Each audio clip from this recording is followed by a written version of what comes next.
Hello everyone and welcome back. GWENT Esports is back on the map and we are starting today with the mid-season tournament. But actually, we started a little bit earlier with the group stage and now we're in the after the group stage. So we have the top 8 players with us today. And my name is Pavel Buja and I am joined today by my co-host and my partner in crime, the Batman to my Robin, Ryan. Hello everyone. I feel like you already said that once before in the past to somebody named Flake, but I don't know. I don't think so. No, I don't think no, so. no, I don't think so. But thank you for calling me out on that. Yeah. What are we going to be doing this weekend? So we're going to watch the top 8 players like I mentioned, but we also have leaks. Yes, this is the leakend as they dubbed it. And with it, we have the cards that are coming in with the upcoming expansion, which is launching July 11th, if I'm not mistaken, Yes. in 10 days. And it's called The Tide Rises. The Tide Rises. That's the Awesome name. Awesome name. Today, we'll be showcasing cards from the Monsters faction. Tomorrow, we'll have some Scoia'tael cards. But what will happen after that, Ryan? Well, we've got our trusty Gwent partners revealing those cards together with us. And first of all, as you said, we're going to kick things off this weekend for today, for tomorrow. And as there are 6 cards per faction coming to Gwent, 36 cards in total, that means that there's still some Monster and Scoia'tael cards left for our partners to reveal on Monday. And after that, we'll continue with each faction. Gotta keep the ball rolling. Yep, throughout the whole week, up just until the release of The Tide Rises on July 11th, as you said. So lots of exciting things to look out for. Yeah, one more exciting thing to remember. Tomorrow, the pre-final segment is actually done by me and Ryan. So both of us sat down. Thankfully, we had some notes from our designers, so we know what we're talking about more or less. And it's going to be awesome. It's going to be amazing. So we're going to talk about some of the little changes which are happening. Some of them are kind of big, but I won't spoil anything until we talk about it tomorrow. So keep your fingers crossed for the players and for us for doing all that. Just a little sprinkle of leak on top of there. I think one word that how I would describe the dev video is spring. And that's it. That's all you get for now. I'll allow that as a hint. Perfect. And yeah, I think we've got an incredible lineup of players, the top 8, and they're battling for the lion's share of the prize pool, obviously, and also to qualify straight into Gwent World Masters, which is happening at the end of the year. Yeah. And they brought some very diverse lineups. I'm super excited to see that. Some spicy stuff is in store Yep, for us. and we got the best of the best that are going to join us today, Exactly. casting for us, Exactly. with us. The best of the best are here with us. So let's throw it to them. Let's not listen to us. Here is Sealy and Shamiri for you all. All right, the tide rises, and with it, it brings the weekend.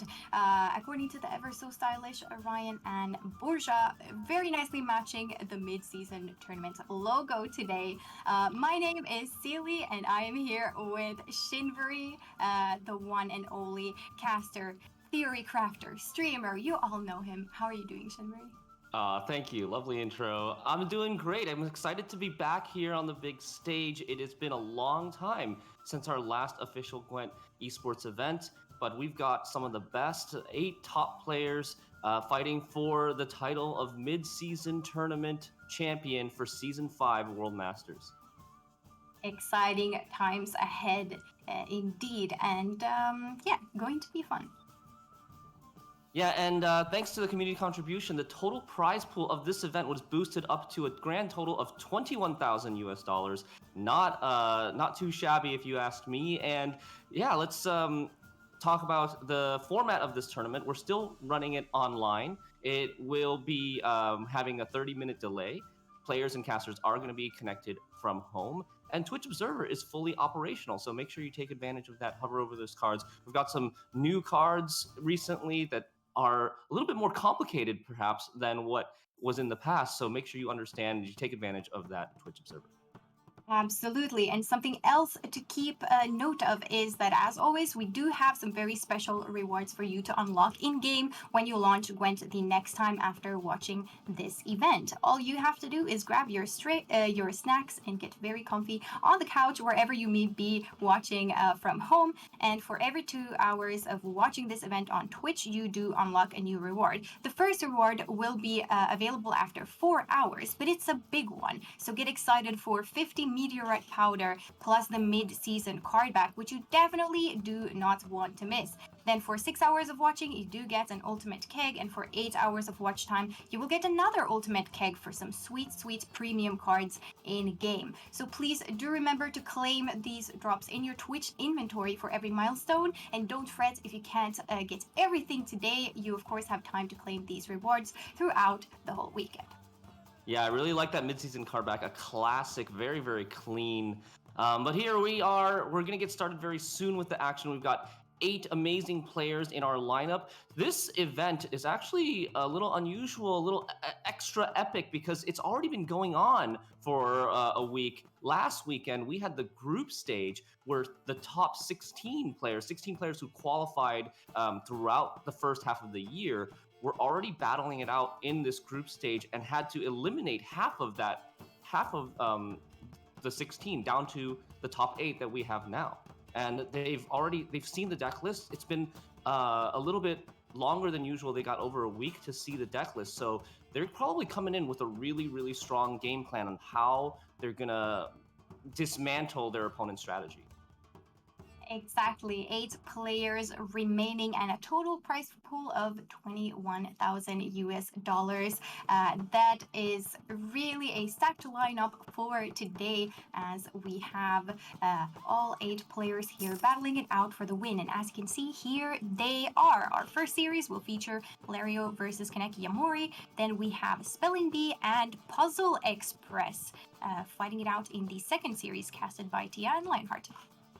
Yeah, in the second half of the day, we have Holdier versus Miyamon, which is a rematch from one of the group stage games. And then finally, Kerpiton versus Danarai to round out this first day of quarterfinals. And you can see at the top of your screen, each quarterfinals has a match stake of $1,000, which is going to be split proportionally depending on the game result. If you win 3-0, you get all of that $1,000, and you get to move on to day 2, where you can earn even more prize money and potentially punch your ticket straight to World Masters at the end of the year if you win mid-season tournament. That's right, and we can take a look at the bracket to see which players will be going on blue coin, which will be responding with red, because it does matter a lot in the strategies that these players have come up with. So here first we have Lario going on blue coin against Kaneki Yamori. After that, Spelling Bee Puzzle Express, Spelling Bee going on blue, Holdier repeating the blue coin, and Kerpiton in the last series of today going up against Danirai, while Holdier goes up against Miyamon. And tomorrow, of course, we will be casting the semifinals and the finals to see who conquers GWENT Mid-season Tournament and then also claims a ticket to GWENT Masters. Yeah, don't forget, this is also a leak end, so we're gonna get a lot of card reveals. I think there's 4 planned for today and 4 planned for tomorrow. It's gonna be sprinkled throughout the matches, in between the matches, so make sure you don't miss that, because we've got some really interesting stuff coming your way. Speaking of things you don't want to miss, we do have another announcement, and that is please use the hashtag GWENT Mid-season to tweet about the event. We will, of course, keep an eye on what you have to say about the event, so don't be shy and let us know what your favorite moments are throughout this weekend or anything else that comes to mind, really. Yeah, if watching the top players battle it out in mid-season tournament gets your competitive juices flowing and you want to get the game yourself, you can go to playgwent.com, download the game for free, and also check out our social media. We are at playgwent on both Twitter and Facebook. Yeah, no excuses to not download the game and enjoy all of these new cards coming up when the tide rises. Shin-Marie already mentioned it slightly, the prize pool, but let's take a little recap as to how it is going to be working in practice. Yeah, exactly. So the prize money does depend on the result of the match. The players will be getting $500 US just for showing up, but can of course win more based on how the series goes. And the match stake for each quarterfinals is $1,000 US. So if the overall match result is 3-0, the winner will receive an additional $1,000 US, and the loser will receive 0 additional US dollars. If it would be a result of 3-1, the winner will get $750 US, and the loser gets an additional $250, and so on. Of course, for the semifinals, the match stake will be $2,000 US, and the final match stakes goes up to 6,000 US dollars. And for the winner, the extra contribution by the community will be added, as well as this ticket right up to World Masters of Season 5. All right, so we've got our first quarterfinal coming up. It's going to be between Lirio and Kaneki Yamori. Let's check out some stats about the players and talk a little bit about them more in detail. Yes, so we really want to get to know these players, and I believe first on the list we do have Valerio, and here we can see, of course, representing Team Legacy. Lario is, and Poland, of course. Lario is known for his stats on Gwent, and he does post tournament statistics and a lot of articles and findings online at lariohub.com, so you should definitely check it out, and also pretty active on Twitter to my knowledge. This means Lario has certainly come well prepared to this tournament, as he really keeps track of everything. Yeah, I really love the stuff that he puts out. And here we have Kaneki Yamori hailing from France and Team Elderblood, a member of Team Elderblood. Really strong player, has finished, in the top of the pro rank many times in the past several seasons. And his favorite card is Ethereal, with a favorite card back of Triss. I love the Triss and the full test card back there.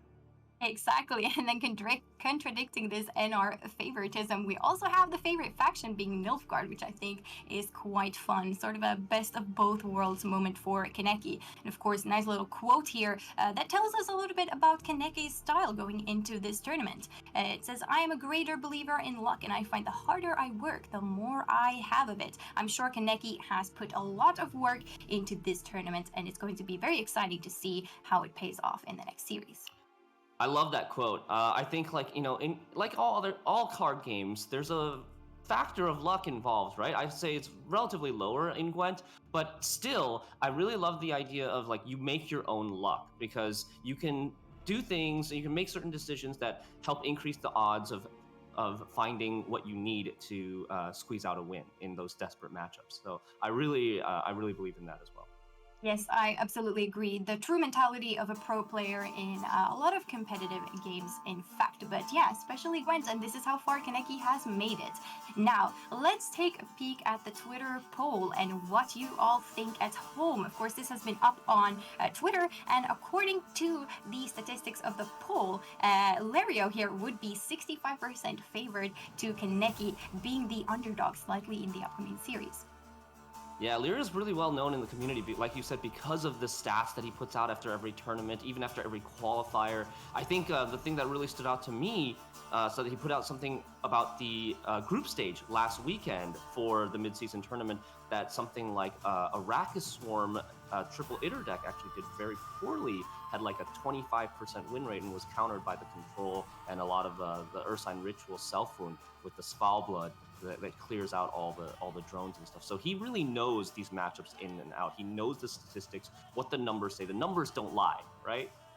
Absolutely, and that means Lario must be feeling fairly confident going into bans and stuff like that, because he knows the win rates. He's keeping track of it all, and I'm sure that will lead to some very efficient decisions on Lario's part. But of course, we want to know what the players are bringing to the party this weekend. A recap, of course, from last weekend, but here we do have Lario's lineup, starting with Enslave Nilfgaard, White Frost Monsters, Ursine Ritual, Self-Wound, and Guerrilla Tactics Harmony.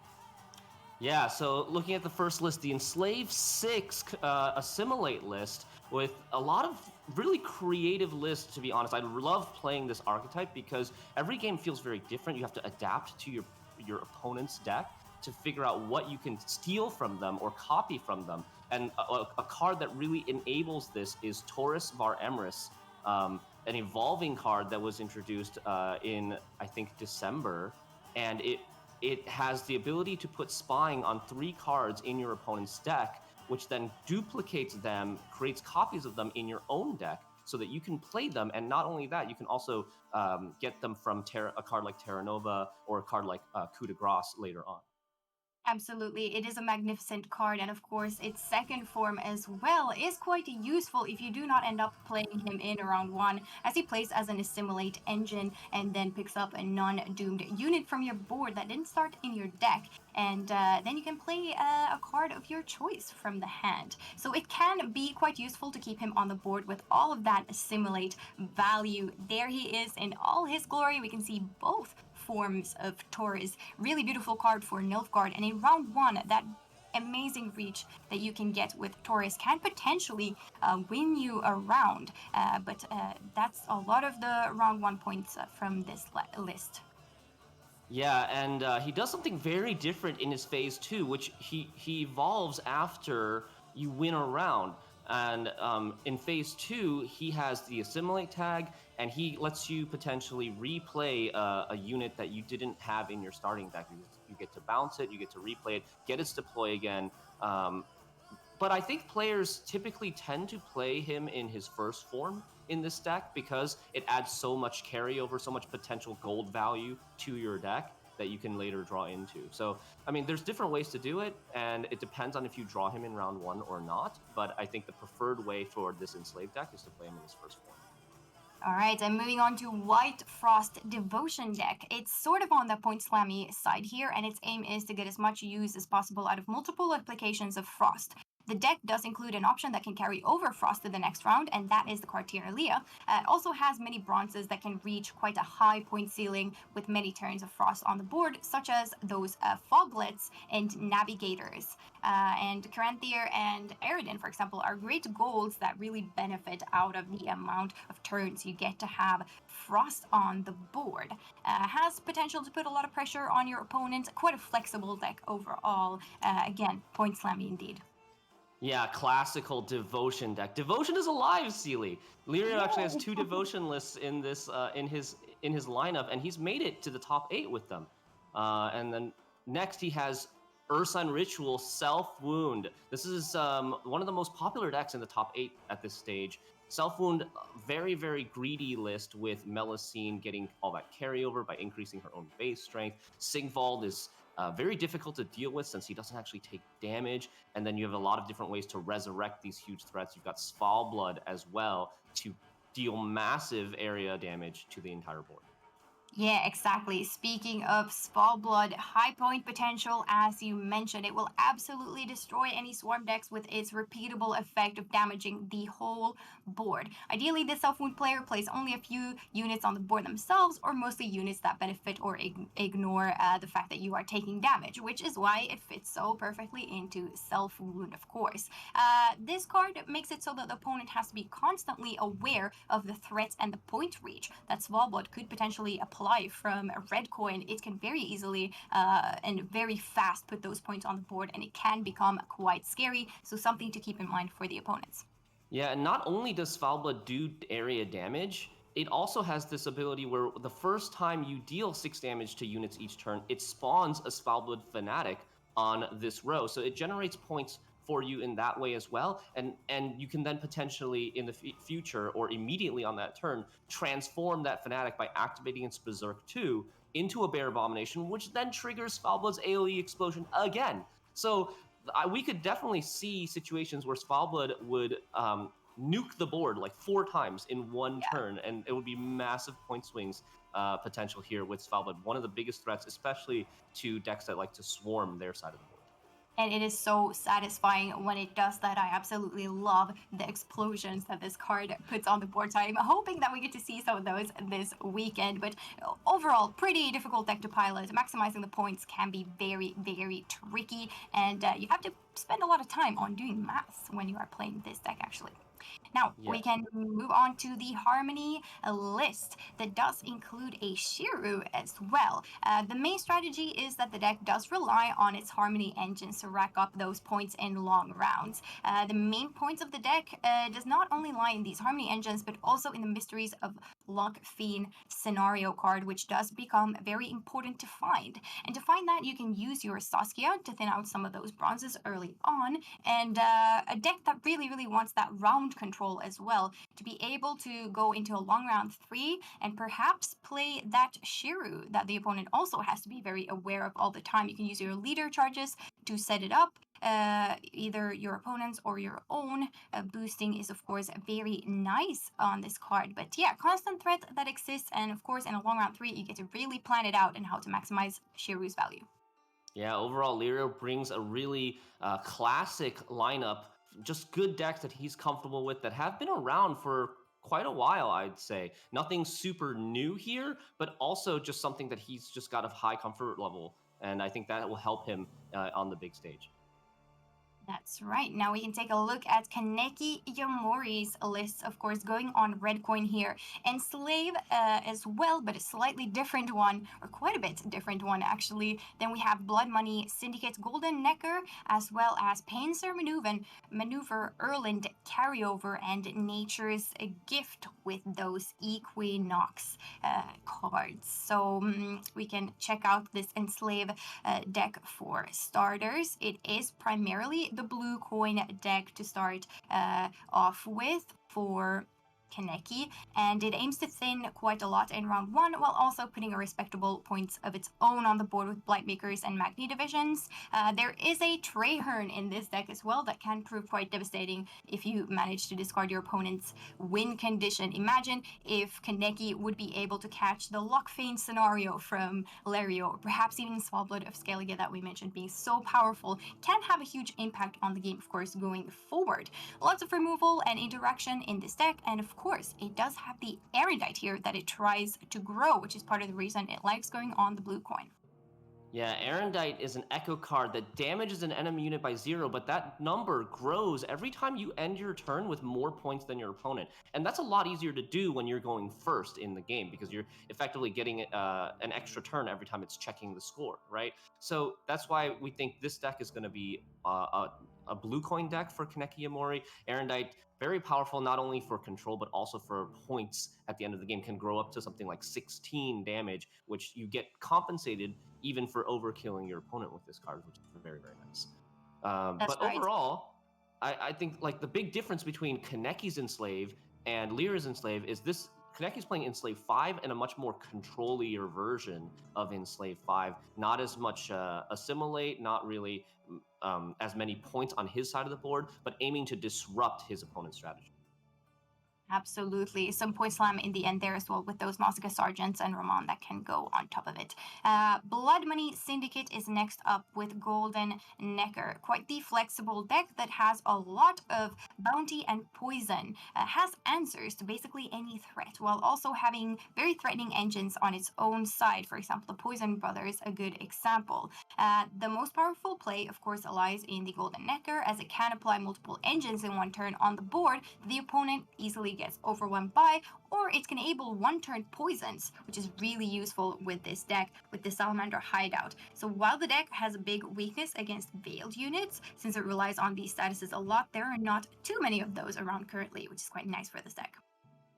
Yeah, next we have Pincer Maneuver Northern Realms. This is an Erland Mutagenerator deck, which you're trying to build up carryover with a Mutagenerator in round 1, and then like absorb all that boost in a round 3 with an immune Erland of Larvic, which then also ends up like 20-30 points, maybe even more on an immune body, which can be very, very difficult to deal with. This is Kaneki's playing again more control heavy version of this archetype. Normally you see on ladder like maybe a Shoop Redea variation of this deck. Kaneki decides to drop those in favor of control cards like Heatwave, Muzzle, and Curse of Corruption. Yeah, it's going to be interesting to see how this Mutagenerator will be played for max value. If you have a lot of those specials in your hand early on, you might not get as much value, but still a really interesting deck. Wanderers being a nice addition here as well, as it can be shuffled back into the deck while you can still enjoy those boosts with Erland of Larvic. Now, Nature's Gift being the last deck here on the list is... we spoke about Point Slammy deck earlier with the Frost deck. However, this is sort of the Point Slammiest of Point Slam decks currently because it does play a lot of these Equinoxes that, of course, it will keep on reusing, ideally with Alyssa Henson as well, to then play with Simlas. So yeah, lots of power in these cards, as it will boost an allied unit by 11 for Kaneki, as he does choose to play Heatwave in this deck. Yeah, I was gonna say this deck and this card probably need no introduction to most of you guys playing on the ladder right now. Very, very popular. Very, probably one of the strongest point slam cards in the game right now. Up to potentially 12 points. This version plays 11, but you also get, because it's a nature card, you also get that Symbiosis Wandering Treant that spawns at least the 1 power one from your Nature's Gift leader, and maybe more if you stick something like Hamadryad on the board. Yeah, explosive short rounds can happen with this deck, so it does aim for that round control and does not like it if its Simlas gets pushed out in round 2. But yeah, Aquan, for example, very nice card to play there in round 1, can be very difficult to beat for the opponents. And that is the deck lists for both Kaneki and Lario. Yeah, so to summarize, I think Lirio brought a more well-rounded lineup with a couple of different types of archetypes. You've got just value decks, really good decks that have proven themselves over a long period of time, whereas Kaneki's lineup seems more focused on doing what he wants it to do, which is to control opponents' greedy decks, targeting decks like Bounty, Syndicate, and perhaps Ursine Ritual, Self Wound. With all his Heat Waves, he's got Heat Wave in almost every deck. Except for the golden Necker Bounty one, and so he's really looking to try to not let this greedy deck, in this case Self Wound, through from his opponent. Yeah, we'll see how that turns out, as it will surely be a nail biter of a series. But in order to move on to the series, we of course have to find out what the players will be banning, as both players are allowed to ban one of your opponent's decks. And here they are, Shinmari. Lario will not be able to play this Emo Frost list, while Kaneki is not allowed to play the Erland carryover control list. Yeah, that's right. I'm a little bit it's interesting that the White Frost is getting banned here. That's not what I would have normally expected, but I think maybe Kaneki's a little bit afraid of the Bounty versus Frost matchup. With Frost having all of these veils and movement, it's hard to put the statuses like Poison and Bounty on these veiled units. And then the movement, there's 3 big threats in the Bounty list that are row locked. There's like Horse and Freak Show, Caleb Mange, as well as Moral, that all are melee row locked, and White Frost having the leader and the bruiser to move these things, it can be very, very annoying for Syndicate to deal with.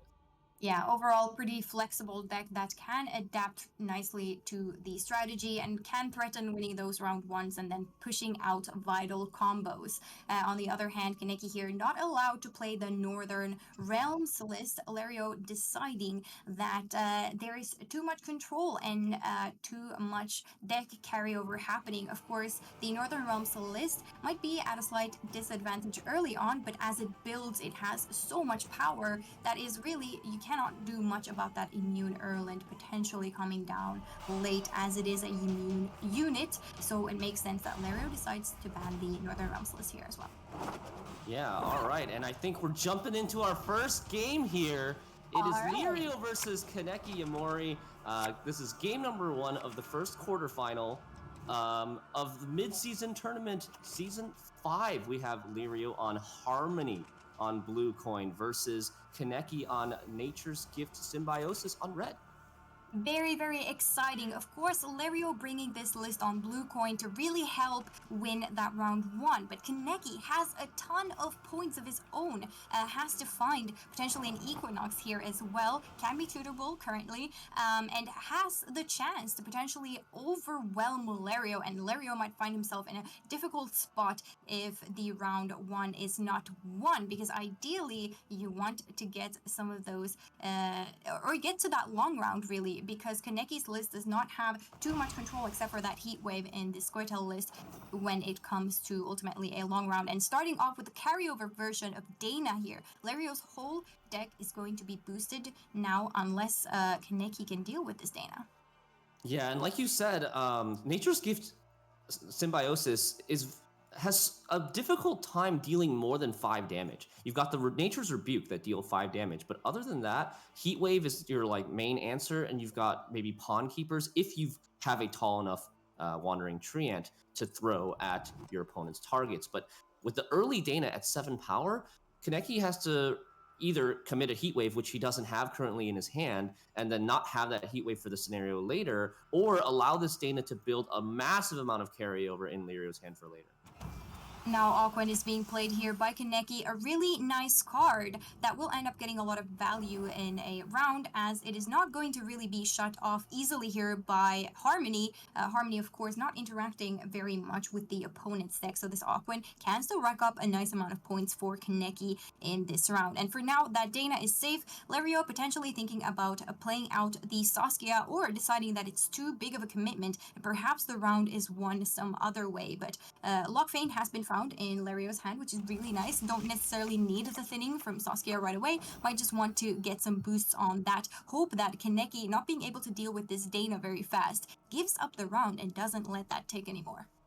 Yeah, the other reason maybe for not playing Saskia right away is Saskia has a little bit of anti-synergy with Dana. Dana only boosts units in your hand if for tags that you don't already have on the board. So Saskia pulls out a lot of the tags that you don't already have on the board from your deck. Like you'll get a Dryad, and then your Dryads in your hand won't get boost, or you'll get a Beast, and then the Beasts in your hand, which Lirio currently has 3 Beasts in his hand, won't get any more boosts from the Dana. So he's trying to slow play it a little bit, maybe get some more value from this Dana before committing the Saskia. But he also can't wait too long, because this Aquan on Kaneki's side will generate a ton of points every time any nature card is played.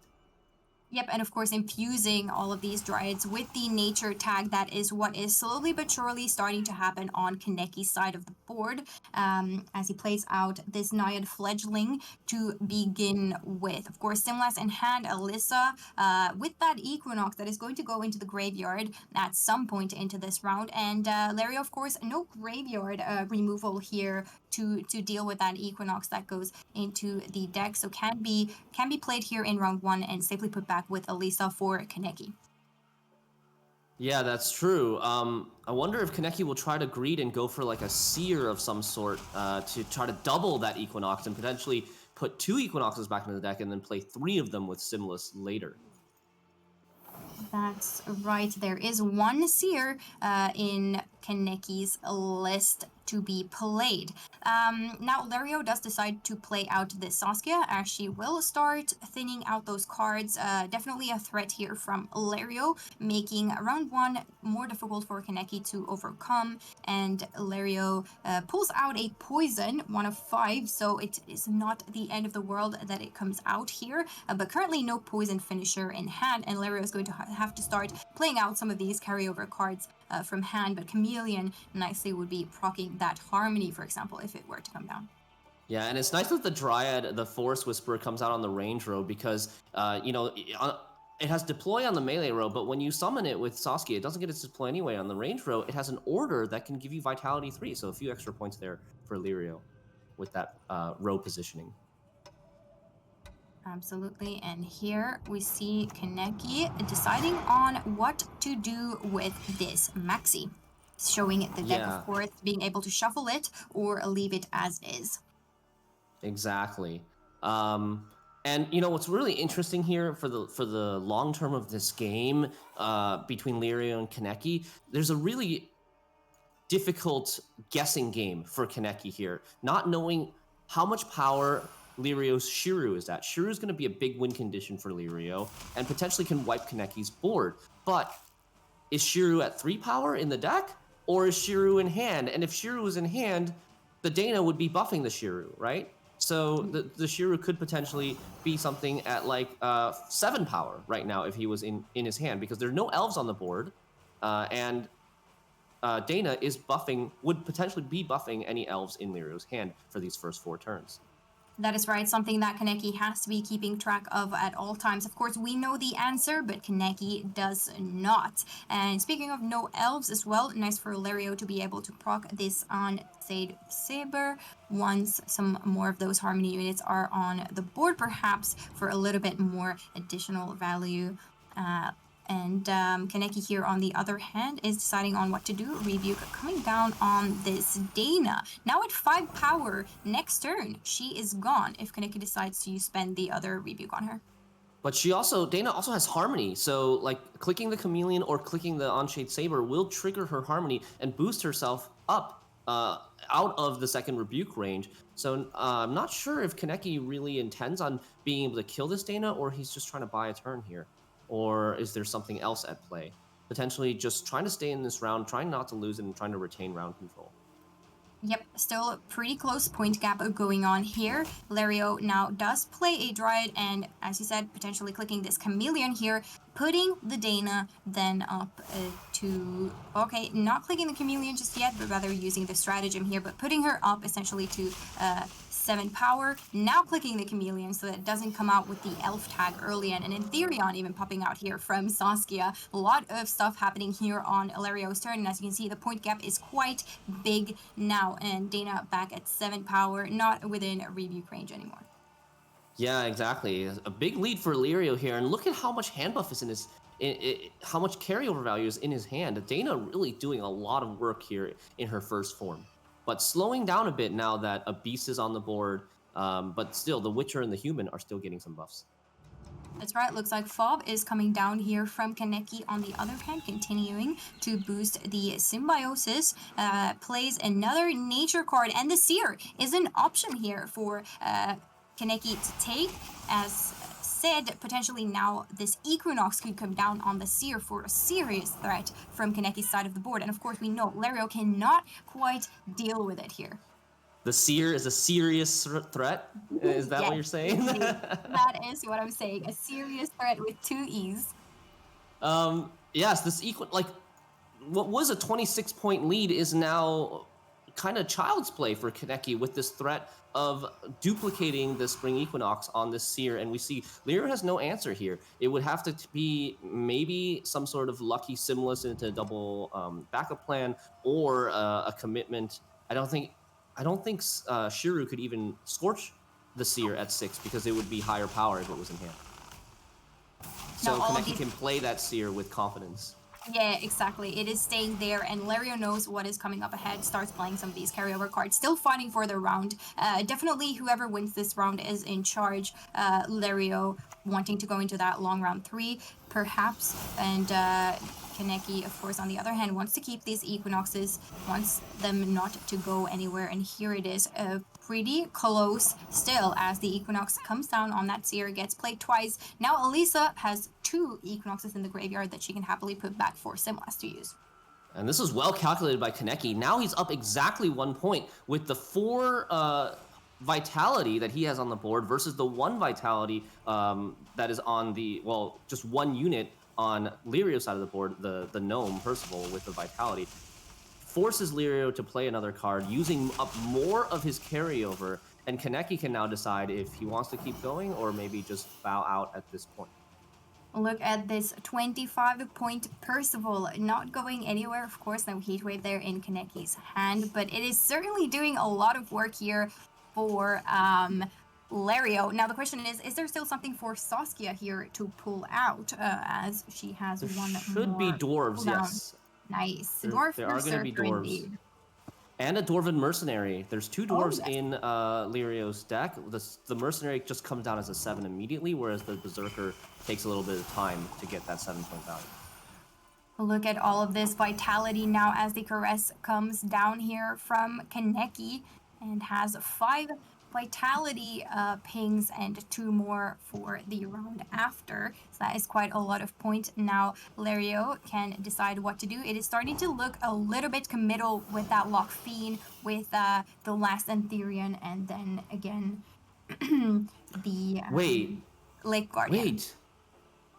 Saskia did not get a dwarf from Lirio's deck because the Chameleon unluckily took the dwarf tag on his last bounce, and Chameleon cannot be bounced again because he's already at 1 base power. It would lose another base power if it bounced, and that's not legal. It can't spell its own demise. So Lirio getting a little bit unlucky here, not being able to get that extra thin from the Saskia. Yeah, if that 7-point Dwarven mercenary would have come down here, Kaneki might not have been able to get out there with playing as he did. But now here we are in round 2. Of course, Kaneki can try to decide the round length here. Now we talked about the explosivity of Kaneki's list, having that Elisa, having that Simlas. I think he's going to try to aim perhaps for a short round where these can be played, maybe pushing out something valuable from Lario here. Lario having both Simlas, Shiru, and Mysteries on the board. Definitely not bad as Kaneki initiates the setup for Elisa, Simlas, and Equinox. Yes, Alyssa shuffling back 2 Equinoxes. There are 3 Equinoxes now playing for at least 12 points each in Kaneki Amori's deck, ready to be pulled out by the Simless. In a longer round 3, Lirio's Harmony probably is at an advantage with more engines with the scenario, and also with the Shiru threatening to wipe a lot of units off of Kaneki's side of the board. So Kaneki wants, yeah, like you said, to go for that shorter round 3. He's probably going to play the Simless here and thin 3 cards from his deck, not have to worry about drawing into those Brick to Spring Equinoxes in round 3. So Lirio, knowing that, has to decide if he wants to commit the scenario here, or if he wants to try to buy another turn and wait to see what happens. All right, chooses to buy another turn here with the Antherian, is not yet quite willing to part with this Mysteries of Lockfiend, as of course it does still include a lot of points that will be very nice for a short round if Lario can keep it. So Antherian is played until for now, and waiting for Kaneki and seeing how much Kaneki actually wants to play in this round. And it seems like Kaneki is willing to go a bit further using that Heat Wave on the Harmony engine. Now, Mysteries of Lockfiend is safe from the Heat Wave. Yeah, Mysteries of Lockfiend is safe, but it can still be answered in a form by pushing it out in round 2. If Kaneki commits enough points here, gets a big enough lead, Lirio will feel pressured to play this scenario, and then he would have to commit the big Lake Guardian Dusk aspect in his hand to even fully activate this scenario too. So it's like Kaneki can maybe get multiple win conditions out in this round with a Simless commitment here. Yeah, I do believe Lario can roll from the backup plan a Harmony Elf engine as well, if he's lucky, to potentially trigger the Mysteries of Lockfiend as well. Shiru coming out at 3, decided to take care of this Elisa. No more commitment than that. Shiru, of course, not a Harmony engine, not needed to proc that Mysteries of Lockfiend, but also that makes Kaneki potentially feel a lot more secure. Now, seeing the Shiru, knowing that it didn't get that carryover from round 1, and continues playing here, saying, I'm not ready to go. I need to make the round as short as possible, and I want as much out from Lario as I can. Yeah, Lirio playing a very conservative Shiru there, effectively getting 9 points for his Shiru, because 3 of those points, it was a 12 tempo play, but 3 of those points was from his Guerrilla Tactics leader. Not the best Shiru that I've seen for sure, but Lirio's maybe getting a read that Kaneki doesn't want to commit that much in this round, and Lirio's trying to do his best to save his scenario or save his Dusk Guardian. It seems to be the case, and Lario, of course, has committed now to trying to hold on to this Lockfiend. The question is, will there be something tutored here from Call that is a little bit slow, or will it be something a bit bigger coming down here? But it is getting intense for sure, as all of these cards are looking pretty good for Lario, and none of them really ideal to play, but something has to come out, and it is one of the missing dwarves from round 1 tutored here. Very conservative again, very slow, not want to commit more, and this is getting scary. It seems like Kaneki takes the opportunity, goes for the Simlas into the Equinoxes, and that is a lot of powers or points coming down, of course, as we can see 3 of them playing for 12 points each with that little preamp as well. And look at this. Wow, and look at that. 37 points. That is the biggest Naiad Pawnkeeper I've ever seen. And, you know, you might be wondering, why is Kaneki not splitting up those points on the Equinox? It's because he has this Thaw in his hand. There's the threat of poisons, potentially, from the Harmony list, but Thaw puts Veil on its unit and boosts by another 4. By putting all his Equinox points on one unit, he can protect the only tall unit on his board with this Veil, and there's no poison answer, and that is Kaneki's strategy here. That is really interesting. It doesn't really matter too much here because there's no poison from Lirio, but Lirio will be able to survive by committing both the scenario, everything. Scenario, Late Guardian, and Simless double backup plan. So a lot of win conditions gone here for both players, though. Yeah, it's going to be a very tight round 3, but Lario does indeed survive here. Rocking the last chapter as well, playing that Harmony Engine Elf, or creating it rather from backup plan. 40-point Pond Keeper if the Gwent mid-season hashtag on Twitter is not meant for plays like these, then I don't know. I think this is absolutely fantastic. Really fun to see. But now we're off to a very, very short round 3. Let's see. It all comes down to the draws and whatever the players do have left to play here. Exactly. Kaneki, I think, it should be favored here with if he's able to get Herald Gourd or Forest Protector, which he does. He has access to both now. He has, I think, the stronger short round win conditions. Lirio does have 2 poisons in his hand, but Kaneki has last say. And Lirio's going to have to play his first poison on his second to last turn. And at that point, I don't think Kaneki's really going to have anything tall on his board yet. Yeah, both Gourd being suitable here and Forest Protector as well. Pretty much the best hand I think Kaneki could have gotten here, so has to be happy about this. Now, of course, Lario, like you said, has to wait with those poisons, so does not potentially get such a tall target there to poison. Yeah, so, okay, look, Lirio deciding to lose the 2 points on this Dwarven Mercenary, playing it early to hold on to these 2 poisons, hoping that he can get some sort of poison value. But Kaneki's not going to make it so easy. Plays the Bountiful Harvest, stays very short on the board, and the Veil to put salt in the wound. And these poisons are not going to get any value here. No, that Veil definitely hurts. Lario, of course, does have a little bit of Harmony value here, as well as 2 leader charges remaining, which will add up to some points, but we do know the short round value that Kaneki still has there in hand. Of course, quite a bit remaining, especially with being able to do that Gourd last say. Here comes the melee Dryad pinging off the Veiled unit and using a leader charge instead offensively to make sure that this Forest Whisperer is removed and does not allow to duplicate herself whenever Kaneki plays a special card. Yeah, and there's Forest Protector replaying a Spring Equinox nature card from the graveyard.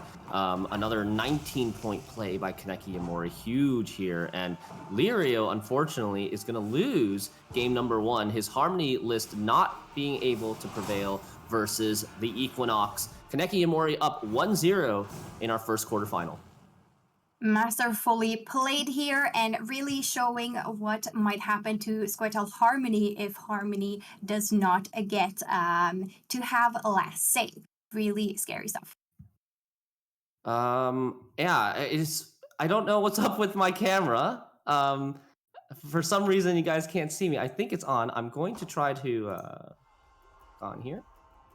See if that helps a little bit. But yeah, I think they're really, really well played by Kaneki Yamori, knowing that he's favored in the short round versus Harmony and pushing out all those win conditions. Lirio getting punished a little bit in round 2 for trying to greed and slow playing it at the start of the round. Maybe if he had committed the scenario right away, maybe he could have saved one of those win conditions, like the Late Guardian Dust aspect for round 3 or the Simless for round 3, but still it would be a pretty uphill battle for him. Absolutely. Now going into the next game, of course, the coins will be flipped. So Kaneki, on the other hand, is going to go on blue coin now. Lario responding with a red coin this time. So let's see, will Kaneki queue Blood Money Golden Necker, or will it be Enslave 5? We do know that Enslave 5 really wants to utilize this Erendite as much as possible, so perhaps that is going to be what we're seeing from Kaneki. Lario, on the other hand, can answer with any of the decks remaining, of course, which is Enslave, kind of likely to go on red, Self Wound, or of course, again, the Harmony Guerrilla Tactics list.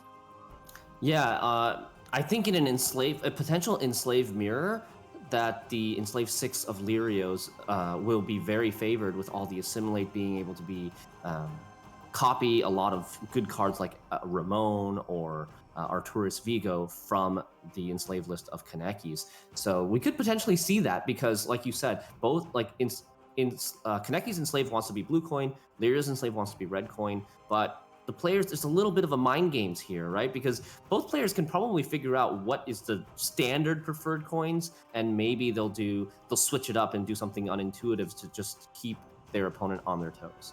Yeah, exactly. If Kaneki were to take the Blood Money Golden Necker list here instead and take it on Blue Coin, that could change things. But of course, with Blue Coin Golden Necker, sometimes you might risk losing out on tempo early on if your opponent can answer a combo like Executioner plus the Veil Stratagem. But of course, if Lario does bring the Enslave, it doesn't have that much power in round one, besides, of course, Taurus, which is quite huge. So maybe we're going to see here a Syndicate versus Nilfgaard. As you said, Nilfgaard from Lario would be favored over Kaneki's Nilfgaard. So it looks like Kaneki actually is bringing out the Syndicate Golden Necker here on Blue Coin, while Lario does respond with the Enslave sort of Assimilate value list.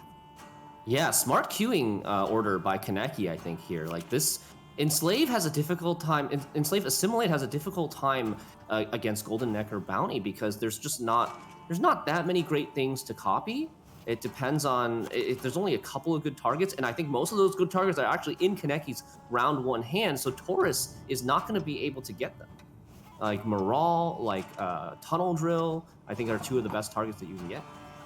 Exactly, drawing into this Executioner as well could be nice to veil it up and play it out here from Blue Coin. That's what we see as starting play. Kaneki, of course, knows the limits of Lario's answers, so by boosting it up here, doesn't immediately feed it to a leader. But here comes Tourney Joust, putting this card down a little bit. Perhaps Lario is thinking to get out some suboptimal specials here, or play out the Calvite before going into round two, and then is instead looking to perhaps get card advantage when Kaneki might take the round. Kaneki has a really strong hand here. Candle, very, very useful. Usually played in round two, of course, to establish being very valuable in both rounds 2 and 3. But let's see how much Lario would be willing to commit here in round 1. No Taurus either in hand currently, allowing for some of that reach. Yeah, Kaneki Imori Royal Decreeing out the Fisher King, trying to set up his deck here a little bit, putting something on top of his deck. He already has the Golden Necker in his hand. So I don't think we're able to see what he put on top of his deck, but something he wants to draw into, maybe something like the Kalkstein, so that Lirio wouldn't have access to copying the Purify. Here comes another Joust, taking care of that Executioner. Lario playing it slow for now, waiting a little bit before deciding whether to play out this Calvite here, but I do believe it is about to come down. Now it's going to be interesting to see what Kaneki here actually wants to play, because the hand is quite stacked, but of course your hand usually will be stacked when you're playing a lot of these sort of mid-provision golds, which is what Golden Necker of course has as its deck building limitations. But here comes a Drill, played out, and Knickers at 8 provisions as well, coming out of the deck, thinning a little bit more for Kaneki Imori. Yeah, Lirio so far playing a no-unit strategy, not allowing Kaneki to get any bounties going, or poisons, or any sort of damage, really, which is great for limiting Kaneki's Ignatius Hail. Ignatius Hail normally healing itself whenever you kill a bountied unit, so Ignatius still at 1 power in Kaneki's deck right now, just chilling. Just chilling, but he will grow and be a big boy at the end of this game, surely making Octavia very, very proud. She is of all of her sons, of course. But yeah, for now, he is chilling. And of course, we will see here what Lario decides to do here before we go into the 7 card in hand limit. And we are going aggressively, not expected from Lario, but taking the leader, playing out this Torturer and putting the Spying onto the Fisher King. Now it is coolable, for example, for Lario to put something on top that Lario would want to find. Of course, Calvite kind of does the job as well. But yeah, pretty interesting play here from Lario, sort of showing that I don't want to play too committally, but then actually going in for it, and really powerful play made here in round 1. Yeah, a little bit of a quick turnaround. Valyrio just playing slow, not allowing any sort of bounty to go. And then on the third turn, right when Kaneki has his first pass opportunity, Valyrio steps on the gas, commits the enslaved leader in round 1, and now he's ahead on even cards. Yeah, we'll see here what Kaneki decides to do, taking the leader here onto this torture and getting some coin cash back here as Siri comes on the board, of course, applying this resilience. She is ready for round 2 for Kaneki if things get bad. That is nice to have, of course, going into round 2. Lario now has to decide, does he continue the sort of aggressive play that just happened with the leader being used? Right, but it's a 12-point gap. Lirio needs to play a 13 to stay ahead. It would probably only be something like a Terra Nova into a Tunnel Drill could get a 13, but that's a really, really big commitment. With Kaneki's use of his leader, he's like, okay, well, you use your leader, well, I can use my leader too. And my leader has more carryover value. It will end up, reactivating itself later on. All right, Lario playing this Fisher King on melee row, not triggering the ability. As we said, there is a Kelbeat that will put Lario's deck in order. So for now, is playing here 4 points, allowing Kaneki to take the pass here, but also gaining round control. Finally, Kelbeat coming down. Now, I wonder if there was a chance that Kaneki thought, maybe, there is that 4% chance that Lario doesn't even draw the Kelbeat in round 1 going for red coin if he happened to be the very bottom card. Of course, that didn't happen, and nicely Kelbeat was able to take it here for Lario as we move on to round 2. And now Lario can decide, does he want to try and push into this series and get out perhaps the Golden Necker, which is one of the most powerful plays that Golden Necker has to offer. Kaneki, on the other hand, can try to set up something like Candle going into the next round and start spending comfortably.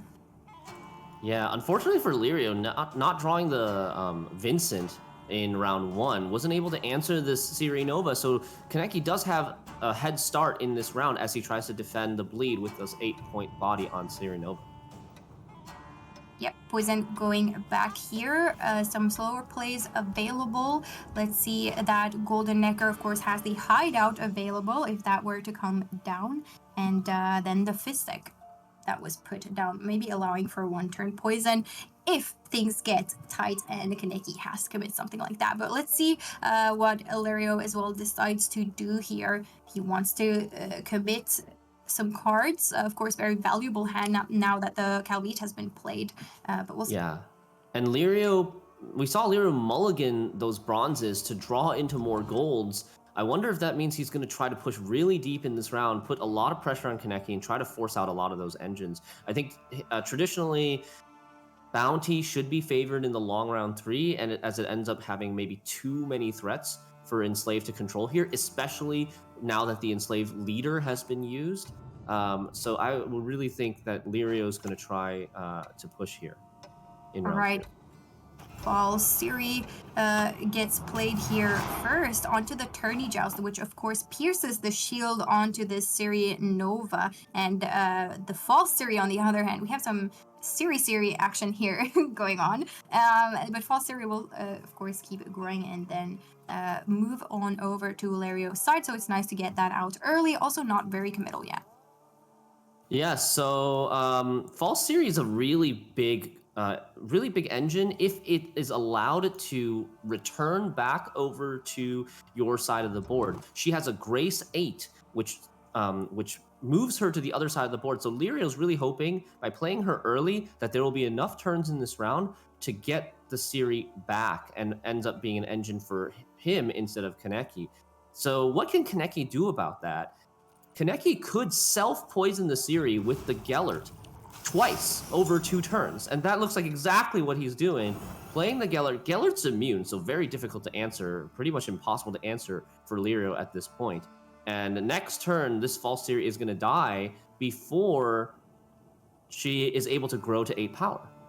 Yeah, very nice timing here for Kaneki, whipping out the Gellert and making sure that she's not staying on the board for any longer. Something to note here with Lario's hand, I believe Taurus now is in its second phase as well. So let's see what that ends up doing for Lario later on. But it seems like Lario says, okay, I tested the waters, didn't really work out. I'm going on to a long round, which allows Kaneki here the opportunity to set up that candle for a quite nice carryover. It is going to be intense going into this long round 3. As we know, Syndicate does have a lot of answers, a lot of poisons, a lot of bounties. Lario, on the other hand, will try to maximize the points with those assimilate engines, getting as many as possible on the board before playing something like Skellen, and then also has a little bit of control or removal here with the Vincent and the Velgaforts. Yeah, okay, we're set up for a long round 3. It's all about what engines you're going to choose to control if you're Lirio.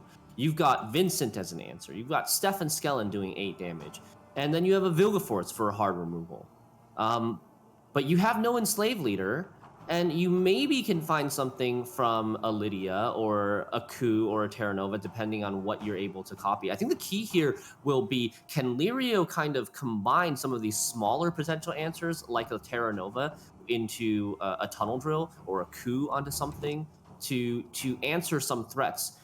Because if you're only relying on your the Stefan, Vilgefortz, and Vincent, I think you're gonna not have enough answers to all of Kaneki's engines.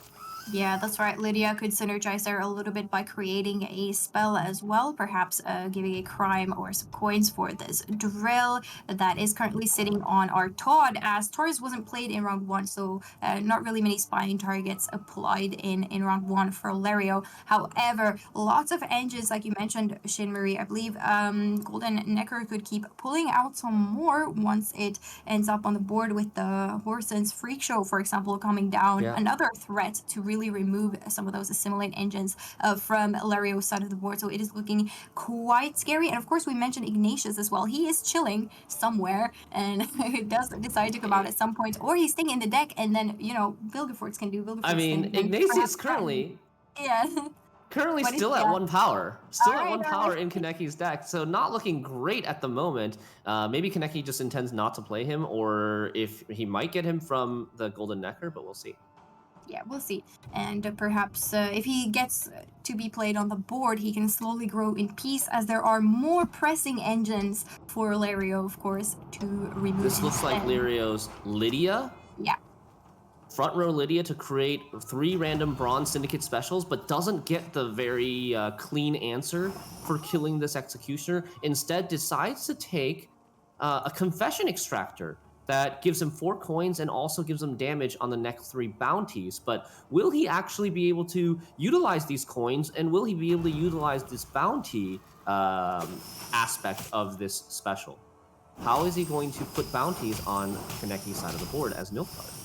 Speaking of bounties, really clean setup here from Kaneki as the Caleb Menge enters the board, and of course can for a fee apply bounty on your opponent's units. Immediately 1 unit down, and the coins are back at it again. Currently Kaneki decides no need to boost these units, but if Lario is trying to set up some kind of bounty synergy of his own, of course his candle can be very, very helpful for Kaneki, on the other hand, to try and boost units up above the threat. But here is a Torturer applying, of course, status, the spying tag onto this Menge, allowing for the Ku to copy it, for example.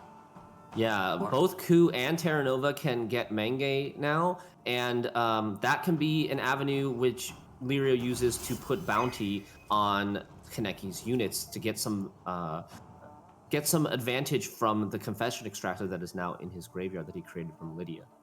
Now, with the Kurtz being down, the coup on the Caleb Menge is not going to happen as of now. But of course, Artorius Vigo is still, our Todd is still able to create the Caleb Menge.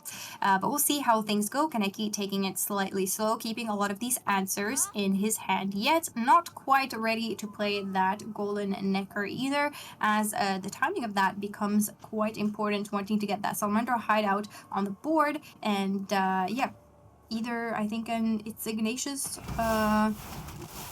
Calx. Okay. Here's a relatively early Stefan Skellen, getting you 4 Ace Up the Sleeves, 2 damage each, kills the Caleb, and sets the Executioner to only 2 power, which Kaneki can then, boost back up with his candle if he so chooses.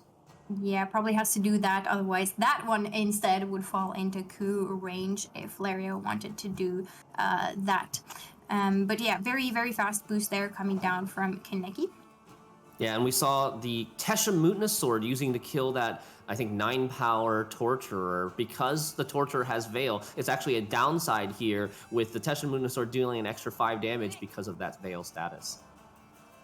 Yeah, not a bad card to have in Syndicate at all. Can play for a decent amount of value. Still some poison engines yet to come out. This Roland is waiting for his turn, giving Kaneki coins every time something is poisoned. On the other hand, Lario thinking of what potentially could stay here on the board and what to go for, as it's looking a bit scary with Kaneki's setup. It's looking quite scary. This Vincent is actually, with the Kurt purifying the spying status off of Caleb, this Vincent loses the ability to destroy something as well. So there might be a little bit danger here for figuring out how this Vincent is going to end up getting value. Does find a bronze bounty unit though with this Taurus. So one thing that we didn't mention earlier is that Taurus phase 2, if there's no eligible unit on your side of the board to bounce, which means that the eligible units are units that were not in your starting deck. Like this Stefan Skellen is not an eligible unit because he's part of Lirio's starting deck. Then Taurus actually just creates a bronze card or a bronze unit from your opponent's faction and boosts it by 2 and allows you to play it. Yep, not a bad find at all. Applying this status now that is not purifiable for Kaneki anymore, as something like a poison, self-poison coming down there could be, for example, Vincented, but now there is the bounty instead. But the Golden Necker here is going to be played, pulling out that Ignatius, looking a little bit better. And there is a Purify from the hideout coming down. No statuses anymore. Yeah, that's a very creative way for Kaneki Amori to purify because he doesn't have access to the Kalkstein, but the guaranteed artifact from the Salamandra location. Salamandra location, really flexible card. You can go for an offensive poison. You can go for a poison absorber engine, which is the Salamander Abomination. You can go for the tribute on the Salamander Mage for damage. Or here, not a very commonly used option, but the this 4 provision, I think, Lackey. Yeah, Salamandra Lackey can purify in a pinch and also give you a couple of extra coins to boot. All right, and here is our Todd creating this tunnel drill, as we spoke of, being able to take a order there as well, hitting down this Executioner. Kaneki now, on the other hand, does have the option to play out these poisons pretty safely, and can even self-poison and move it in 1 turn. So Vincent is probably going to struggle a little bit here, as he might not have a way to get any statuses, I believe, here. Besides, of course, there is the Vigo in hand that could potentially then apply spying with a Torturer on something tall later on. So perhaps we're going to see a late Vigo from Lario. Yeah, that might be the case. I think you're right. Kaneki wisely choosing to use another bounty to kill that tunnel drill so that it's not able to spend Illyrio's remaining 4 coins, which would potentially do 6 damage over 2 turns. Yeah, this Ignatius is also growing slowly but securely, allowing for potentially Belgaforts to take him out later on. Lario can wait, of course, trigger this 1 Assimilate engine with a Nausicaa Sergeant, a good amount of points. Let's see how long that Vigo is actually going to be held on to before creating something. And here we go. Yeah, looks like it's here. Yeah. Do you go for the Torturer, though? Because Lirio doesn't know if there's a Kalkstein still in Kaneki's hand. But he does. Goes for the Torturer. Decides to spy the Executioner rather than the Ignatius. Yeah, perhaps what do you think about that? Is going down later with this Belgaforts. And here is the Torturer, of course, on a line. And now the status has been applied, as you said. Yeah, that's really smart. You've got the Vilgeforce to answer the Ignatius anyways, so the Vincent is going to answer the next biggest threat, which is the Executioner here, as it's the only bounty harvester at the moment. and no Kalkstein. We know Lario had to take the chance there and say, perhaps you didn't draw it. The Necker has been played. Not many cards left in hand either. And another leader is going to be taken here along with all of these Executioner pings, getting down that Assimilate engine, and Ignatius now being an 18 base power. Another leader coming down here to take out that Torturer. No Assimilate engines currently on Lario's side of the board. Very, very scary control coming down here from Syndicate. That was a beautiful turn by Kaneki, as you see a little smile creep across his face. He just eliminated 3 Assimilate engines in one turn, using his leader twice, because he uses leader first to kill Terra Nova, then he uses, to kill Arturius, and then he collected a bounty which refreshed his leader and allowed him to do 1 damage with his leader again, killing the Torture that is veiled. That would have been really, really hard for him to deal with. 6 coins left here for Lario to spend, and taking the coup to make sure that engine is going to be had. Not many targets now to remove for Kaneki. Perhaps this is the time the Roland can be set up, as the last poisons are going to be coming down with Moral and Fistic, of course. And here he is. Candle has 4 coins, could spend, but Kaneki can, of course, hold on to it. Doesn't want to make anything too big now, because Vincent, now with the bleeding, can take care of this Ignatius, for example. So a nice engine for Lario to pick up there. Yeah, so it's interesting that Lario puts the extra 2 bleed on the Ignatius. I think this is so that after Kaneki passes his turn, the Ignatius will still have 1 bleed. And Lario intends to Vincent this Ignatius now, saving his Vilgefortz for this Moral that will come down on the second to last turn. Yep, that is exactly what happened, as the Vincent did come down to collect some actual blood money, perhaps. And here is Moral coming down with the poison. Has to come down now. Order ability does exist. Vilgefortz can remove it, but there is a Fistic in hand still that can self-poison for a little bit of coins, and then moved on with the hideout to the other side of the board, which is Hilario's. Yeah, and this is coming down to the wire. It's pretty close. Only a 7-point lead for Kaneki right now. Still an extra card for Lario. Kaneki does decide to use the candle here, boosting his Salamander Lackey to 8. Now Lario has to decide whether he wants to Vilgefortz the 8 or Vilgefortz the Moral. Does he believe Kaneki has this other poison? Because if you Vilgefortz the Moral, it looks like the natural thing to Vilgefortz, but it doesn't actually do anything here. You would have gotten 3 extra points, I think, from Vilgefortzing the 8, right? Because this extra poison is going to go through anyways. Yeah, that's right. Fistic being the last card. Here comes the last poison, and Vilgefortz deleting a 5-point Moral, only to bring out a 5-point Kalkstein, and that seals the deal for this series, as it is taken by Blood Money, Golden Necker, and Kaneki. Wow. Kaneki up to a 2-0 lead now, winning with both his Equinox and his Bounty. What does he have left at this point? There is only one deck, and it's Slave 5 that has to now go through on a not so optimal coin, having to go through on red coin. Of course, Kaneki planned this out. The Qs were very intentional, perhaps expecting to dodge that Enslave matchup with his own Enslave, but it might be now Lario does get to play it on the next blue coin from Kaneki, if there will be one, because Enslave 5 does have a chance to go through here from red coin, but it's going to be really interesting to see, Shinri. This is such an interesting deck with the Erendite included. I'm wondering how it fares on red coin, because really it is the blue coin designated deck in Kaneki's lineup. Yeah, it could be pretty awkward trying to stay ahead on red coin every turn in round 1, even though, like, a lot of times you want round control, you want to have last say so that you can use your tall punishes on your opponent's big win conditions at the end of the game. So we might see Kaneki like commit a lot in round 1 with this Enslaved deck. Maybe on red coin you just overcommit, try to win on even while growing your Erendite. That could be a viable strategy for him.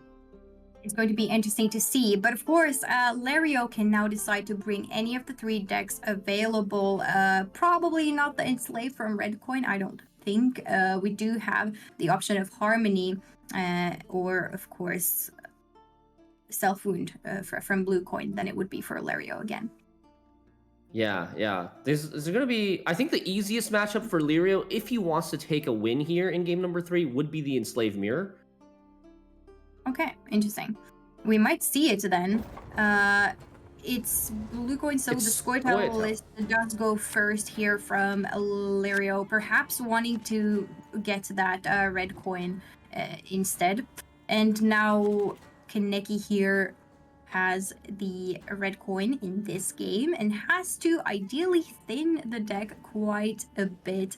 We do see a blind maker in there. We do see the Magni as well, ready to thin some of these tactics out. Now, you said that Kaneki potentially is willing to commit a lot, but can you commit into Lario's Scoia'tael from Blue Coin with all of those Oh. engines? Yeah, I don't know, especially if there is an unanswered Saskia. And as you can see, like Kamneki and Mori's hand isn't great here.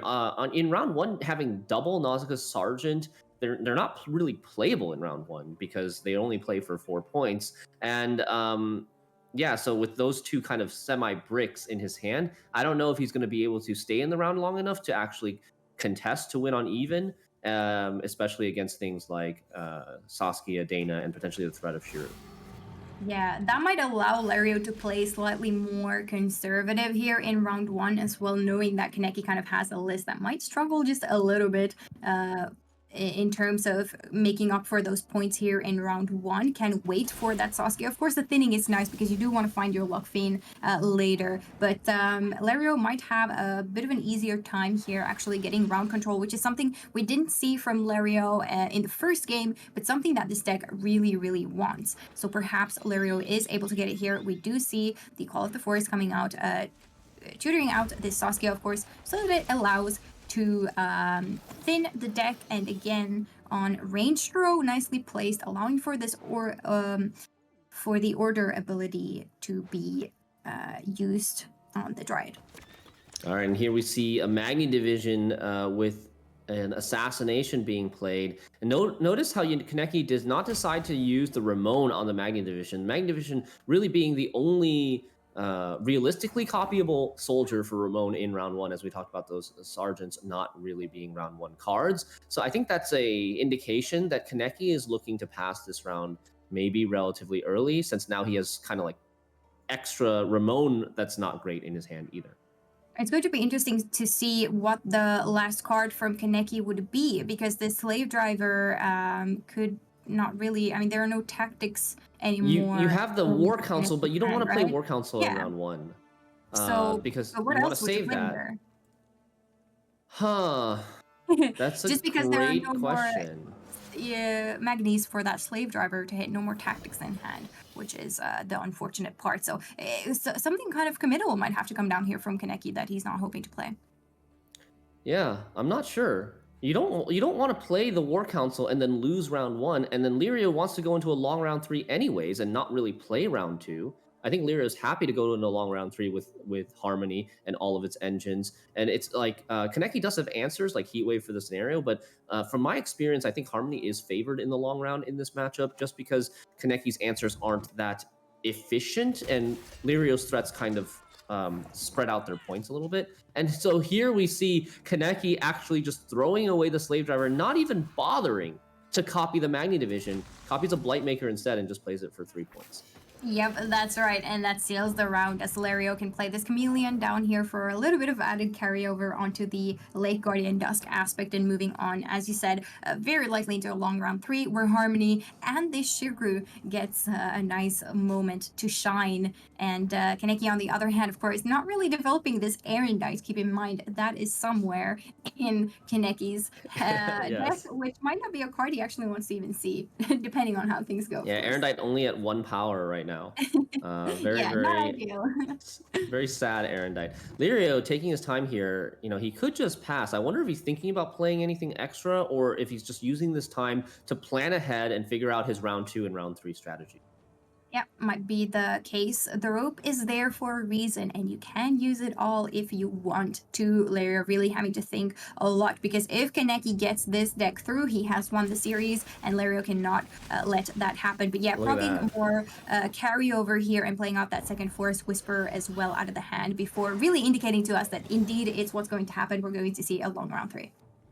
Yeah, get that extra Harmony activation from the Chameleon will grow that Lake Guardian Dusk aspect for that finisher. And we see the scenario coming into Lirio's hand. He's got to be happy to see that.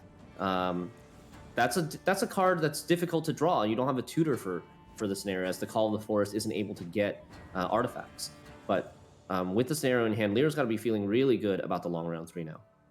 Yeah, absolutely. This is very, very beautiful. Scenario in hand, Dana as well, Shiru, and backup plans in deck for this Simless to take advantage of later on. Yeah, and notice that Lirio didn't play Dana for the carryover form in round 1 this time, because in this matchup, he knows that it's very likely to get answered by like a Vilgefortz or an Invocation or something, that it's only going to get 1 turn of carryover. He'd rather play it in its second form, where it actually gets pretty good deploy value if you wait to play it relatively later when you have a lot of tags already on the board. And it's somewhat of a retroactive Harmony engine in that sense, too.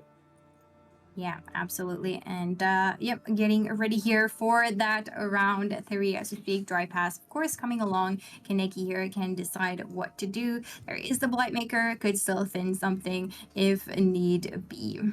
Right. It's the Blightmaker is an 11-point play potentially. Very, very good point play for Kaneki, but maybe value the thinning so that you don't end up drawing into a brick, or have a better chance of drawing into something like Yennefer's Invocation or Traherne. Traherne, normally not a great card in round 3, but could see value here if it's able to discard something like a backup plan from Lirio's deck before the Simless is played, could cut that Simless value in half. Backup plan here, going back into the deck though, and picking up this Percival instead for Lario, and no Traherne to be seen just yet. However, that Erendite does show up, going to get a little bit of an extra boost here as Kaneki plays out the first Sergeant, getting a nice amount of points, and now trying to stay ahead so that this Erendite can actually do a little bit of damage in this round. Yeah, Erendite at not very big, only at 4 power right now for Kaneki Yamori, but him, the fact that he's going first in this long round 3 should help it out a little bit. On the other hand, the Heat Wave just traded down -10 tempo to the scenario, so not a trade you love to take, but it's still a necessary evil, as the scenario over the long round would have gotten probably close to like 20 more points. Yeah, its passive ability is the one that you are looking to get after proccing it once, and that one is very scary. So Kaneki had really no other option than to shut down that strategy from Lirio. Now, on the other hand, let's see what Lirio can do. Can play out these Dryads for poison, the Dryad Rangers, of course, taking down more points from Kaneki's side of the board. This 10 is about to be gone very soon, and that Erendite is going to be harder and harder to develop. Perhaps it would come down to take down an engine early on if Kaneki says, all right, not getting that value. Leader, of course, still unused. Leader is Enslave 5, so it looks like that was used here by Kaneki to steal an engine indeed, and now that does then help grow the Erendite instead. And Arturus Vigo finding that Slave Driver, which is the best option, I think, here for Kaneki Yamori, getting an extra Assimilate activation on the Arturius, playing out an extra Sergeant as well. Great points on Kaneki's board now with a 17-point lead. The Erendite's growing comfortably with that early commitment of the Enslaved 5 leader. Yep, Lario now has the option to take the poison to reduce some of the points on Kaneki's side of the board, or develop further Harmony engines like the Percival here. But Vilgefortz, big threat coming down. A lot of tall removal, so you might not be focusing on getting your units quite tall here just yet. And here comes the poison. Another Harmony engine, moving it right to melee row. I'm assuming out of range for this Erendite, perhaps? Or for potential assassination, would have killed the 5-power Treant as well. Kaneki knows that Shiru, if Lirio has the Shiru in its hand, it's only 3 power. There's no ambiguity here for the Shiru's power, since Dana was not played in round 1 and Call of the Forest is already gone. So Kaneki's going to try his best to play around a potential 3, 6, or 9 Scorch Shiru, because those are the possibilities for Lirio right now with his 2 leader charges. So we'll see how if Kaneki's able to manage to dodge that, and if Lirio can somehow find a setup that gets a massive Scorch on the Shiru.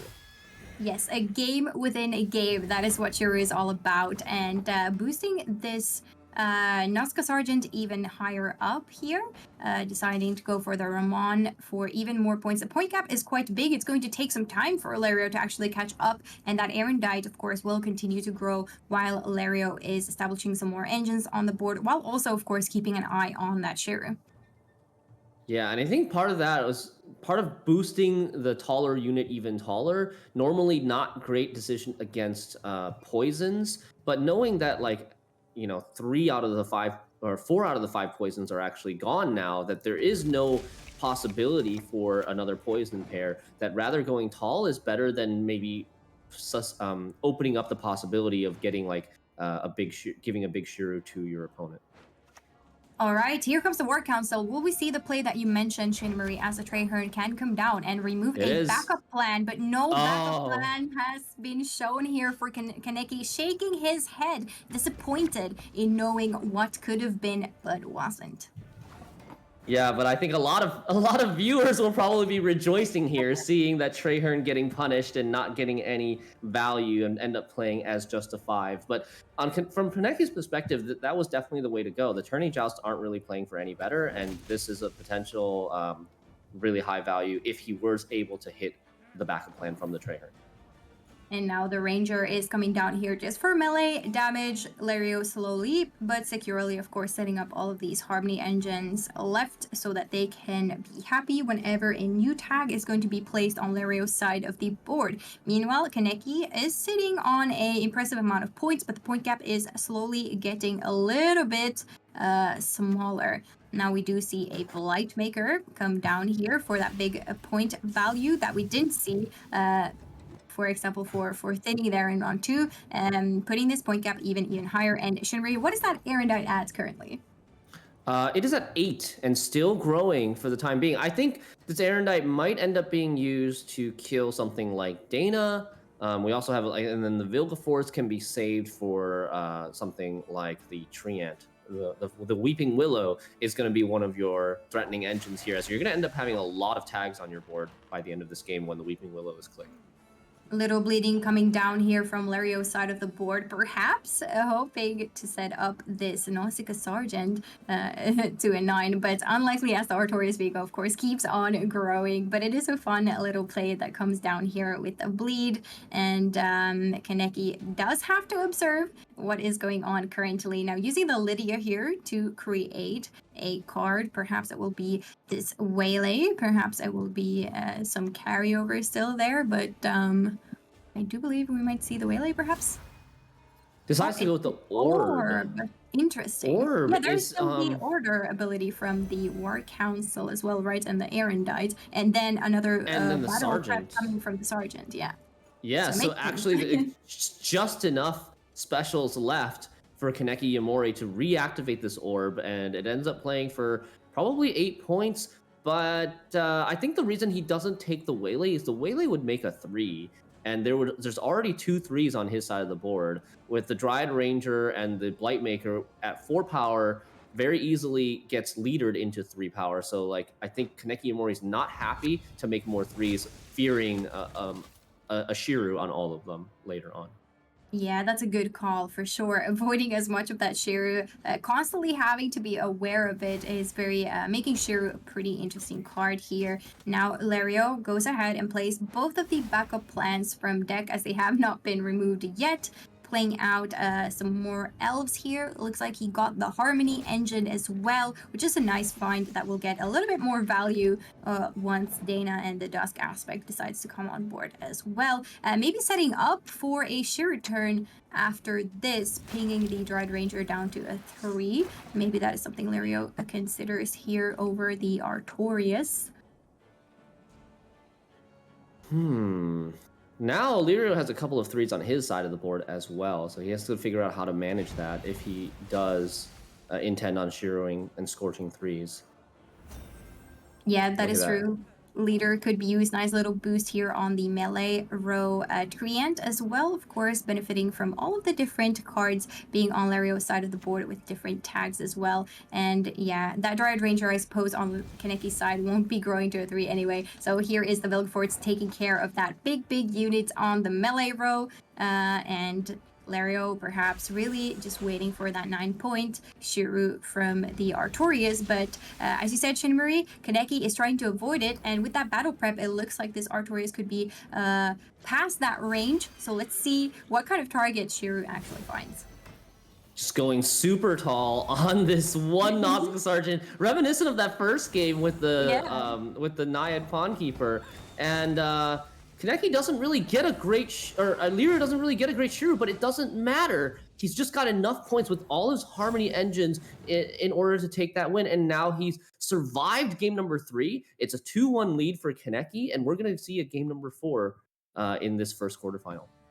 Yeah, pretty much an ideal scenario here for Lario to be able to have that round control and easily take round 1 with the Squirtle Harmony deck, then being able to get the max value in a longer round. It was going to be an uphill battle for Kaneki, just because of this very, very unfavored coin as well. But now, Kaneki will be able to bring this Nilfgaard list on blue coin, and perhaps, as you said, Lario is hoping to counter it with his own Enslave 6, which is going to be very, very powerful in this matchup.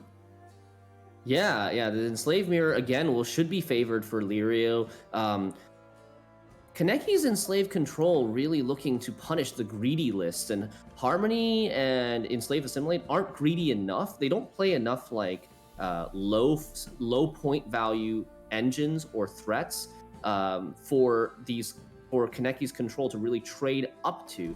And like Harmony, they have a lot of point slam as well as engines. Enslaved, same thing, a lot of point slam as well as engines. And it's really going to come down, I think, to the Self Wound versus Nilfgaard matchup, which looks like it's going to be saved for game number 5 if Lirio can win this Enslaved Mirror from Red Coin. It's going to be a tight race indeed as they go up ahead. But now, of course, the Erendite does get to enjoy the benefits of the blue coin. Kaneki, though, has to keep in mind the power of Lario's leader, having a 6-power Enslave versus a 5-power Enslave. Traherne here in hand 1. So after that Calvite comes down, the Traherne might have some real juicy targets. Yeah, indeed, and that's like kind of a dance within itself. Lirio might really want to try to delay this Calvite until Kaneki decides to pass, so that there is no guaranteed Traherne. And Kaneki opens with the Imperial Diplomacy into a Viper Witcher Mentor. That's a testing the waters play. Oh my god. All right, oh, we're seeing it now. Kingslayer as an option here for Lirio. Does he go for the high roll? He does, and what is he gonna mill from Kaneki's deck? It's just an assassination. Okay, nothing too important here. Kaneki also knows there's a 4 provision card on top of Lirio's deck at the moment, which might make him decide to hold off on this Traherne for a minute. Yeah, for now, just focusing on thinning the deck and putting points on the board. And as you can see, this Erendite is going to keep on growing. Lario, on the other hand, does have the Taurus this time around for reach. No taunt removal available currently for Kaneki, but things could, of course, change. There is the War Council that could get something nice out, and perhaps this Diplomacy is able to create something useful like a Magni Division, for example. It is coming down now. It looks like the options are Tourney Joust, or of course this engine here on the melee row. Yeah, the Alba Pikeman with flanking could get 2 points a turn or 2 bleed a turn if it stays alive. Yep, that is what's happening now. The question is, how far is Lario willing to go? Playing the Obsidian Mirror gets that engine of his own. The Pikeman, of course, that is able to apply a little bit of bleed before it disappears, assuming that Kaneki is going to apply this bleed here on the recently created Pikeman on Lario's side. And here is the Traherne removing the false Siri and not waiting for the Calvite, which means it's sort of safe for Lario to play out. But after that, Lario does need a decent play to catch up in points if Kaneki would be willing to leave this around, but probably not the case as the Erendite is still growing and a couple of cards are able to be played from Kaneki's hand, but not too many. As you said, Shinamori, he's holding that Ramon for later and being able to play it on those Sergeants, for example.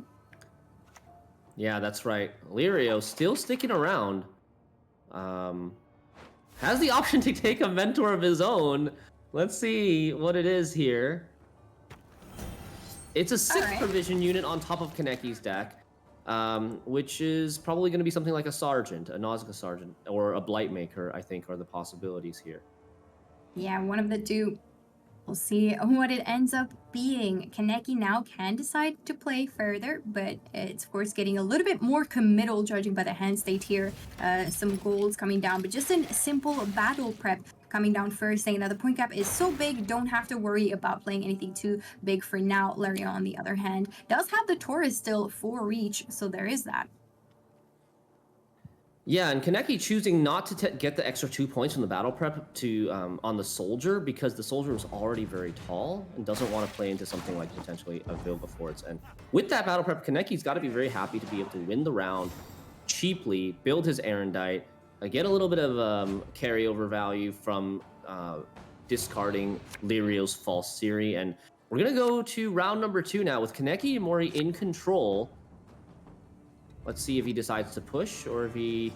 I would be very surprised if he goes to the long round 3. I think he's quite unfavored there, especially without building his Erendite. I think his best chance is to push round 2, grow his Erendite, and play a big Erendite in round 2, and then another big Erendite in round 3. We'll see if that's if he agrees with me and that's the line that he takes.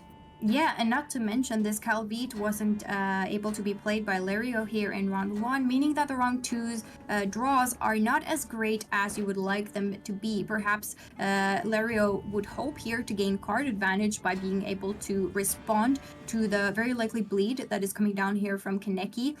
However, not the ideal cards in hand with those 3 bronze, quite slow tactics for now. Buhurt still decent, but yeah, lots of points immediately coming down here from Kaneki as he is initiating this bleed and does not want the long round.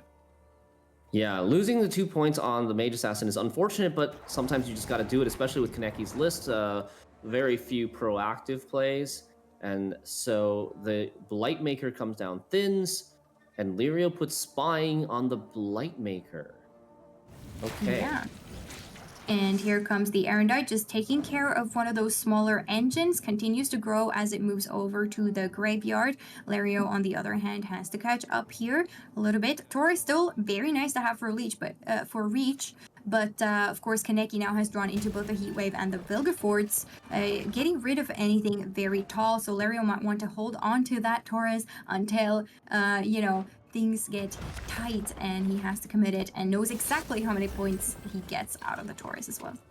Yeah, Kaneki showing that he's really struggling for proactive plays here, playing the War Council into a tourney joust, unable to take the Nausicaa Sergeant as he hasn't lost a round yet, and unable to take the Magni Division because there are no other tactics once that War Council had been played.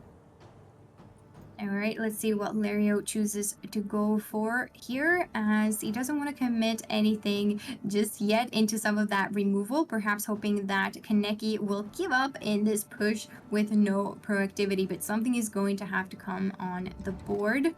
And Lario has a couple of options here. Can establish another torturer. Nothing really nice to spy here, but it's still what's coming out. Not too committal just yet. And if it stays, nice to have the assimilate engine. Here comes the steal, on the other hand, from Kaneki with the leader 5, playing a Lydia to further proc this torturer, and then perhaps also using the order from the battle prep to make sure it doesn't get stolen back by Lario. Yeah, and also the Lydia is actually a double assimilate proc with the Imperial Diplomacy into Infiltrator. So doesn't even need to click that War Council after all, as the Torturer boosts herself to 7. Lirio now down 27 points. It's going to have to commit some of these bigger cards, and he doesn't want to commit. He doesn't want to play Calvi. Still scared about this Vilgefortz in Kaneki's hand. If he plays the Calvi, the Terra Nova is getting milled immediately from this Vilgefortz, I would imagine. That's right. Stefan as well, you would like to play if you had more assimilate engines already on the board. Taurus as well, playing into that tar removal that Kaneki also has. So Kaneki's deck is really showing why it's so good at what it does. That is shutting down your opponent's strategies, because currently Lario cannot really get anything to stick and is still buying a turn here with the Obsidian Mirror instead, getting one of those tortures of his own. Kaneki deciding it is a little bit too committal to keep playing here, and no good tall removal targets here. Doesn't want to spend the Vigo either, and this allows for Lario to play out this Taurus, boosting him quite a bit.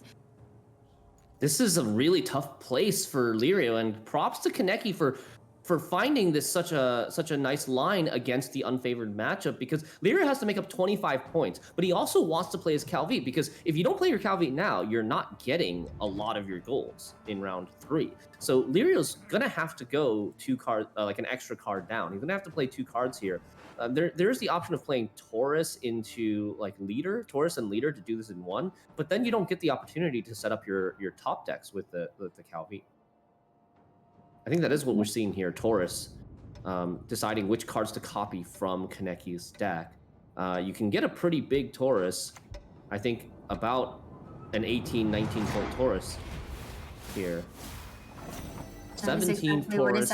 And Calvit coming down, deciding that it is worth it, holding off on that leader. Of course, the leader has been spent for Kaneki, so perhaps Lirio is saying, my leader has so much power that I'm okay with going down with this one card and getting to play out the Calvit additionally to really find those golds. Now we have Vincent Artaud joining the party here, mulliganing into yet another gold Vilgefortz here, and the hand is looking as good as it gets. Kaneki, on the other hand, does have the Ramon with the Nausicaa soldiers that have opened up now. Vigo as well for additional points, and the battle prep carrying over.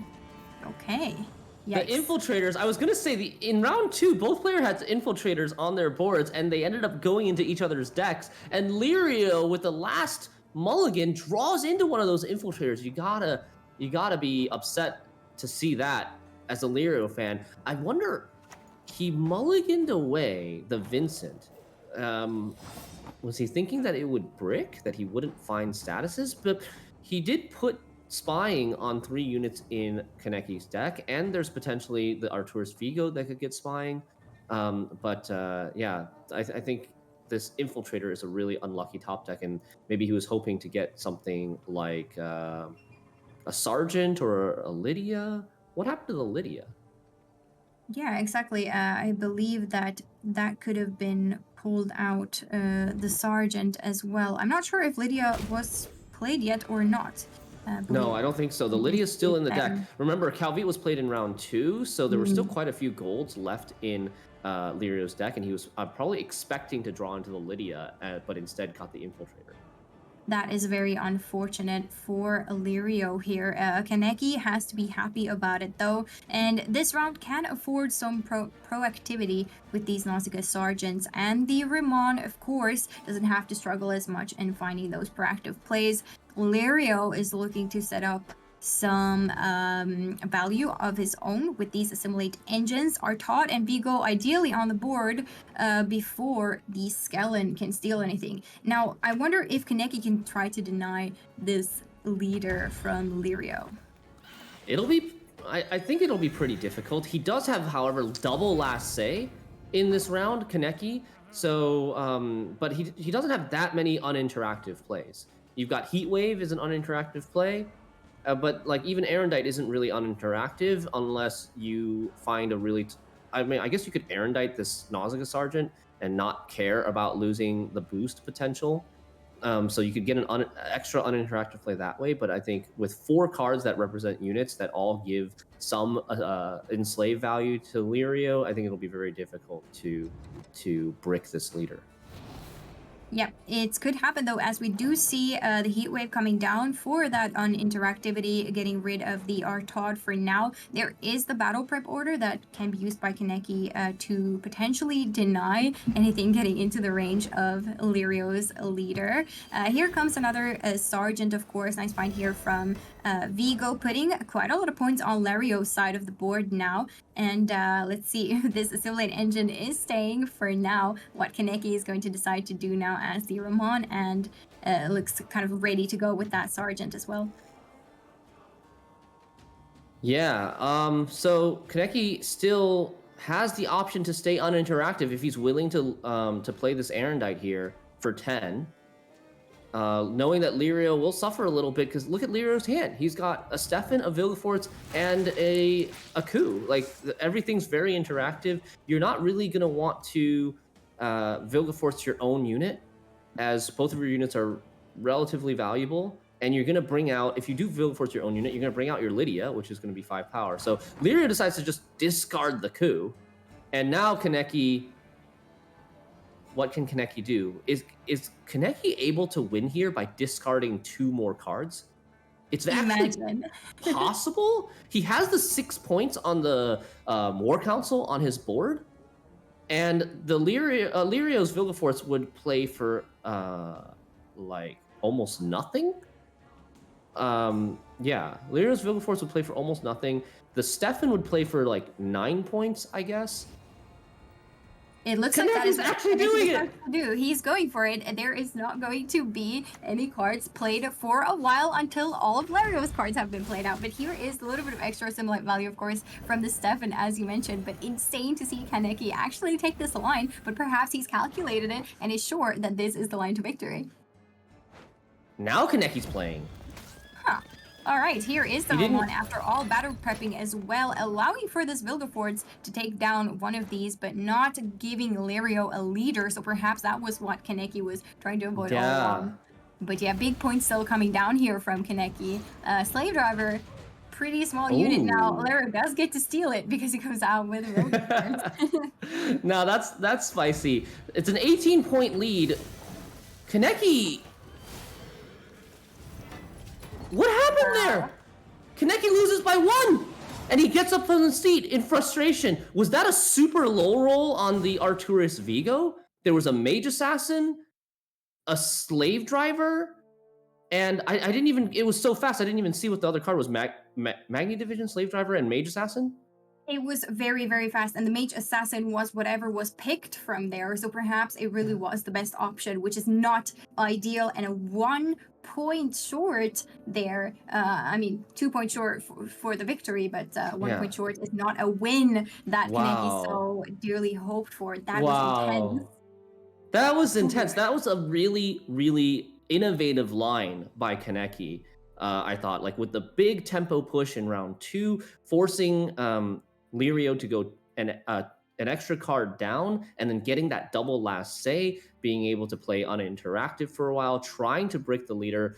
But Lirio caught a huge break with not only the unit that was pulled out from Vilgefortz, right? Vilgefortz could have put out a 2-point Magni Division, and that would have been 1 less point for Lirio, as the whatever unit that Vilgefortz pulls out from Kaneki's deck is going to be the enslaved target and end up being Lirio's points. That was a bigger unit than potentially possible, and then the super low roll on the Vigo for Kaneki. So we're going to a game number 5, ladies and gentlemen, in the first quarterfinal.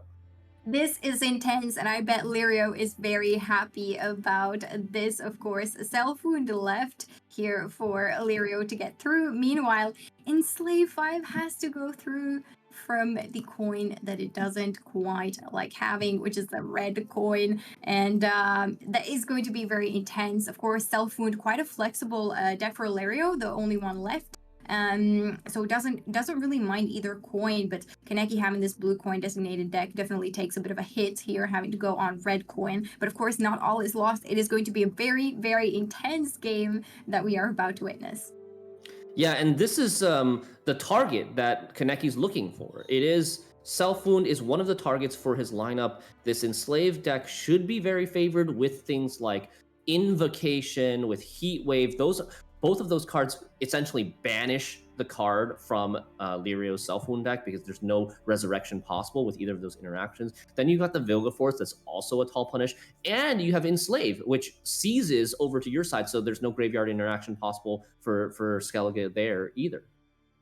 Yes, very, very exciting to see how this last deciding game is going to turn out, as of course the winner will move on to tomorrow's games and the loser, unfortunately, will not be able to make it any further, and their journey will end after this series. So it is really, really intense. Both players probably needing a little bit of a break to calm down and cool down before they play it out. Yeah. Because I mean, as a player, your nerves are probably up there currently. Oh, for sure, for sure. That is like that is something that will really send you on tilt. And I really hope that Kaneki can, reset, take a breather, and come back with a fresh, calm demeanor to tackle game number 5. Because, like, I mean, we've all been there. These low rolls, these high rolls, it's an up and down roller coaster sometimes, and you have to figure out how to manage as a professional, Gwent player in this high stress setting. You're gonna have to manage like all those emotions and keep them in check. Exactly. We do know, though, that Kaneki has a good pro player mentality based on the quote that he quoted earlier. Of course, it is a little bit ironic that perhaps luck was the deciding factor, really the RNG of what was created there. But of course, you have to be able to bounce back. So let's hope Kaneki can take a breather and do that. Meanwhile, Lirio has to keep this very calm maneuver that I feel like Lirio is sort of known for as well. He's usually very cool, calm, and collected whenever we have seen Lirio play, and has to really focus on trying to get this self wound through that you said, Shinmari. Of course, Kaneki is targeting with this Nilfgaard list. So perhaps you're a little bit happy because you have the coin that might be slightly better, with Kaneki's list having to go, of course, on red coin, but it is definitely not the coin. It does not decide all, and lots of threats for the self-wound deck remaining from Kaneki that we are about to see. Really has to think about which strategy to deploy while going into this next game. Yeah, and honestly, like it comes down to this. Game number 5, Lirio's only had to play. He has not had to play self wound so far. This is the one and only test for the self wound list. Can he get it through? And I don't know. Maybe we'll see if self wound ends up losing here. Maybe he'll look back on it and say, maybe I should have queued self wound earlier in the series to try to give it more chances to get through. But we'll see very soon as we start game number 5 if this decision ends up paying off for the players. Exactly, has to be mindful of protecting Melusine, has to be mindful of the Canute and the Sigvald and when to actually deploy them. And keep in mind all of these answers that Kaneki is bringing, has the Erendite, has the Heat Wave, of course the Invocation and the Vilgefortz. So, you can grow that Melusine, make her very tall, but soon she will be banished perhaps by the heat wave. You never know. That would be unfortunate for Lirio, but can happen. Lots going to happen, of course, when we queue into the deck. And as mentioned, this Earth Sign Ritual deck is really difficult to pilot. It's really difficult to get a maximum amount of value when piloting this deck. So it's going to be a lot of brain power required here from Lirio to make sure that the points he plays are really, you have to be very precise, and you don't want to throw away any accidental points, which for me at least is sometimes easy to happen when you play on ladder. Yeah, this self-wound deck is very difficult to pilot well, and it's a high-stress environment already. Not only that, there's a lot of math involved in this matchup with all the engines ticking at the end of the turn with the Svalbard explosions. And of course, as both players have to figure out, especially Kaneki, which removal tools, which answers do I assign to which threats, right? And prioritize which threats are the biggest, because you've got Melusine, you've got Sigvald, you've got Svalbard. They're all huge threats, and you may not be able to answer all of them, especially if you don't draw that well.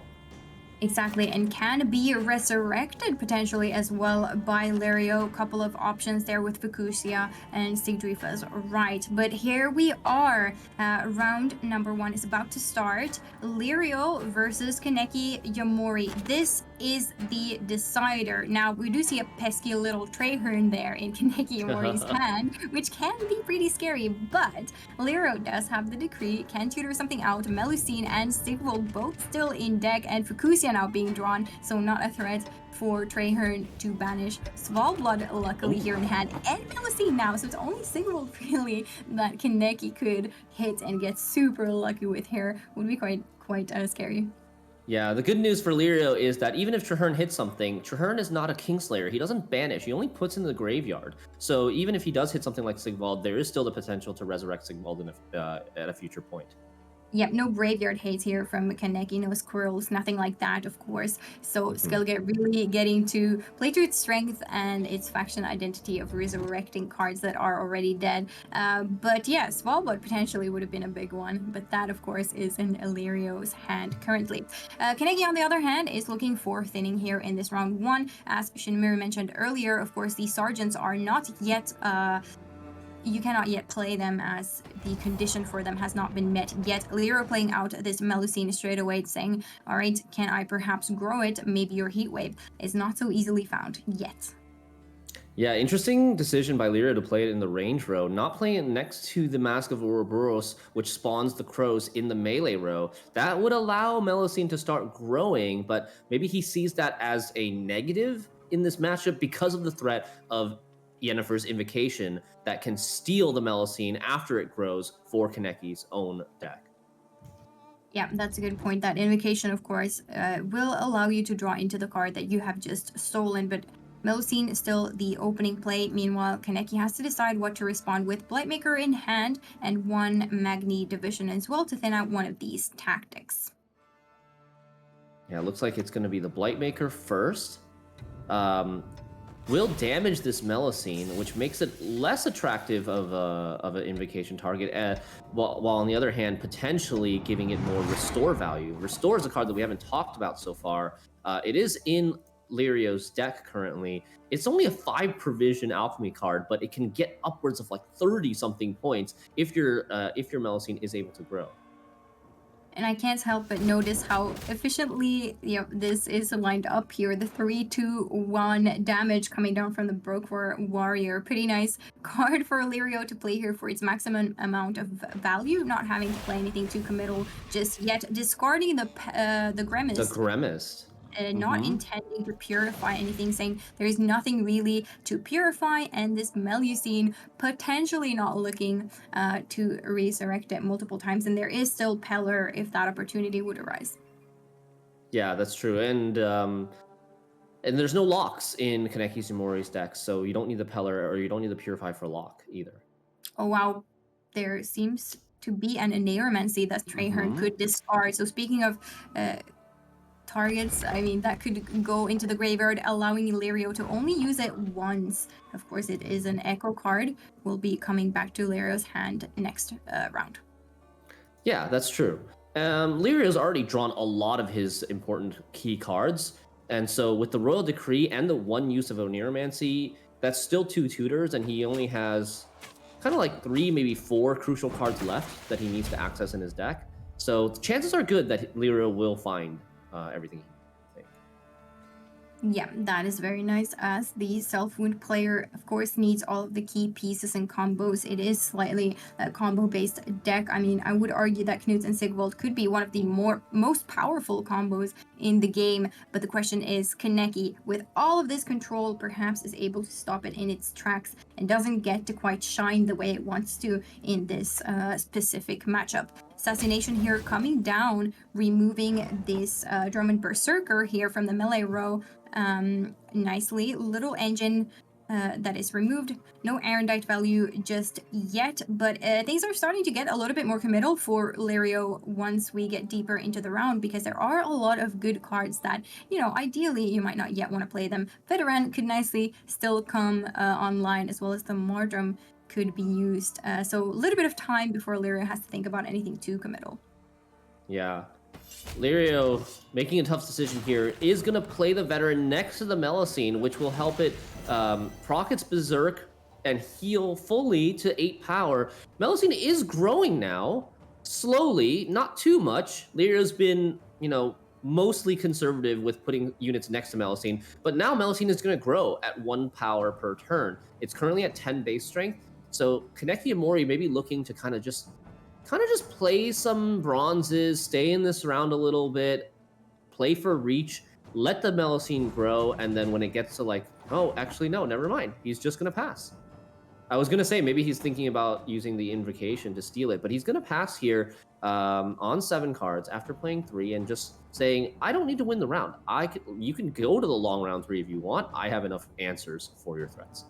Yeah, Kaneki holding on to the good stuff because Kaneki, of course, knows what is coming. Now up to Lario to potentially decide to go further into this round 2, wanting a shorter round. But of course, Kaneki has some points and power in those Nausicaa Sergeants and Ramon, for example, in a short round that can be quite threatening. So I wonder how Lario is going to decide what type of round is going to be coming up here. Would he potentially just go directly into a somewhat a long round? Does he want to play down more, perhaps resurrect that Melusine even purified with a Peller, but of course the risk of invocation then would increase? Yeah, I think what Lirio could do is he could resurrect the Melusine in round 2, and the Melusine will be then doomed in round 2. And if there's an invocation on the Melusine, Kaneki's not actually going to get it because it's doomed. It'll still answer the Melusine and remove the points off the board, but there won't be the threat of Kaneki being able to replay it later on. Still some thinning left to do here from Kaneki, as it will be playing out these Magni divisions.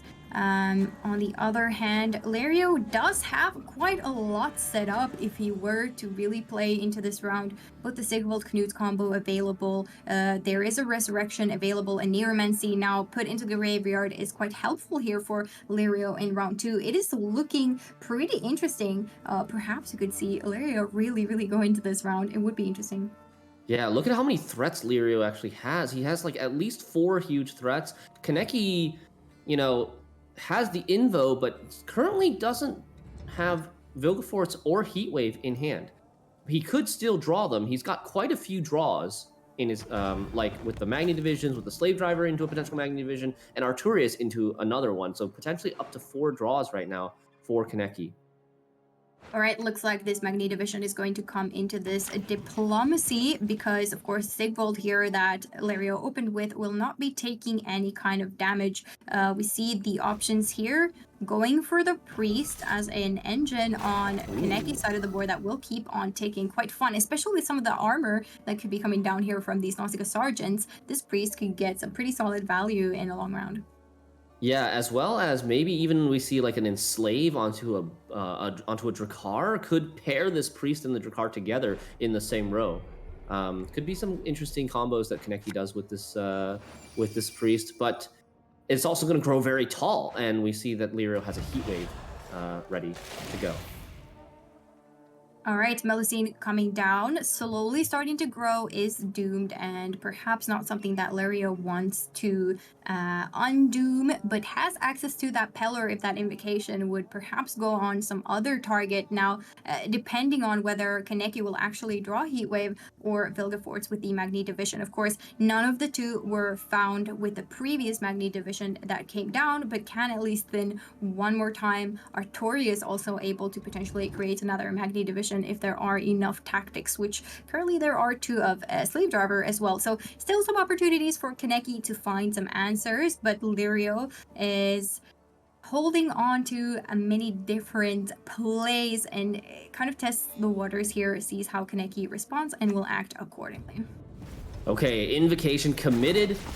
It's going to decide to answer the Melusine now, but like you said, it's doomed. Kaneki's not going to get it as a threat later. And now Kaneki has no tall punish or hard removal left. He has to be feeling pretty nervous here if Lirio decides to commit more big threats. There's currently not great answers. The one answer that he does have is maybe a combination of Enslave 5 with something that does damage. Lirio has to be careful never to let this Sigvald bleed down to 5 power or lower. That would allow Kaneki to seize it. But at the same time, Lirio's going to feel nervous about boosting it too tall in case there is another answer here, another tall punish. Yep, that Mardrum, of course, would go a little bit taller. For now, Canute, on the other hand, to activate the Berserk would have to go down to 5, which is something Lirio doesn't quite want to do. Has the option. The timer is running out. Will Lirio continue playing into this round? And it looks like the Canute's deployability here is going to be taken. Of course, Sigurbolt will be taking down, but has another turn before it reaches Enslave 5 range. And for now, not too much happening for Lirio. Does save the Svalbard as well. Going to be a really, really big play coming down from Lirio eventually. Yeah, I like the Canute not activating the Canute's Berserk on this turn because it would just get killed by an assassination or it would get enslaved. So Lirio just waiting and seeing what happens. Kaneki goes for another draw, still misses that the Vilgefortz or the Heatwave. 9 cards left in deck. There's still that Magni Division. So there's still a potential Magni Division off of the Slave Driver and off of the Arturius. So maybe 2 more chances for Kaneki to find a big answer here. But let's see what Lirio does. And I wonder if Lirio, it's such a mind game situation here where Lirio has to figure out if by the reads, by the plays that Kaneki's making, does he actually have the Tall Punish? And Lirio plays conservative here. He just clicks the Sigvald right away for damage, not even really getting a lot of extra points, but keeping his board short. Kaneki's got to be happy to see this conservative play come out of Lirio. Absolutely. Lirio does not know, and yep, no tall removal so far, but perhaps Kaneki would have drawn into one here. We'll see what it finds, and it finds another tactic here. Still no Vilgefortz, still no So many bronzes. for Kaneki. The bronzes are just floating out, but hey, at least that means in round 3, some of those golds would be found, and Artorias Vigo able to thin another one, perhaps by creating another answer. I'm wondering if Lirio is going to start thinking, maybe those tall removals are not to be found in this round. Yeah. Maybe Kaneki looks a little desperate here, going for all these draws at the beginning of the round. What could this mean?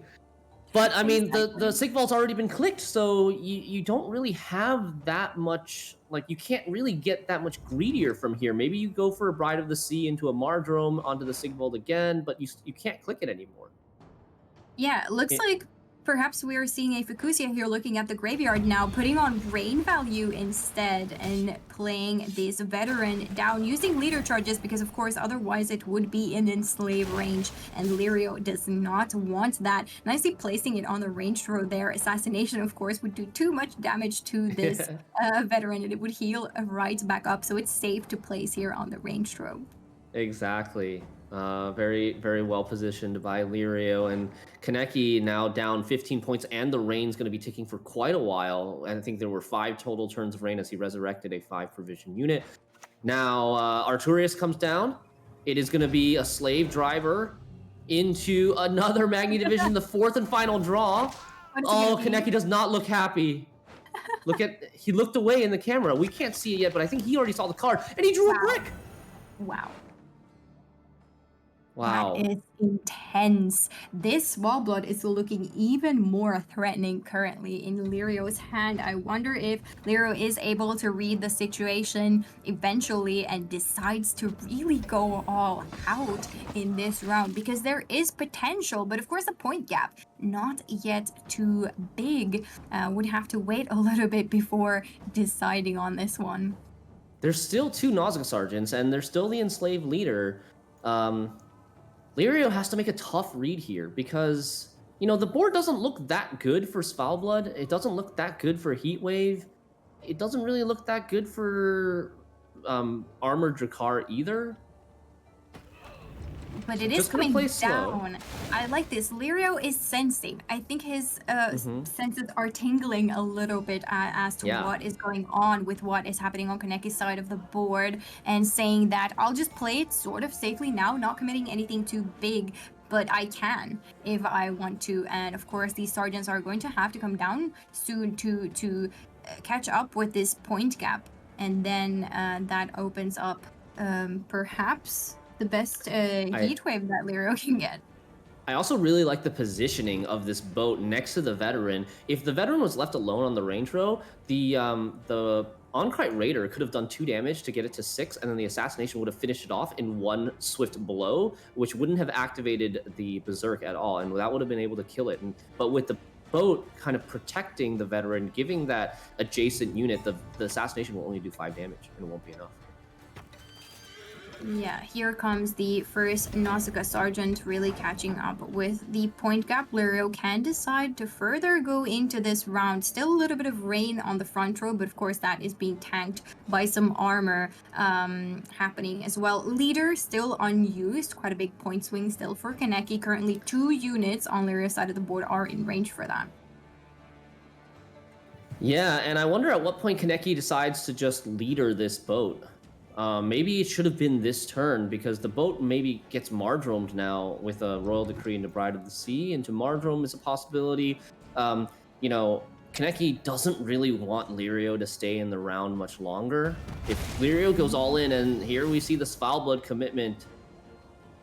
Yep. This could be very dangerous for Kaneki.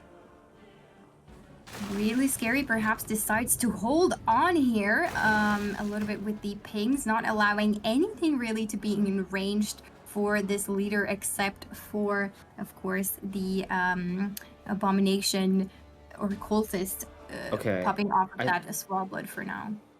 Kaneki does have the ability to answer this Svalbard. He could go Assassination, right, into 5 damage, which would set the Svalbard to 4, and then he could leader it. I think you got to do that, or you're losing this round. I think, actually, it's the Mage Assassin plus the Raider to get it to 5. That's also a really great way to answer the Svalbard. So the score is still pretty close. The Svalbard has been answered. The Sigvald has been used. There is no Melusine left. It's just a matter of Lirio knows that there's no Vilgeforce, there's no Heatwave at this point, right? It's pretty obvious, I think, to both players at this point. So Lirio maybe thinks this is my best chance. Maybe just go for the 2-0. We've still got 2 points of rain on the board. We have a Heat Wave that can play on a 10 right now. And we have a Royal Decree to get our best card, and we have a leader. Yeah, that Royal Decree, of course, going on to the Bride of the Sea, knowing that there is no tar removal, looking pretty nice of a Mardrome here on this Drakkar. Would be a lot of points, saving that Heat Wave for not, of course, a huge play, but yeah, is actually pinging down this Canute now. Whoa. That the leader has been used by Kaneki, allows the Canute into order ability to, of course, be triggered, and Kaneki is probably stressing a little bit here. Heatwave, of course, used there on the Nausicaa Sergeant as well by Lirio. Very heads-up play by Lirio, now taking the last leader charge to activate the Canute, knowing that it's in a safe position, doesn't die to Assassination. Okay. Oh, actually, Lydia finds a Freya, which could then get another Thin from the Magni Division. I don't know. What else would you take there? It's into the thinning. That's what we are going to be seeing. Can Kaneki find one of the cards that he hopefully is looking for? That, I mean, leaves Lirio with that Royal Decree play, really having to decide, do I dare go for it or not? But there is a War And look at good play. The 5 damage from the Assassination plus the 1 damage self-ping from the Slave Driver actually spawns Kaneki an extra Fanatic from the Svalbard that he stole. So he doesn't want the explosions, which is fine, but he gets a Fanatic, which is just an extra 4 points for him. That's looking like maybe keeping hope alive for Kaneki here, as well as the top deck on the War Council, giving him a lot of flexibility and a lot of points.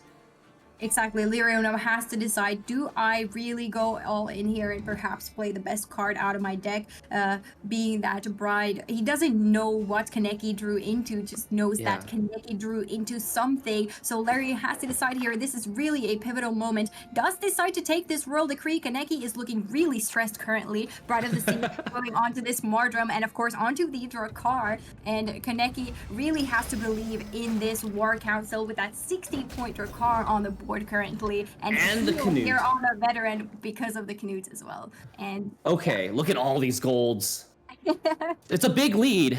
It's a 21-point lead. Kaneki needs to make 22 points. He has 10 or 11 from the Nausicaa Sergeant and then the War Council plus the Order, I think it should be enough. I think Kaneki at this point is now calculating which one of these can I take that can save the Order ability of the War Council as carryover into the next round. I believe that's the decision here. He's really taking his time. Got to be careful not to rope out here. The Erendite was not taken. Erendite was only at 1 power, so Erendite's not taken. Heat Wave is the choice, and Sergeant getting him over the score threshold, survives. Kaneki survives, goes into a short round 3 now with the War Council carryover. It is so intense, Sealy. It is really intense. Okay, wow. There it is. And Lirio just forfeits. He has nothing left. I guess Lirio has nothing left. He's used his Fukusia. He's used his Sigdrifa. He's used his Bride of the Sea. There's no resurrections left. There's not, I guess, there's only threats left where bronzes for him. And Lirio gives up. Kaneki raises his arms in relief. And Kaneki is your winner, first quarterfinal winner of today. What an intense series that came to such a crazy finale. Kaneki having to get this enslaved through things were looking rather bleak. Lirio, on the other hand, kept his cool, decided to go all in that round 2, just hoping that perhaps there was a good card drawn there by Kaneki. But I'm sure we are all waiting for what Kaneki has to say. How is he feeling? Well, we will of course find out soon, as we're sending you off to an interview with Kaneki, of course led by Borja. What a nail biter of a finish, Kaneki. Congratulations, you nailed it. But I could see the camera pointing at you, and emotions were high, from happy to concerned to mad. Like, take me through what was happening in your head. Yeah, so first of all, thank you. And I want to say I'm so sorry for Lirio because I honestly played like fucking shit. I'm sorry. I don't know if I can say that. 10 out of 10 response. Okay, I But love it. I played like a monkey. It's horrible. So I want to say sorry to Lirio. He deserved to win. But I really am. I'm really happy now, and I hope that I will play better tomorrow. Yeah, there were a couple of misplays, we could see that, but still, this is a stressful environment. You guys are, there's money on the line, you're playing, everybody's watching, people are commenting. I know that it's stressful, yes. But you managed to do it. Tell me, when it comes to tomorrow, Puzzle Express or Spelling Bee, like who do you want to go against? It's a very tough question because I want to see Puzzle win, but I don't want to face him. Okay. So I still hope Puzzle wins, but I think tomorrow, if he wins, this will be a clown show. Yeah. Well said. Congratulations. Get some rest. And relax, because you're moving on today too. Yeah, thank you. Thanks a lot, man. Thank you. Have a good one. But before we go, there's more. As always, there is more. We promised leaks because it's the leakend. I don't know if that name sticks actually, because it kind of sounds boomerish. But anyway, let's show the first card. There we go. King Crumb. He's an Ogroid. He's a warrior. On deploy, he has might. We'll get to might later. Gain resilience. The base power of this card is equal to the number of Ogroids in your starting deck. 14 provision, 1 power, art by Anton Nazarenko. And you're probably wondering, what is might? So, if you're wondering what might is, this is might. Might trigger this ability if you control a unit with 10 or more power on each of your rows. So ponder those two things, think about them, sleep on them. Remember, you have 10 days, when the cards come out. But thankfully, we have Shinmiri and other big brains like Sealy who can tell us more about these cards. So let's throw it over to them and let them analyze the hell out of this card.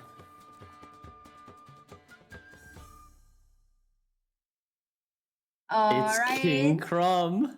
Is. Such a cool card art. It's the Mountain King card art from Rogue Mage. We've got an Ogroid archetype finally. He's gonna scale. His power is gonna scale depending on the number of Ogroids in your starting deck, and he can potentially get resilience. We've got a new keyword with might. It remains to be seen how powerful he is, because we need to see what other Ogroids might be coming along in this expansion. but I'm scared of this card. This is potentially a really, really powerful win condition for this new Olgroid archetype, and we'll have to wait and see, because there's a lot more leaks coming our way. But I'm excited.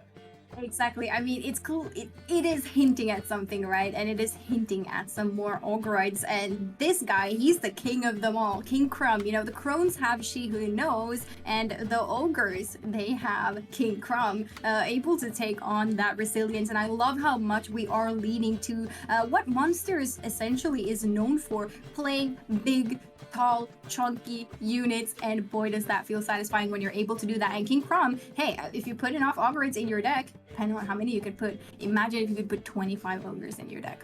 Okay, you won't be able to, but imagine that would be a big King Crumb coming down on the board. All right, so Kaneki Mori takes a really close 3-2 victory over Lirio in the first quarterfinal. Let's take a look at the updated brackets here. Really, really intense finisher, Sealy. That round 2 looked so dire for Kaneki, but happy that he was able to pull through barely. And Lirio fought super hard too. He played to his outs. He knew it was in an unfavorable matchup, and he went for that round 2, the 2-0 soft push, as I sometimes like to put it, to try to close the deal, but just wasn't able to do it.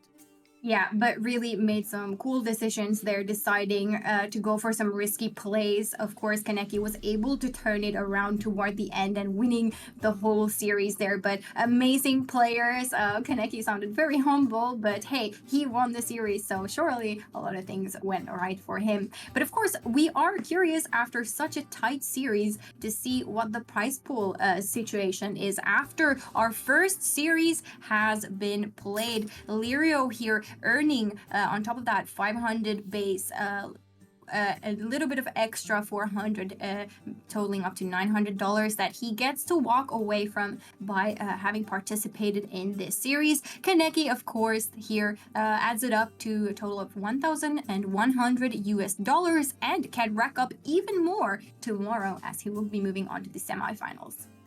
That's right. And up next, we have Spelling Bee versus Puzzle Express in the second quarterfinal of the day. That will be casted by Lionheart and Tia. But before we switch over to them, let's take a quick look at these two players and how they match up, their stats a little, and let's talk a little bit about them. Because Spelling Bee, you know, he's our defending champion from World Masters Season 4, hailing from Canada.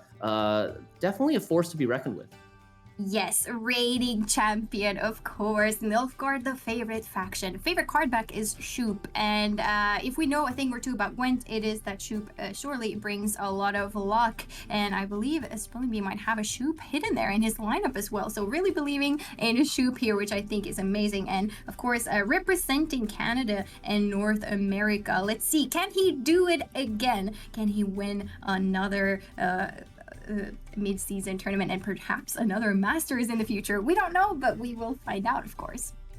Yeah, and next we have Puzzle Express from Team Elderblood. He's hailing from Vietnam. Look at that smile, Sealy. I love Puzzle Express. He's a really cool guy. I had the privilege of talking with him earlier, and this is his first time in a big Gwent World Masters official event. And he's up against a veteran, a champion. We'll have to see if he's able to handle his nerves, but I wish him the best of luck.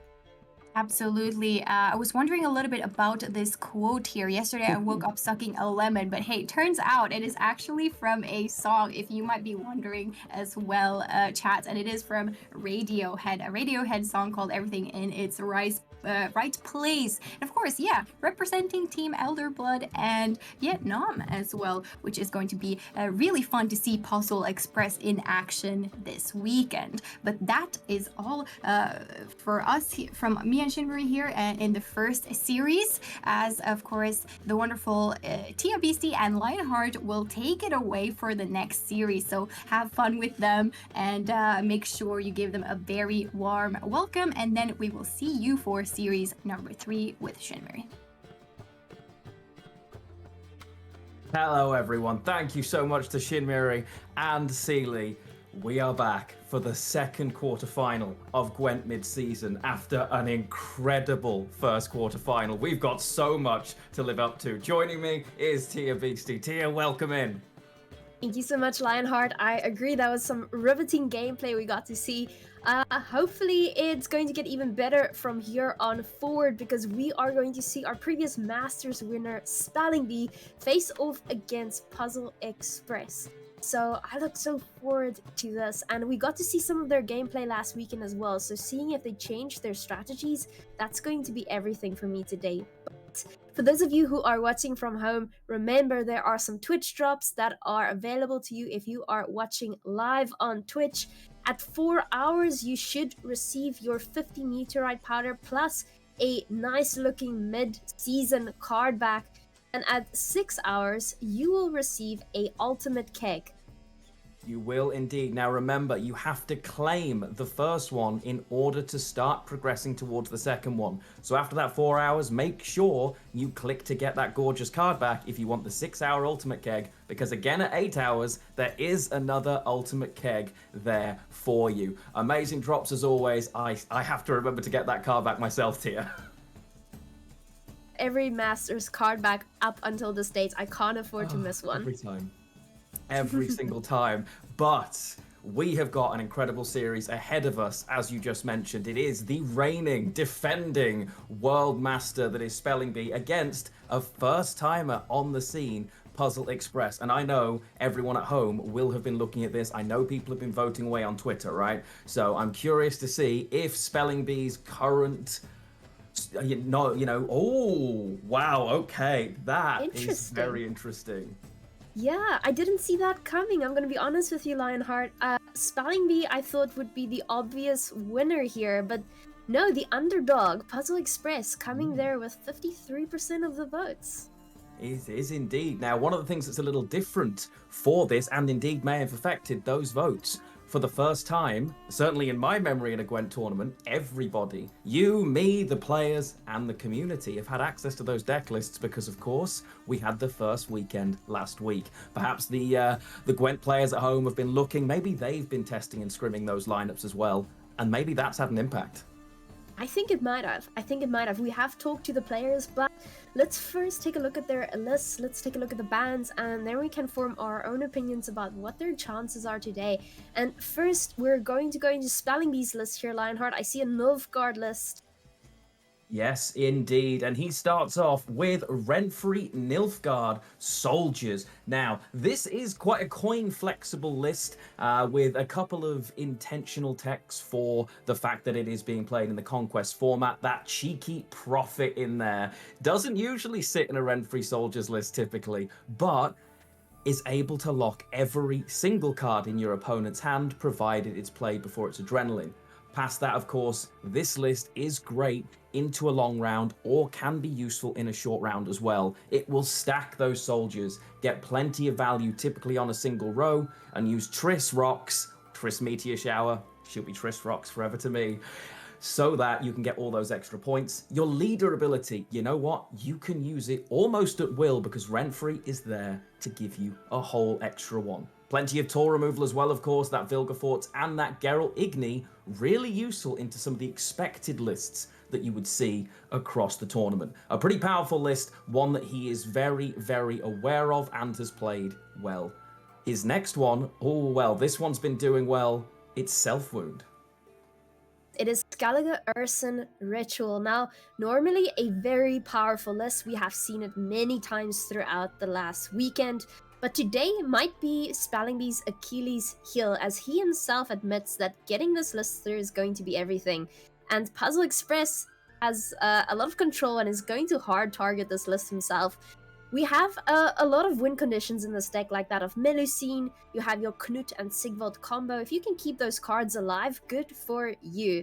If not, you're in a little bit of trouble. There are 3 ways to bring these cards back from the graveyard, like Fukusia, Sigdrifa's Rites, as well as Bride of the Sea. We also have a Grimmist in this deck, so we can purify any nasty locks that prevent these cards from doing their thing.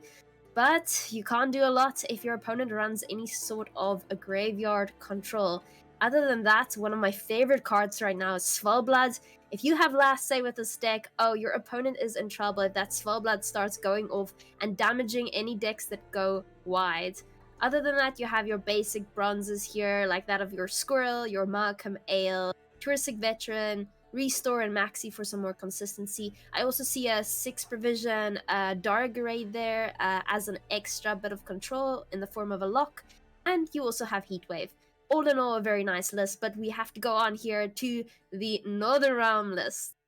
We do indeed. And Shoop makes an appearance, as Sealy mentioned. There he is. It is the slightly greedier version of Melitali Erland. It is the Shoop Redea version. So much power in those two cards, and just a little bit of talent needed to find them, because of course, your leader ability pincer maneuver can only find Northern Realms cards. You will have seen this list. You will know what it does. It's all about the carryover, and it does make this list pretty red coin favor, because it struggles for tempo in that round one. It's all about building the carryover with your Muta Generator. Now, the Muta Generator, as soon as it's on the board, it can be quite the powerhouse. If you play a card on the melee row, it'll boost 5 random units with the same provision by 1.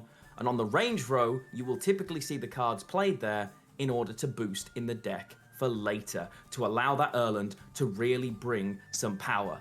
Last say is absolutely crucial for this list, because there are so many ways otherwise that Erland can be punished. He might be immune, but there are some certain curses of corruption that might just cause problems for him. So it can be a real powerhouse of a list. It's one of the reasons why when you see this deck, it tends to run lots of 4 provision cards and then lots of 10 provision cards, all for the Muta Generator. It does tend to be the Heatwave target in this list as well, but once it's gone, if you're facing greed, you can be greedy yourself. Quite the interesting list. Some of you may be looking at that King Cobra as well. 1 random bronze poison. Sheer lineup tech if your opponent's playing self-poison. Will we find it? Who knows, but what we will find is Dagon Overwhelming Hunger. As promised, Dagon makes his return, and Overwhelming Hunger is one of my favorite lists right now. I've seen it being banned in some of the matchups that were casted last weekend, and I can honestly see why. You do want to play this list on Blue Coin, as it is very tempo heavy. It runs Erendite, so you're going to want to be ahead at all times. That Urn of Shadow stratagem also goes brilliantly with Brewer's Ritual, allowing her Death Wish to trigger twice and pulling out Death Wish cards onto your board, thus thinning the deck. Very powerful. Dagon can be played in round 1 if you want to set up those worshipping cards and pull some carryover. It can also be played later on if you instead decide to go for its initial Death Wish counter. See how strong you can make it. That is if your opponent doesn't run locks, Heatwave, etc. So often not the case.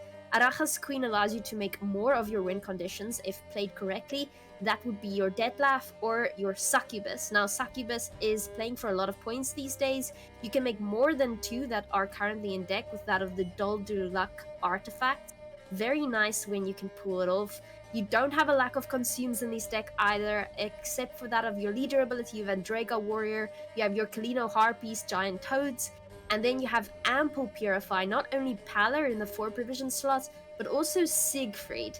Siegfried is a 7 provision Purify and is gonna come in very handy because it purifies all units on the board, meaning you don't necessarily have to use it on your own. Potentially you're going to be playing against lists that run immunity, and Purify will get rid of it, allowing you to target it head on. It could also maybe go into a Square Tile matchup and get rid of all those nasty Naiads with their nature-infused tags. So, personally, one of my favorite techs in this list.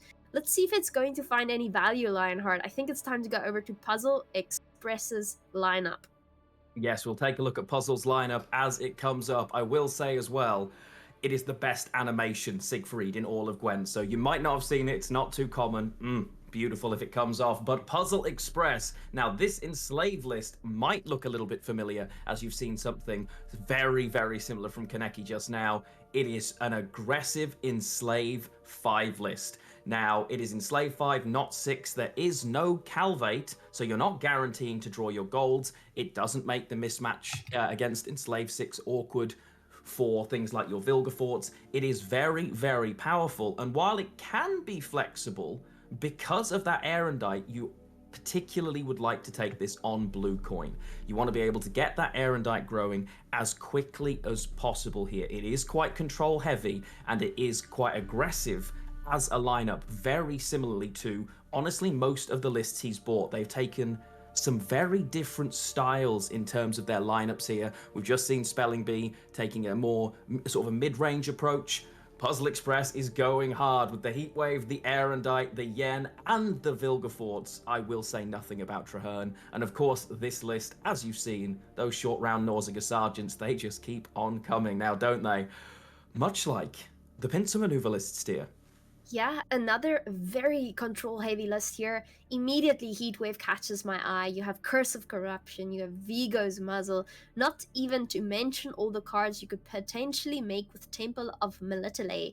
So this list is an interesting one. A lot of the times players prefer to play it on red coin because it lacks round 1 tempo with the muted generator setup.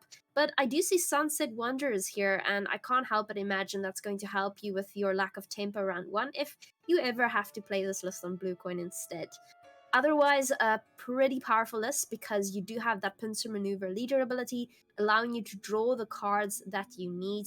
You have a lot of carryover here, as the goal is truly to play your Adelant of Larvik uncontested and make use of the carryover in the form of Algod. You have cards like the Redanian Agent, just so much, and even that 5 provision offering right now, being able to get rid of a card on your opponent's side of the board and boost a card in return. Truly a really, really powerful list, and I hope we get to see it in play. Thirdly, a Skellige Patricidal Fury list. And this one's definitely filled with fury, regardless of who it's aimed at. It is such an aggressive Shoop list. So both players bringing Shoop, but very differently. This Patricidal Fury list, pretty red coin heavy. It wants to be aggressive, it wants to be reactive with the Shoop in there, but you've got your Heatwave and your Curse of Corruption, the Champion's Charge, the Tesha Mutna Sword. This is all about damage, damage, damage. And this Curse of Corruption is crucial in the current meta for several reasons. One of them being, of course, to deal with those pesky immune units that you can't quite get to. But also, across a lot of lineups, people are going pretty tall. Whether it is the Death Wish Consumes, well, they're going to have some pretty green points on the board, or perhaps one of the Scoia'tael lists, things like that. You're always going to find good value with it. A card in there, of course, that you mentioned earlier in the other Skellige list, that's Svalblood. I don't know about you, I will not be doing Svalblood maths. I will be sitting back and watching as E goes boom, boom, boom. Love to see it. A really interesting, very aggressive list, but one that definitely does not want to be coming down on blue coin if he can help it. Last but not least, this one is probably well known by everyone by now. Nature's Gift Symbiosis. A Nature's Gift list. I am very glad we get to cast one of these. Hopefully it makes its way through. Yeah, this is a pretty powerful list. It, of course, can be heavily abused with cards like Svalblood, but it manages to miss a lot of those toll removals in its stead, seeing that it just goes wide when you need it to, it goes tall when you need it to. Essentially, you want to start off with that Orquin, setting up all your Naiads with extra nature tags, allowing your other Treants to just boost higher and higher. That's always a nice opener. In this list, we do see Alyssa, meaning that we can make use of Spring Equinox. Now, Spring Equinox is a powerhouse of a card. It's going to boost your cards by up to 11 points. It's just crazy value. It's a nature card as well right now. So being able to play those in round 1 and get away with it is really nice if you don't face any graveyard control. With Alyssa, you're going to shuffle those cards back. You're going to replay them with Simlas. And you can even play Forest Protector into Spring Equinox because of this nature ability. So really powerful. You still have your Bountiful Harvest as well if you choose to use that with Simlas instead. You have your Harold Gord that preferably you draw out with something like Isengrim's Council. You also have Call of the Forest as a tutor, so you don't really lack tutors in this list per se. I am also a fan of all these Naiads, like the Naiad Fledgling, the Naiad Pond Keeper. All of those are going to play for exceptional value if they can survive on the board. Only time will tell, and I am looking forward to seeing these matchups in play today, Lionheart. What do you think? What do you think we're going to be seeing on which coins today? It's going to be a really, really interesting series for these two players because, as you mentioned when we were going through the decks, the big one is for, for Spelling Bee. He's trying to get that Skellige list through. That's going to be the uphill battle for him. And for Puzzle Express, I genuinely believe it is going to be getting that Scoia'tael list through. It's got so many points. It's great, very point slammy, but if it doesn't win that first round, it can really suffer to some of his decks. Spelling Bee pushing that into a long round might feel okay against it. So each player is going to be very keen to get those specific lists through. Are they going to try and force them through early as a result? That's going to be the big question for us because their lists kind of telegraphed coin by coin, and we can see the bans are in as well. Okay, interesting. So Puzzle Express banned Spelling Bee's Nilfgaard list, seeing that as the major threat. Interesting choice. Yeah, so there is no Nilfgaard for Spelling Bee, and Puzzle Express, there is no Northern Realms. That's very, very interesting. It was one of the lists that would have been tougher for Spelling Bee to deal with and to fight, so I'm not too surprised to see it go.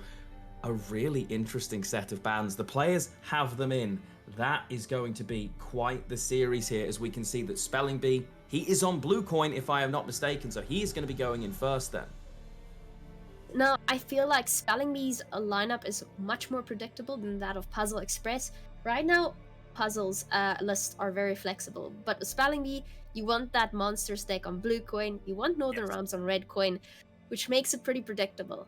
And it will be curious to see in what order he does this. I think he is going to want to take that Skellige list through as many times as possible from the get-go. As, again, we mentioned, that is the game breaker here. Both players have told us that is the list. Spelling Bee can't bring it through, and if he does, is it game over? We'll have to see. Game over might be a bit far, but I think you will see his confidence visibly list. The whole series, obviously you have to play well, you have to win your series, you have to draw your cards, but that one is going to be the crucial list for him. He feels reasonably confident that he has good matchups into the other side. Quite a diverse set of lists we've seen come to this tournament. So many different decks and different strategies, much like these two players have done. For Puzzle, he will know the two lists that could come from Spelling Bee on blue, and we know really he does have a red coin list of choice, that aggressive Skellige list that he might want to push through himself. But if he knows exactly what is coming, he knows it's likely to be perhaps monsters, or as you say, maybe he brings the self-wound. It depends on which way he wants to go with it. It's gonna be tough, but I know we're not too far away. I know these players are as keen as you and I to get into this series. Ooh, I'm not sure which way this ends up going in that first series. Kind of crazy. The fact that Puzzle Express has so much control is what's scaring me here.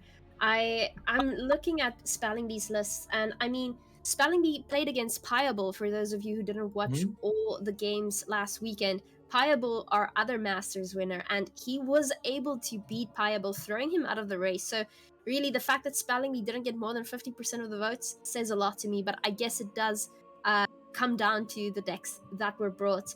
But in all the matchups Spelling Bee took part in, Monsters was always his blue coin list he went with, and Northern Realms followed. I do suspect we'll see something similar today, and then he has 3 shots of taking that pesty Skellige list through. But it's also predictable then, right? And we always talk about this. The reverse sweep is even scarier, having absolute control over which coins you have your decks, and how you're going to go into that Skellige list, eliminating it from the tournament if you can. Yeah, very much so. And the knowing what's coming makes a big difference. It's an open deck list based tournament, so you're not fighting around what could be there. You know his Death Wish list is not running a 4p Consume Toad aggressively, so you don't have to play around it. You haven't got to worry. Instead, you can play around exactly what's there, and they've had a whole week to really hone in on these lines. But we don't have to guess anymore, and Spelling Bee, he has in fact said, I need to get this through. And Puzzle, both of them bringing the lists that I think they need to get through here. They want to see how this goes early. Very interesting, and it is good to point out that Puzzle Express isn't in fact smiling right now. It is just a photo placed there for the time being, as the camera was not working along as intended. And I do appreciate the fact that Spelling Bee goes with the Skellige list right off the bat. He's saying, I'm not going to give you a heads up. I'm going to play this right now, take you off guard, and if I can get this through, then it's all smooth sailing from here. It is, and this is probably his best chance to get it through. The list, obviously, Nature's Gift, we know, has a huge amount of points. It really does. It's terrifying. It can be really, really scary. Into a short or a long round, at the risk of overswarming against Super Greed and losing against Engines. But if Spelling Bee can push this through from here, there isn't as much graveyard hate. There isn't as much, in fact, there's almost no direct control for tall cards, and the Heat Wave is the only option for Puzzle Express to flatly remove one of the big threats. We can see that has been missed too, as Puzzle now looking to work out what he wants. He just sets up his engines, and I think on this front, round control is going to be massive here. The decision of who's bleeding and who's pushing, I can see them fighting quite frantically for it. Decent enough hands for both players, not too gold for Puzzle Express. He has managed to find that Seer, of course, but there isn't a single way of him accessing. It's really difficult. He's got no access to a Bountiful Harvest. No, he's got 2 Bountiful, but no Equinox. Yeah, I think Spelling Bee's in an excellent position here. Right now, he is feeling out what Puzzle Express has in hand. Puzzle Express could very well have Xavier, one of the only ways to get rid of these cards once they enter the graveyard. Other than that, like you mentioned, no Heatwave. So Spelling Bee can win round 1, immediately start round 2 by getting back Melusine on the board. It could be one of his only shots of getting it through without it being removed. And I don't think Spelling Bee is going to leave this round anytime soon. No, and one of the big things for this self-wound list, if you can grab double Drakkar into round 1, you are always in an amazing spot, especially with the Melusine pairing in this matchup. It's so strong because it's multiple points every other turn. It's quite a scary spot to be pushing into for Puzzle Express. Is he going to, or based on his hand, is he just playing and saying, you know what, I'm going to get as much carryover as possible, and then I'm going to have to give this up here and fight my way back? A very awkward position, but we do see that Alf being removed right off the bat. It is, of course, one of your strongest little engines you can have. Spelling Bee doesn't allow it to live, and it is immediately Puzzle Express's turn again. It is not looking great for him. We do see that Sorceress being pinged down to 2 points, so it's unplayable unless it gets a boost. That's quite the commitment with the Seer, as you really want to play your Spring Equinox on it. You do, and obviously he's trying to say, believe that I have it. Are you going to overcommit to remove me, potentially? We do see the grab of the lock instead, but that's great for Puzzle Express, because the card he was going to choose likely was that double Purify, firstly onto the Seer, secondly then to boost up. So he won't be too sad to see this potentially. Instead, he's taking it slow though. Taking it awfully slow here. Instead going with the Naiad, which will be able to boost its cards to the left every time you play a nature card. A Dryad's Caress is going to purify the Seer. It's going to go down on the Sorceress, and both of those cards will find value. Playing for quite a bit of tempo actually, and threatening Spelling Bee's control over the round if he doesn't continue to play. Yeah, it's a big jump all of a sudden from very far behind to now just about level. Is he going to use a leader charge here to lock Spelling Bee in? Let's see. Certainly considering it as an option. I do respect it. And it is what is happening. We see that leader charge coming out, and that pushes Puzzle Express just a tiny bit over the edge here. It does, and it makes perfect sense, that extra little push, but Spelling Bee's going nowhere. He would commit pretty much every card in his hand here if it came down to it to secure this round, but he's got to be careful that that doesn't push him into losing on even. I think he's in a alright position here with the current setup. Does have Heatwave as a last source of removal if one of those cards gets too big. It's awfully close though. The thing about these square tile listers, they do very well in a long round. So the longer this round continues, the better Puzzle Express is off in all honesty. And Spallingy really relies more on a very short round point slam with Melusine. He doesn't have Svalbard in hand right now, so he can't punish Puzzle Express's wide list either.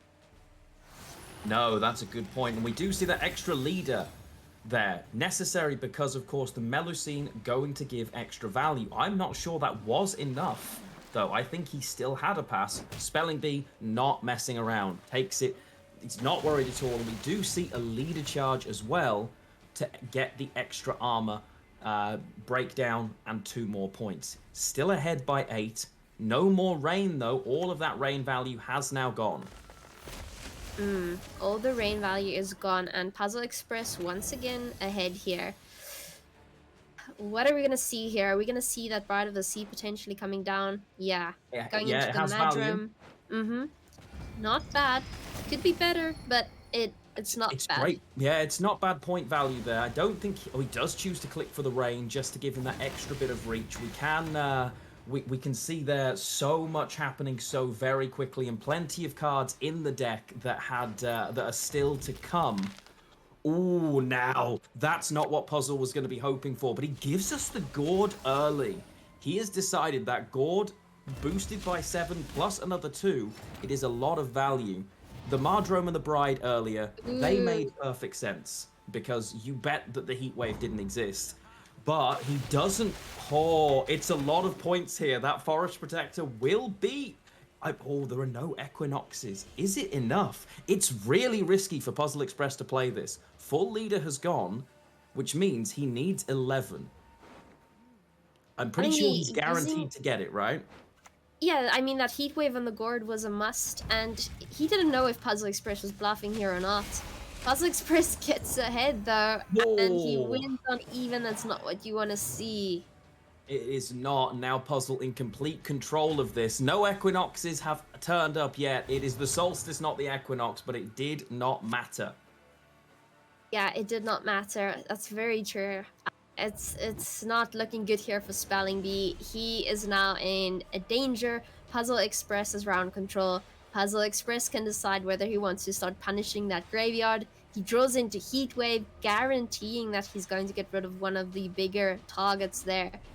Oh, Alyssa even to shuffle back some of those cards. I suspect we're going to see a bit of a bleed here from Puzzle Express. He's going to shuffle back. Is he going to shuffle back the extra tutor here? It's going to be interesting to see what line he decides to take on that front. He has took back the Isengrim's Council. He's missing a lot of his key cards, so I'm not surprised to see that with no Equinoxes there. We get the Squirrel. Spelling being not aggressively trying to get ahead, just says, okay, I don't mind being an extra card down. We know, obviously, the Anero is 1 card. He would rather not commit the Svalbard at this stage. And Puzzle says, thank you very much. It's got to be the Maxi here, I would imagine, to give him a better chance of drawing. He does go into the Maxi. Okay. But whether he shuffled, we will find out. This is going to be tough for here for Spelling Bee. Plenty more to come. He was missing a lot of key cards there, so I'm not so sure if he's going to have kept it that way. We'll find out.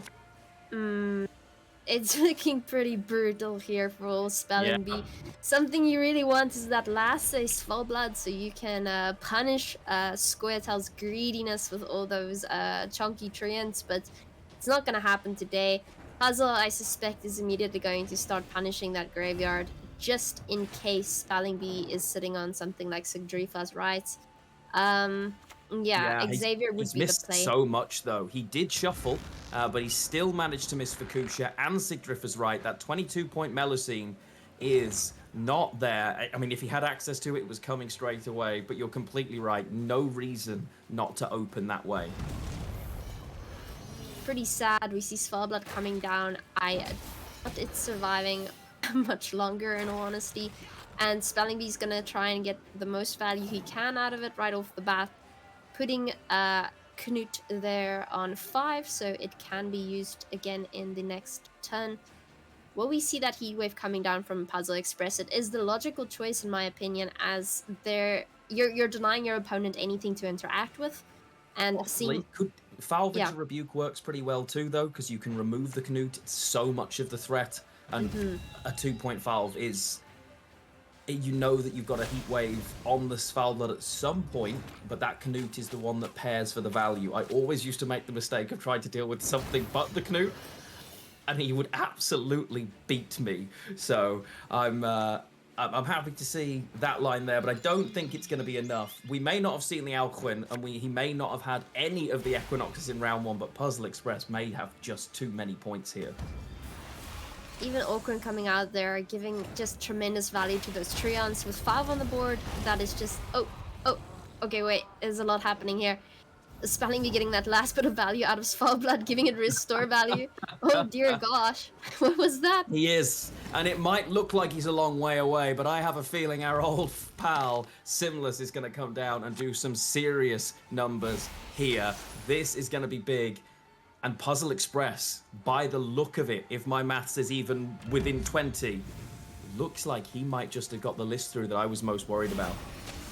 It is indeed exactly like that Lionheart, that Spring Equinox coming down at 11 2 times, and it's not even close. Puzzle Express takes his square list through.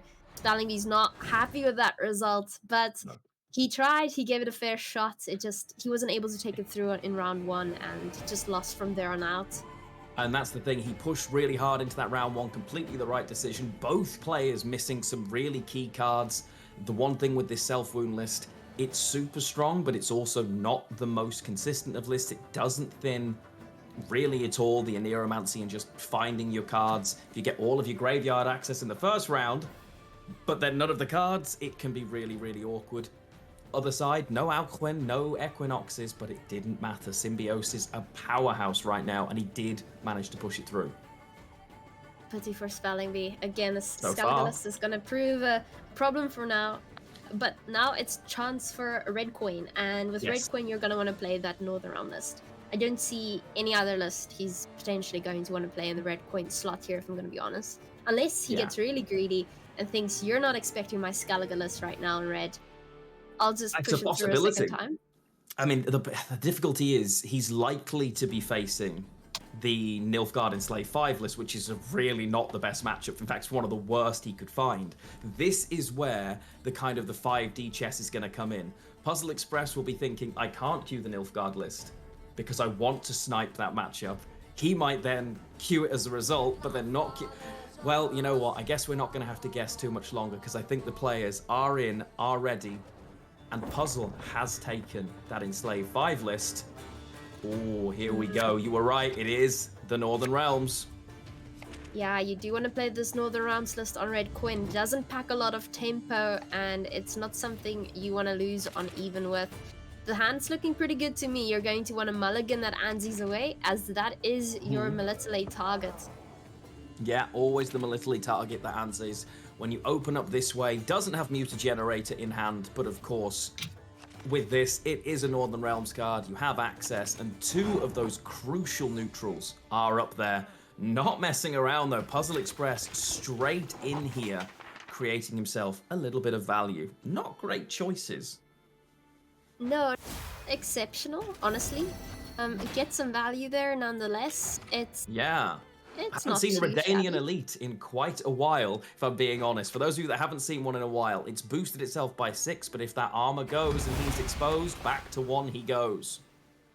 Okay, we get our first Temple of Melitele cards there. Ooh, I love me some Visogotov Corvo, but I doubt that's ever the choice you're going with here. Not in this one. Okay, and Anzi's. Oh, dear that's gosh. absolutely huge. Oh, the no. Traherne throwing that into the graveyard before Spellingbee could bring it back is absolutely massive here. The cards that he took Roach Merciless, he took Gerhardt, and he took Adalia, which makes sense, but losing that is a big, big part of this matchup. That's tough for Spellingbee here, and Puzzle Express will be very happy at that Traherne. That's absolutely brutal, as that was the main target with this list. Instead, I wonder, what are we going to pull now? You'll still get a card with significant value. It's just not going to be as great as a Anzi's paired into a Redea with a shield, something you can even Viraxis and use a second Oh. time.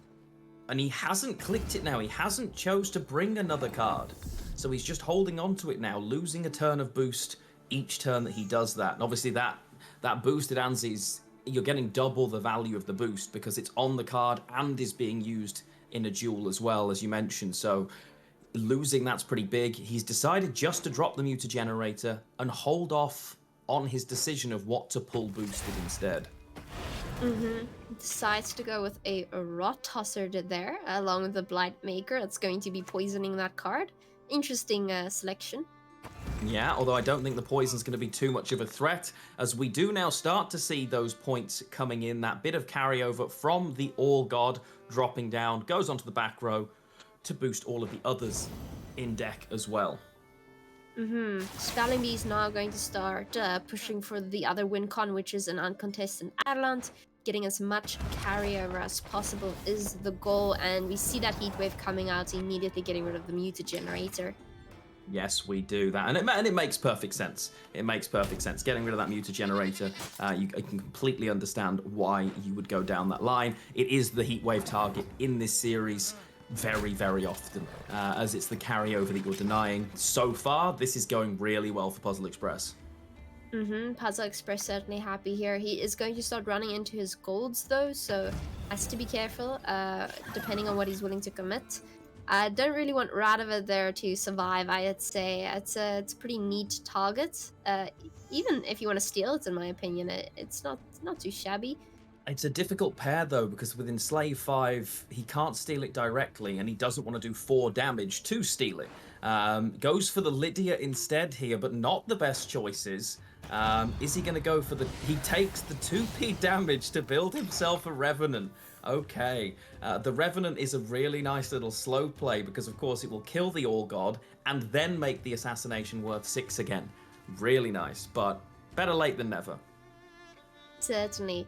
Spelling Bee now in an awkward position where Puzzle Express is able to pass, leaving him in the dust, but he does want that order ability on Radovid, which is going to give him another leader charge. It's a catch-22 because in his hand we can see there's not a lot left except for some commitment in the form of Redea. He can of course use his leader ability too, and that's exactly what he does, drawing Queen Adeleia in its stead. Yeah, or so is that out his she order comes. ability? Interesting. Yeah, it's the order ability, yeah. And then clicks the leader. So he does have that leader carryover and the value of the Adalia. He does just have to effectively play here. Isn't expecting Puzzle Express to pass. Knows that this will probably be safe enough to play without losing. Has the reach as well with the Adalia, but I get the feeling he's probably going to have to go away here, which is really awkward for him. Losing, Puzzle takes the pass. Wow. Okay, well, he's got just enough points to get out with the Adalia, so he's going to be really happy at that, I think. Keeps himself in control of this round. Plays Adalia, gets out, still has 3 leader charges. I'm sure he's pretty happy with how this turned out. Now, Yeah, the ball is in his court. It is. Now, it's still a difficult one. And it's still difficult because there's so little in the way of carryover available in his deck that his Erland won't be the huge powerhouse that he's used to. But equally, there's no way of it being targeted with Last Say now.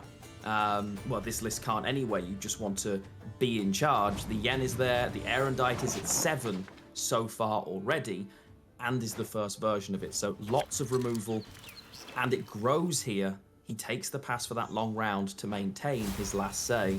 I can understand that, but so many extra turns on that Erendite. It's already at 9 now. Yeah, Erendite's a little bit scary here, as it's going to find some significant value, seeing that Puzzle Express is going to start off this round as well, giving him more ability to stay ahead very easily. Ooh, well, I respect Spelling Bee going into a long round here. It's certainly going to be interesting to see how this plays out. He doesn't draw Shoop yet. No, and it means he's not going to draw Shoop either, but he does, or Igni. crucially, both of those are not available. Puzzle doesn't know it. He will still do his very best to play around it, I'm sure. The Northern Realms cards are, of course, accessible. You'll get hearts and things like that. But yes, no sign of those two neutrals. Surely a pity here because Spelling Bee cannot use his leader ability on neutrals, only Northern Realms cards. So both Igni and Shoop inaccessible to him. And he's just gonna have to focus here on carryover, carryover, carryover. Make that Adelant as chunky as is humanly possible. And that makes sense why he has started off with the Redanian Agent, who has, in true Agent fashion, returned to Nilfgaard. Leader ability gone. The Mage Assassin dropped out, was a brick, but not anymore. It is there and switches the Redanian Agent. It'll be worth a lot over the course of this. Then opening up the Verdant Roach. There is one way that Spelling Bee has a chance of still getting the Shoop or the Igni. Back row Redea into Scroll is a possibility if he wants to, and if he uses Rune Mage first, it gives him a 5 in 7 without me doing the maths of him finding that. I do like that play, Lionheart. I would actually like to see it, and I think that's also why Spelling Bee didn't use Temple of Melitele as early as he could have. I think he's sort of looking at his options here. The thing about this Northern Realms list is it is so incredibly flexible, as so many of the cards you actually create in game. So yeah, Redea has the option of doing what he needs it to do when the time comes. He's still taking his chances here and looking at what Puzzle Express has left. Yeah, very much so. This list with Puzzle, you can see there are sergeants, and they are a lot of points, but it does prefer a shorter round. There's lots of tall punish and control left for them, and this Erendite's already at 13 and only going to keep growing. Ooh, we do see a Standard Bearer, not a card you typically see. Boosts self by the number of boosted, I believe, enemy units. Yeah, boosted enemy units. So it was the best line there for Spelling Bee. All of the tall removal's gonna find good value, just like that, yes. It's all gonna find pretty good value here. It's gonna be close, and the scroll is there. But did Spelling Bee take it? It is the scroll, you're correct. And what will that scroll give us is the question. Is it gonna give us a Shoop, an Igni?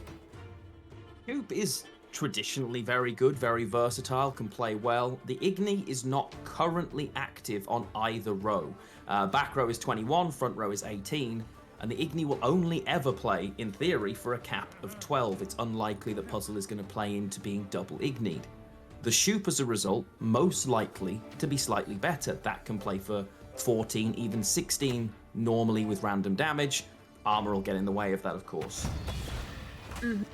I think Puzzle Express's best bet here is to go for that Blind Maker, as Vilgefortz isn't finding the value it wants just yet. And Erendite is just still growing, so no reason to play it just yet. Not yet, but look at the size of that Mage Assassin. Vlad has been hitting the gym, and all of those Redanian Agent boosts have gone onto the Mage Assassin. Agents working together, and it's 20 points, the gap currently. That is going to need to be found. Of course, Erlen not clicked yet, though, and there are at least a half-decent amount of points in deck, with one leader charge left as well. Now it's decision time, because Spelling Bee will know odds are you have those two, at least one big tall removal left, if not two. The Erendite's massive. It's at 16 right now. It will delete anything, and it's going to boost you up as well. Starting to look better and better here for Spelling Bee. He needs to be careful, though, as Puzzle Express has 2 toll removal cards. Okay, what are we doing here? We're going with the leader charge into the Traveling Priestess, which has 3 charges right now. Playing for quite a bit, actually. Not bad, and everything is still kind of tiny here, so Puzzle Express is going to not find as much removal as he might have hoped for. And he needs to be careful, because in his mind, Spelling Bee has Igni, and you want to use Erendite on the biggest card you can find, so the amount of points that goes back to your side of the board is minimal. Oh, and it's the worst possible Vilgefortz as well. Burns out, he burns a 7 to get a 7. That Vilgefortz is not good for him at all here.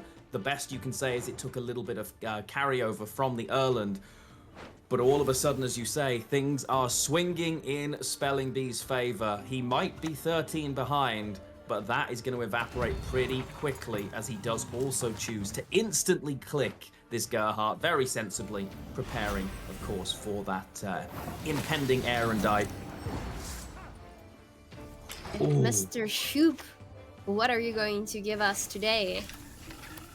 I think it doesn't matter too much unless he really memes here. Shoop with 4 damage will be more than sufficient.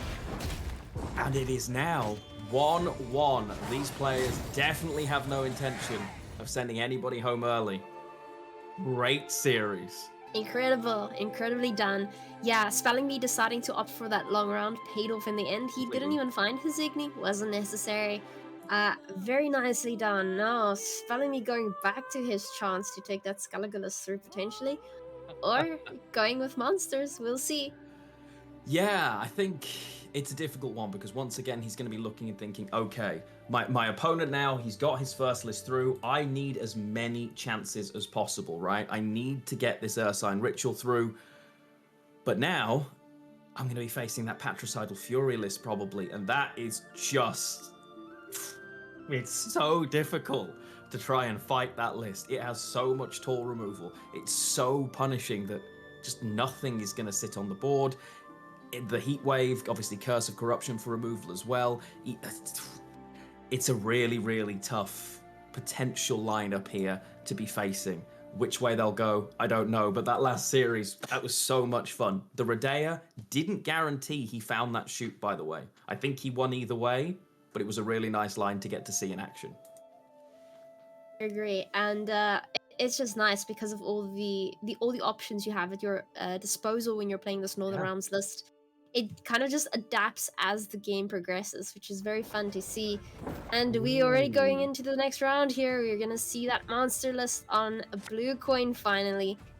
Yes. Now this one is an interesting series. Death Wish benefits from these cards being destroyed, and Puzzle Express's list is quite aggressive. So in some senses, Spelling Bee will be very happy that he's been able to grab this on the expectation, of course, that Puzzle was going to bring it. He knows what's there, so he knows which way he's playing. It's why I do expect we will see the first version of Dagon. Dagon will, he's promised not risen necessarily, because all of the carryover then is in what's going to come later from him for all the cards that are there. So it should be really interesting. Doesn't have in hand the Brewis Ritual. That's actually not terrible, because he can then infuse it by Dagon and grab it with Royal Decree instead. Really nice way of getting that Dagon value even sooner. Absolutely, and we do see him going with Dagon and giving about 5 of the cards in deck the ability to worship him. But he didn't give it to Brewis Ritual. A Foglit, a Bridge Troll, one of the Giant Toads, Detlaf, and one of the Succubi have taken it, but not the Brewis Ritual. He's keen to make sure he doesn't give that carryover in round 1 and instead holds it for a little bit later. And we see that Foglet coming down there on the melee row. Of course, Dagon has the passive giving all his Deathwish cards on the board every time they're played 1 point. So it's also a nice card to start off with if you get the chance. And there comes the Toad, ready for carryover into round 2. It is, but that fog is not going to help. In fact, it's just going to keep giving puzzle value, because next time, it's going to hit the other Fanatic, and the final time, it will hit the Armored Drakkar. So it's, it now has a 1 in 3 of hitting the Armored Drakkar at least. So it might find some value in the end. Potentially, but not the best play there. And Squirrel coming down onto the board as well. Yes, the Call of the Depths is gone. Dagon made a promise and he is not going to deliver on it. That Squirrel has taken away the Dagon in the graveyard. So it's not going to happen. Unfortunately, it is what it is. Dagon's still playing for his passive ability, and those infused cards still getting extra points when they are played and eaten. But yeah, unfortunately, that is about it. You don't really want to play Dagon later on, as it's just going to be removed from the board so early. So playing him now and betting that Puzzle doesn't have Squirrel in hand is really your best play here if you're Spelling Bee. Completely, and as you say, in another round he doesn't physically have the ability, so it's 100% the right line. The squirrel, as awkward as it is for later, is slow now, and nice for Spelling Bee, constantly here, making sure he's staying green, denying the bloodthirst. In this matchup, it is going to be tough for Puzzle to get that so value without using full leader, which does mean he has to retain his full leader. There are still a couple of beast options at 6, 4, and 1 point respectively that he can summon with his Sove. Absolutely. A lot of options here, a lot of options. Spelling Bee still haven't played the stratagem though. I'm curious to see if we will see it in play. Obviously, pairing something with the Arachas Queen is always nice, allowing Yeah, her to and play here she another card. comes. Very nice. Finally, seeing the Brewer's Ritual playing for a bunch of tempo. Yeah, a lot of points, and of course there is the order ability on Dagon still that is sat there. He does have a consume available if he wants to.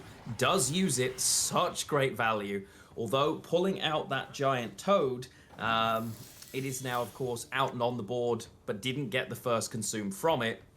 Puzzle not willing to go away though, knows the value, cannot afford really to give round control to this list super aggressively. Here comes Foulblood. Look at those points. It's the most fun I've ever had in Gwent, is just playing a Slavlad and triggering him as much as possible. But I mean, he's not ahead yet. He ended up damaging his own cards quite a bunch as well. So his fanatics aren't looking too happy. All of them are in the red. They are indeed. But of course, he also spawned them from it. Lots of points. If I'm not mistaken, the speed of this, yeah, Spelling Bee also traded a Heat Wave at lightning speed there as well, as we now see him probably set up the other Succubi here in order to start generating. Oh, okay, he's taking the Consume off the Chimera here, not taking the additional one, trying to find himself an extra bit of value that way instead. That's an interesting choice here from Spelling Bee. Interesting. Indeed, he's doing some calculations here though. Isn't just going to use it off the bat. I doubt it's a misclick. No, he wants to eat something, does go for the consume value instead, and goes with some more fog there on the range row this time around. Interesting. Obviously, as you can see in the hand, he does have the Arachas Queen to make a third Succubus if he does decide to go in here, and it will have to be his next card if he does, as the Giga Scorpion comes out and trades. Now, new Giga Scorpion does both what Giga Scorpion used to do or what Delirium used to do. Love this little change. Really nice, and we see the Delirium version instead to give as much Bloodthirst as possible. Based on Puzzle Express's hand, he is he knows he can now save his leader ability and also get the most of his leader ability and get the best possible Sove, guaranteeing him this round probably on even as well. By pulling out the little half-through, he can easily have 6 damaged units here. But Spelling Bee does play that Arachas Queen down on the Succubus now. Of course, he has the option of killing it too if he wants to use a leader charge on it, making another Succubus, and starting to abuse that setup over there. Oh, okay. We see another Svabla trigger coming out there, spawning another card. Puzzle Express ahead by quite a bit, but Spelling Bee isn't going to leave just yet. If you have Sove, play it, is what he is saying. Get it out of that deck, commit it now. If you have it, show it to me. Yeah, it's a big choice. Is he going to choose to use the leader ability here on to the Arachas Queen to open up that extra Succubus and also all those extra points? I'm inclined to think... Oh, he decides not to. He says, okay, show me your best. And Puzzle Express not interested in giving the Sove for full leader so many points that he holds it here. Of course, as aggressive as this list is, in terms of its own points, Sove really is where most of them come in.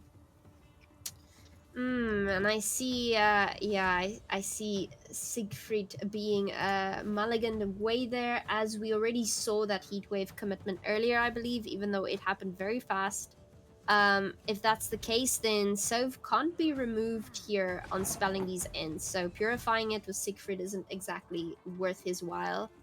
Yeah, completely. The Erendite that he has missed is already at 9, but it's not available to him is he going to make the decision here to go? Yes, he does. The longer round, he thinks he can develop his points and that it's worth it for him to keep going. Puzzle Express just gives himself some info, and it looks like he's drawing pretty well to me. That Maxi Van Decker, I don't think she will move things around, but I could be wrong. Yeah, Spelling Bee definitely has more of a chance here in the long round because the Skellige list really relies on that finisher and playing for a bunch of points with the lead durability and combo. So if Spelling Bee can set up his cards here, he's looking at quite a few points for himself. And yeah, he just kind of has to play around that removal value with the Champion's Charge and the Teshemutna Sword. Ooh, looking a bit scary there. A lot of draws from Puzzle Express's end that are quite nice. Yeah, and it looks like there wasn't a change around all of the cards being drawn. You've got the Shoop, you've got the Teshemutna, and of course the Anero on one side. The Erendite does come in on the other. Has mulliganed away the Detlef, of course, because it is the Whispering Hillock target. So everything really for both players. Puzzle Express's quote was from Radiohead, everything in its right place. And I think he will feel that that is exactly what's happened.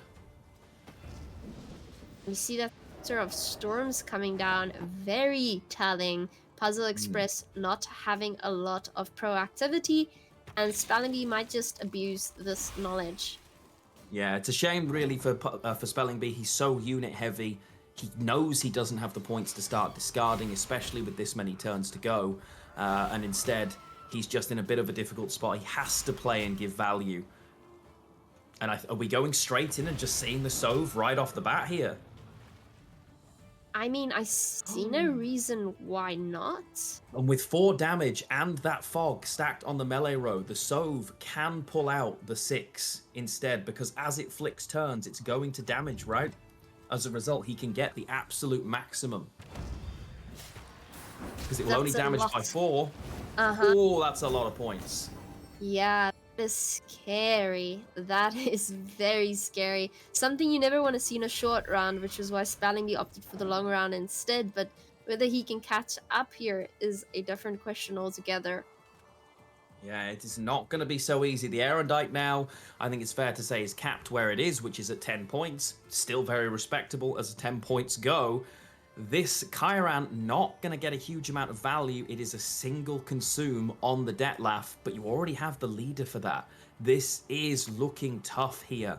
All he can try to do is minimize the value of the removal remaining on the other side, but with an Anero to guarantee your pick of cards, whether it's a Heat Wave or just a unit for value, Champion's Charge, and of course Shoop is just good versatile value. Absolutely. And I don't think Erendite is looking too hot right now. What is Erendite on right now? It's at 10, and I think that's where it's going to stay. Haha. Yeah, okay, so 10-point Erendite. I mean, okay, it could definitely have been worse. Spelling Bee playing his Karen, meaning it can't be interacted with because of the community, the immunity. Unless Shoop finds something to say about it. I think Shoop's just gonna play for value though. Destroy But a what random is this? enemy unit. If he picks Destroyer, he's got damage 3/3.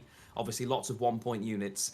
Destroy a random enemy unit or play a random card from your deck. Now, play a random card from your deck is not the choice because Curse of Corruption exists. He could get rid of his own Sove. He goes for the safe option. The damage 3/3 does hit the Chiron for 3 and the other 2 for 1 each respectively. I thought he was going to go Shoop Destroy but he's decided against it, takes the max value, and doesn't try and dice roll into losing the game. Which would have been quite the experience. Such a pity, but it does make sense. He does go for the Champion's Charge, playing for 1 point only, and Spelling Bee just throws that Kalina Harpy on the board as well, saying you're not getting any other removals, sir. I'm going to go as uninteractive as I possibly can until the very end, making use of my last say. Which makes sense, and he does pull out that Heat Wave. So now what it comes down to, is this Detlef enough? Is it, with double leader, going to do it? It's the Toad takes the first one, and he has managed to pull it off, denying all of that control value. The Spelling Bee play, that line, Amazing. A champion's charge for one is never what you want to see if you are the one doing the champion's charge. Really, really nicely done. Forget quite how many points that the Detlef and the Toad combo can be. Absolutely. Spellingbee played that amazingly, getting his monsters list through now. 2-1 for Spellingbee. Now, it does come down to the Scalaga list. As we said, he has 2 chances of taking the Scalaga list through now. He's already tried it once on blue coin. Maybe red coin will bring different results. He just needs Scalaga list to go through. And I quote, he said it's going to be very hard, if not impossible, because Puzzle Express is just running such greedy control lists. It's going to be very difficult. That it is going to be quite the uphill battle, as you mentioned, because just all of the lists there, both of them on blue coin, this Enslave 5 list from Puzzle is literally built to beat it. So is that Patricidal Fury deck. So it is going to be quite a challenge, but we have seen far stranger things, and it is by no means over yet. He's not a Gwent Master for nothing. Of course, that is very true. Now, given the ability here to go on blue and red, Puzzle Express still has his Nilfgaard and Scalaga list. Yeah, He is taking preferred, Scalaga. right? Scalaga on blue coin. No, Nilfgaard on blue, the Enslave 5, and the Scalaga Sorry, on red. I mixed up the names there for a second. Scalaga on red coin into Nilfgaard on blue.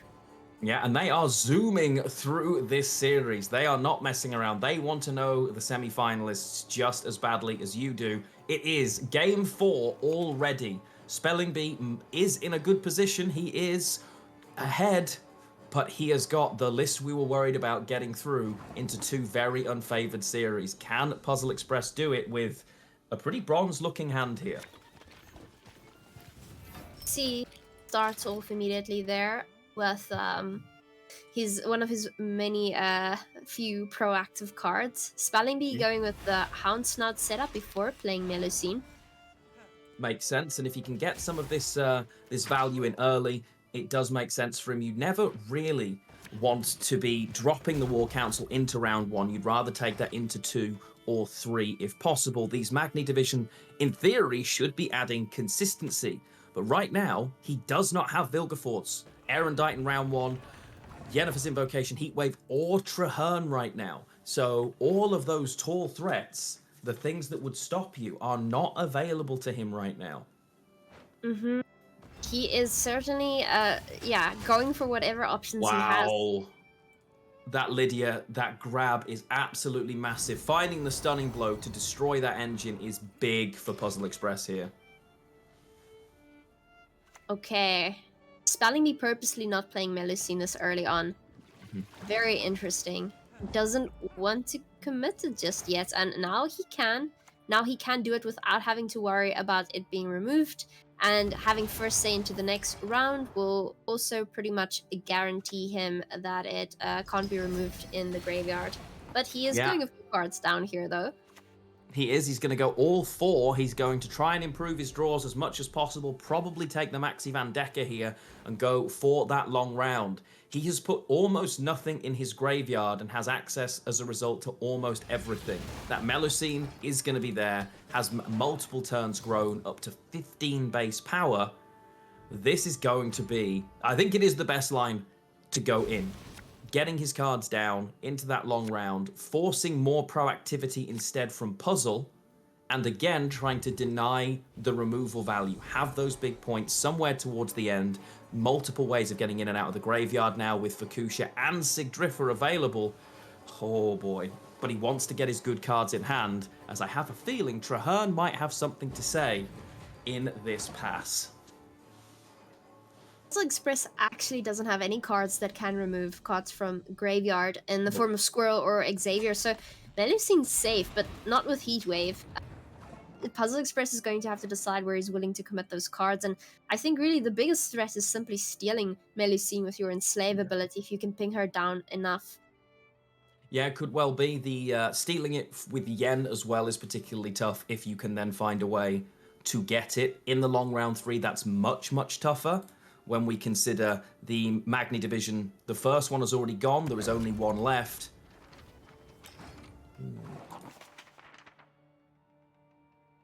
Lots happening as well. Restore now not an option either. Restore has been booted thanks to Traherne. Puzzle playing all the way down to the 7-card point. The reason, of course, for that, it's just 3 turns of growth on the Erendite. Going into this round, it is going to start at 9, meaning at the end of the first turn, he's already going to have a 10-point Erendite. And does find the Magni as well as War Council. He's got pretty great access here. Does draw into a brick in terms of the Mage Assassin, missing the Vilgefortz and the Erendite, plus a brick. Yeah, a little bit awkward here on Puzzle Express's end. I'm sure Spelling Bee's happy though with his last say, and yeah, we'll see now if Spelling Bee's correct here and going for the long round. I personally think if he can keep those engines alive, he's in an excellent position here, but Puzzle Express has the means to deal with them quite nicely, having Yennefer as well as Heatwave, and being able to ping cards down and just steal them with his 5-point Enslave. Yeah, and it's one of the things we've seen in a previous series in a slightly shorter match, the opponent trying to block that Enslave 5, but it is going to be near impossible for Spelling Bee to find a way to do that in a round of this length. I think it will probably find great value, as you mentioned, and he'll be working on trying to find a way to maximize that. Getting the value is important, but what you steal matters. And that Knut, if Spelling Bee does what you would normally do, ping it down, it's disappearing away from you. And with all the armor and potential value, it's a scary, scary proposition pushing into this. Going for the extra Nausicaa Sergeant value there. Very, very nice. Spelling Bee going with Dargray, a nice 6p tech he included in this list. Being able to lock that Arturius from growing any bigger with assimilate value. Yeah, and Mr. Vigo there, not going to be doing much more. 100% the right call. That's worth grabbing as we now see the Magni division. He's going fishing. He is going fishing, but he does draw, admittedly, a very good bronze in the Sergeant rather than one of the missing golds. Reducing the number of cards in deck, though, does help a lot from the choices. War Council will show him the top 3, and of the of the 6 cards in there, 2 of them are good tool removal golds. And finally, Spelling Bee coming with Fukushia, getting Harold Houndsnot onto the board. Perhaps knowing something like Melusine would never really survive anyway, so might as well get as much value as he can with some of his other techs. I think he might want to save it. The Melusine he can grab from Sigrifa's right instead, not worry about the rain value, and use it right towards the end as kind of a bit of a you aren't going to steal this from me kind of slam, maybe, is a possibility. And we do see Yennefer being committed there. Yennefer out of the question now, only Heatwave left to deal with some of these tall targets, and Spelling Bee still having so many of them left. But that was a big, big grab. He did grab the Fukushia, if I am not mistaken. So now his War Council can give him his own Fukushia. Fukushia, if you didn't realize, doesn't just play Skellige. She plays non-neutral. So all of a sudden, we could be seeing another Lydia coming back out, for example, from Puzzle Express's side at some stage. Could be absolutely huge there. Small tempo steal, but overall could be massive. Quite scary. That does give Puzzle the advantage here, and being able to pull that out if need be is going to be pretty nice. Also means he's not pulling anything else out then, so he's going to miss his other targets, and if he opts for Fukushia, that is going to be his choice. Very much so. Knut drops down, that veteran plus the Herald value, very, very nice. And this is what we were talking about. As bricked as the Mage Assassin was, that 2 damage plus leader just took Knut the other side. 17 points in it, an extra card plus leader for Spelling Bee. This one is going to be really, really close. Hurts to see. It hurts to see when your Skellige cards go over to your Nilfgaard opponent's side of the board, but that's what Nilfgaard does best at the end of the day. Now, Spelling Bee still has the ability to pull 2 cards from Graveyard, and I'm pretty sure he's going to be slow with the Svalbard play, as it's never surviving longer than 1 turn if Puzzle Express has his say in the matter. That's very true. That is very, very true. And here we go. Okay, does steal the Mardrum too. Takes that armor value. Very, very nice. Oh, is that? Now that's really interesting, because as it stands, that's a really cute read. Spelling Bee right now does not have a target in the graveyard that Bride of the Sea can reach. Bride of the Sea has no 4 provision options in the graveyard. Restore Alchemy is 5, and there is not enough turns of Rain on the other side. So that Bride of the Sea is now playing for a flat 4. Very true. And Svalbard finally coming down. It's playing for a lot of value here, and I'm sure Spelling Bee is going to want to trigger it more than once, as it's never surviving if Puzzle Express heat waves it. Is it enough, though, is the question. It's going to be so close, because you want to do more damage to the Svalbard and get that sort of that burst value to spawn and make those bear abominations. Of course, it's negative points everywhere else, but you're damaging your opponent too. And he does go for it, gives the full leader there. Does make a lot of sense. The Heat Wave and the Assassination plus War Council compared to a Brick's Bride of the Sea, but that Sigdriffer's Right held for a big Melusine at the end. Oh, Spelling Bee's got to be really careful. Spelling Bee does have the choice to potentially bring that Melusine back first. It would be so risky. Click and use the Rain so that he can grab the Restore for lots of points. But he can't possibly play into that Tor removal. There's a chance he does it, but I'm not sure he will. This is going to be tense. Does he drop the brick now? What does he do? Okay, we see Knut coming in for the removal value on Svalbard. So tense. Okay, it's the right line from Spelling Bee, and I think he might just have made the game-winning choice, but I could be. Oh my, no, it's not. It's not quite enough. I thought he'd managed to do it, but I think he loses here by 2. Oh, it's so close. This was the moment for him, I think. Oh dear. This is looking tragic. That Sigdriffer's Right's finally coming down there. What are we gonna see? It's menacing. It's not enough. It's not, and that takes it to 2-2. Huge moment in that series. The Fukusha coming down early, Puzzle Express grabbing it with that Yennefer's Invocation, and then being sharp. Plays, oh wow, that's really tough. Stealing the graveyard option, if that isn't the case, he is winning that and he is progressing through. Oh. Kind of tragic. I think we're left here with a Skellige v Skellige though, which is going to be interesting. Patricidal Fury versus Urson Ritual. Now, this is going to tell us which Skellige list is better, right? I'm sure an objective answer on which list is the forever better list, right? Not the player's capacity to navigate them. No, or their horrible fights against each other.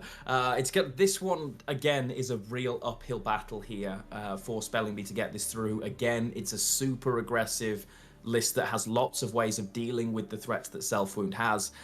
It's going to be really, really tough for him to push this one through here. Came for him agonizingly close, but Puzzle Express doing amazingly. Perfect lines, grabs the Lydia, knows in this open decklist situation, he can see in the graveyard, but also it is just the right line. Superb play there. Really, really good. They may have had a brilliant first season, but I think it's fair to say the first series and the second are about on par now. Yeah, it was just absolutely tragic seeing that Bride of the Sea coming down for like 4 points. I think that really could have made all the difference. But this is our final matchup in this series. It's going to come down to this one, Lionheart. 2 Skelliges, only one will make it out alive. It is so true, and it is Self Wound for Spelling Bee against Shoop Smork is what I'm going to call this Patricidal Fury list. A lot of gold sitting on Puzzle Express's side of the hand, and lots of it being pretty good removal too. Has got the maxi for some deck information, even has the Anero as well. This one is going to be tough. Spelling Bee has managed to find the Armored Drakkar. You can use that to build some engine value, but it is really tough when your opponent can be nice and reactive as the coin of choice, and arguably even the matchup of choice, honestly, for Puzzle Express. Yeah, truly, Puzzle Express has a very control-heavy list, and I would be terrified if I were spelling bee.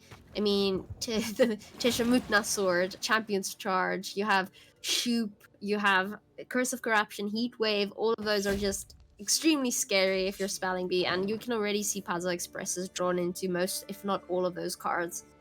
Yeah, that's very, very true. He has got access to them. The one thing that will sit for Spelling Bee, though, he's had a whole week to practice.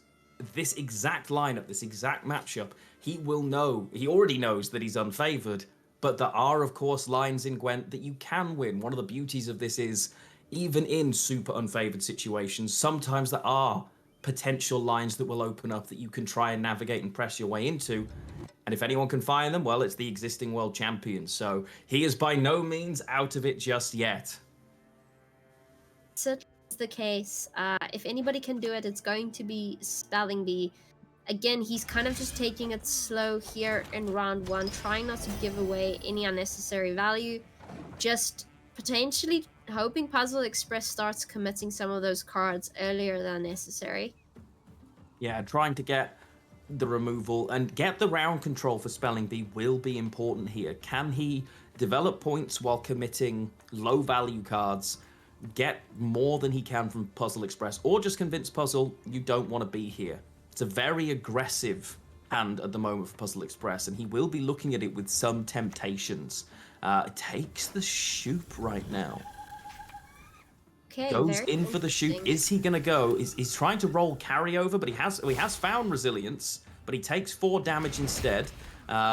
Interestingly, takes himself to be the dominant card now instead. Did have a Curse of Corruption open, but will always find pretty good options later. He's never going to put himself in the situation where he Curse of Corruption's his own Sove, so more than content here just to stay and be quite aggressive. I guess carryover isn't as much necessary as just pure round control, winning on even. And Completely. finally, we do see Melusine coming down there. I would really like to see a heat wave in this situation, but we even have Squirrel, and it's just simply not necessary to commit it yet. Yeah, getting rid of it nice and early as well, not allowing it to grow too quickly to prevent it maybe being used later. Lots of different options and Squirrel potentials in this series. It being one of them, if you can just keep it at low value in the graveyard, it's not as big a threat. But this is an interesting choice from Puzzle. Big choice here as he takes the Foulblood, destroys all of Harold's pals. It's a lot of damage, but does keep himself ahead in doing so. Yeah, very interesting, purposely going for those Harold's pals and damaging himself in the process. Already, Spelling Bee is able to remove it if Rain hits correctly, and it does, getting rid of Swellblood, pushing it into the graveyard. Yeah, very interesting play there. It's, yeah, very much so. He's managed to push that ahead, is staying. Spelling Bee's not going anywhere by choice, but each card now that Puzzle Express commits is a big choice. That Curse of Corruption is a 50-50. You do not want to be rolling progression like this onto a 50-50. The Champion's Charge doesn't quite have enough Bloodthirst, so he's just going to use it to kill and clean up the Knut and stay ahead by a solitary point right now. This is tense. It's pretty tense. Right now, Curse of Corruption isn't necessarily going to find Puzzle Express any value. For now, it serves purely as a brick. And Knut coming down there, making use of its ability to remove, and it's getting him ahead quite nicely here. It is. That Sigdrifer's Right being used is a big card to commit. Of course, in theory, you can get it back potentially a little bit later. It's an 8-power alchemy card. If you've got enough rain by taking a bronze unit from Fukusha, maybe you can get it back again from Bride of the Sea, but there is no guarantee of that being the case. Big commitment from Spelling Bee here, saying, I understand how much I need to win this round. Yeah, Spelling Bee doing a terrific job here. Puzzle Express in a very awkward position. He has his Neuromancy and is likely going to use it as one of his last options here in round one before really overstepping and committing. He goes for the Seagull. Now, this is an interesting choice because the Seagull doesn't immediately get him ahead, but it does create a little bit of carryover and give him slightly more bloodthirst. So now he has 2 damaged units, the ability to play 4 from his leader. The Sove definitely takes this uneven, but we've seen once again he's put himself in a spot to open up his own Curse of Corruption by hitting his own Shoop. Is certainly the play here, is being able to play Curse of Corruption onto the 8 without getting rid of his own card. I do respect it. It's a respectable play. And now Spelling Bee still having the option to really play both of his cards without overstepping at all.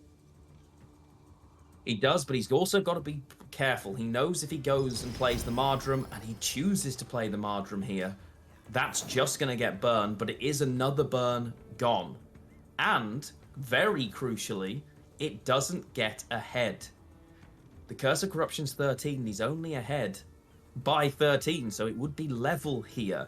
And that's not what Puzzle Express wants at all. Great maths there. Great spot from Spelling Bee. He had the option to use Knut and also damage some of his cards down, so Curse of Corruption is potentially not a threat. That is something I can see happening, but he didn't decide to do that. I guess picking a target is kind of difficult when your biggest target is Shoop and also the target of Curse of Corruption, so you don't really want to lower it in the process. Now he's taken it, and the Seagulls, of course the Seagull carryover comes in. The 3 of them were in the graveyard. It was just enough. This time, no blink though. The leader charge puts him ahead. And this is basically a mirror of what happened last time. Spelling Bee played in the previous game all the way down to the last card against Puzzle, who had the Sove. He's going to get himself ahead here. By how much is yet to be seen. Are we expecting the same then? Do we think Puzzle Express will once again say, I'm not going to commit my Sove? Okay, again, exact same matchup as last time. Spelling Bee using minimal cards to get ahead. Puzzle Express saying, I'm not going to play Sove, I'm going to keep it for later. So again, the board's in Spelling Bee's court here. Is he going for that long round so he can set up his cards? Surely that is the play. Surely he is not going to give Sove a short round. Yeah, you would imagine not. So yeah, I agree. Oh, finding that squirrel for the pass is pretty horrible though. Puzzle Express, as a result.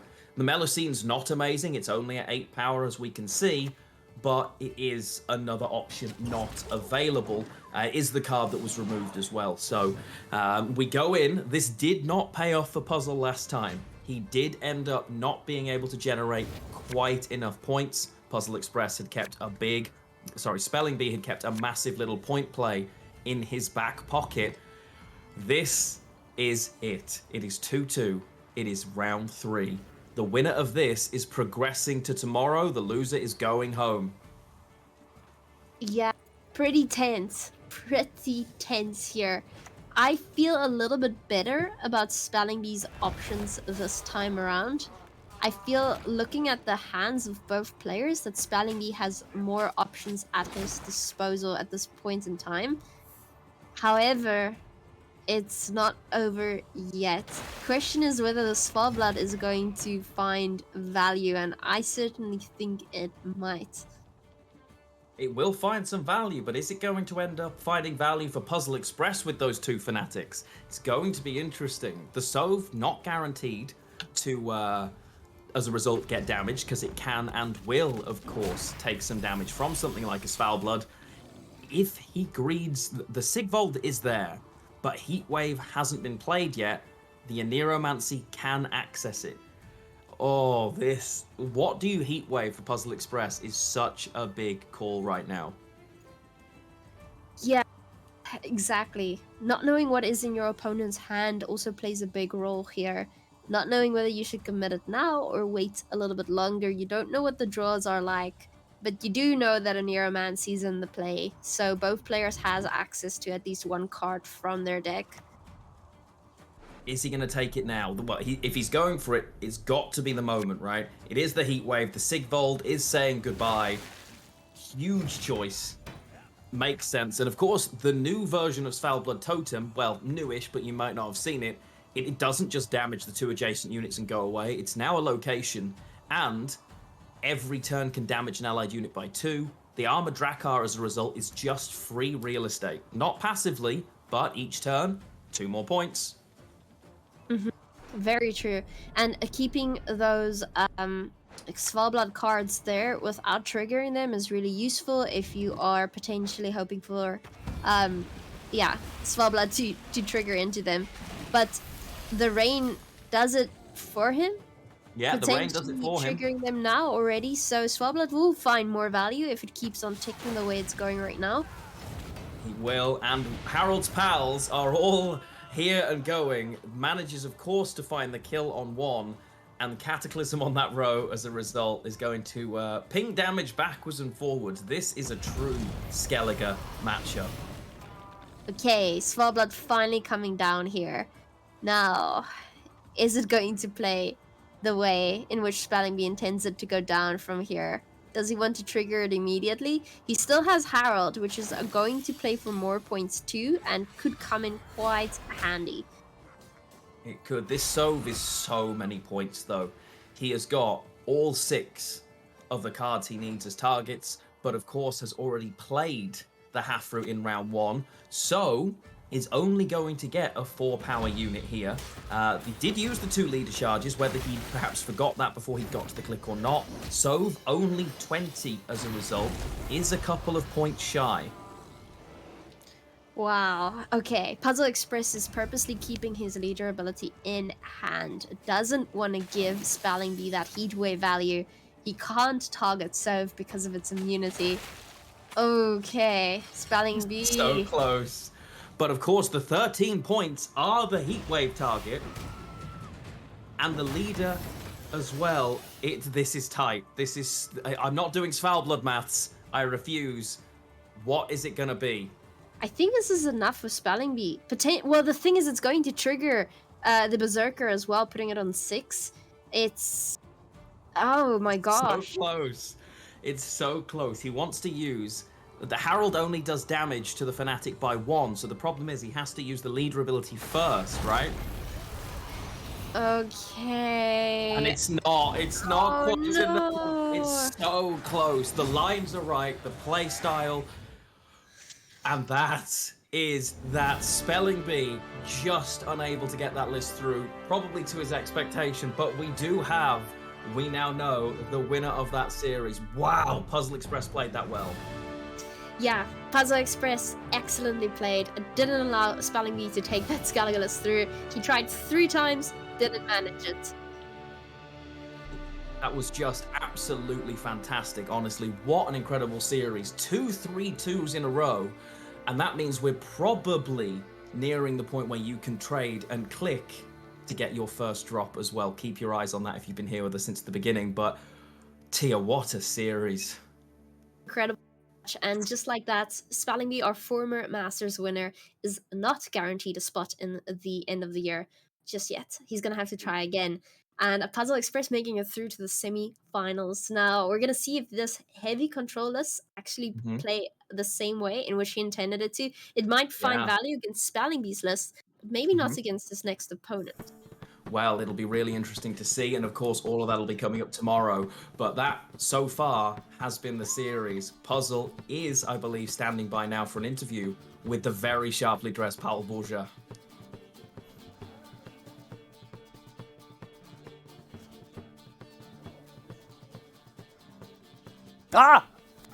There I am. I just swapped with Pavel Bourgeat. I still have a fancy suit though, so thank you for that. Huge congratulations, Puzzle Express. You not only made it to day 2, but you made it by beating the reigning world master champion. How does that feel, my friend? That was probably one of the hardest series I have played. Like just because of the intensity of it, and because of how matchups are set up. Is a lot of even though like my lineup is very favor into Self-Wound is a deck that always makes me feel very anxious to play against, and Spell played really well, so it was a huge relief for me. Yeah, absolutely amazing, especially doing it on the big stage. I think a lot of people can already understand the pressure that a Gwent match, a tough Gwent series even, can put on you, but I don't think a lot of people understand how much pressure there is if you're doing it live in front of thousands of people, especially with high stakes like qualifying to World Masters as well. So once again, congratulations. I know that Thank you. you had a bit more time to prep for this series, and you already talked a bit about Self-Wound and the matchups. Did, in your opinion, the series play out as expected, or was there something that went very different? It's pretty much expected, but I decided to change my queue last minute to play Scoia'tael first, just because Scoia'tael is probably one of the weaker deck into Self-Wound, but Spelling Bee read that really well, and he decided to snipe that matchup. But he got a bit unlucky, probably. It's a draw matchup, so I draw kind of okay in that game, and so I win. So it's not much, not much that doesn't go into according to plan. But yeah, aside that game.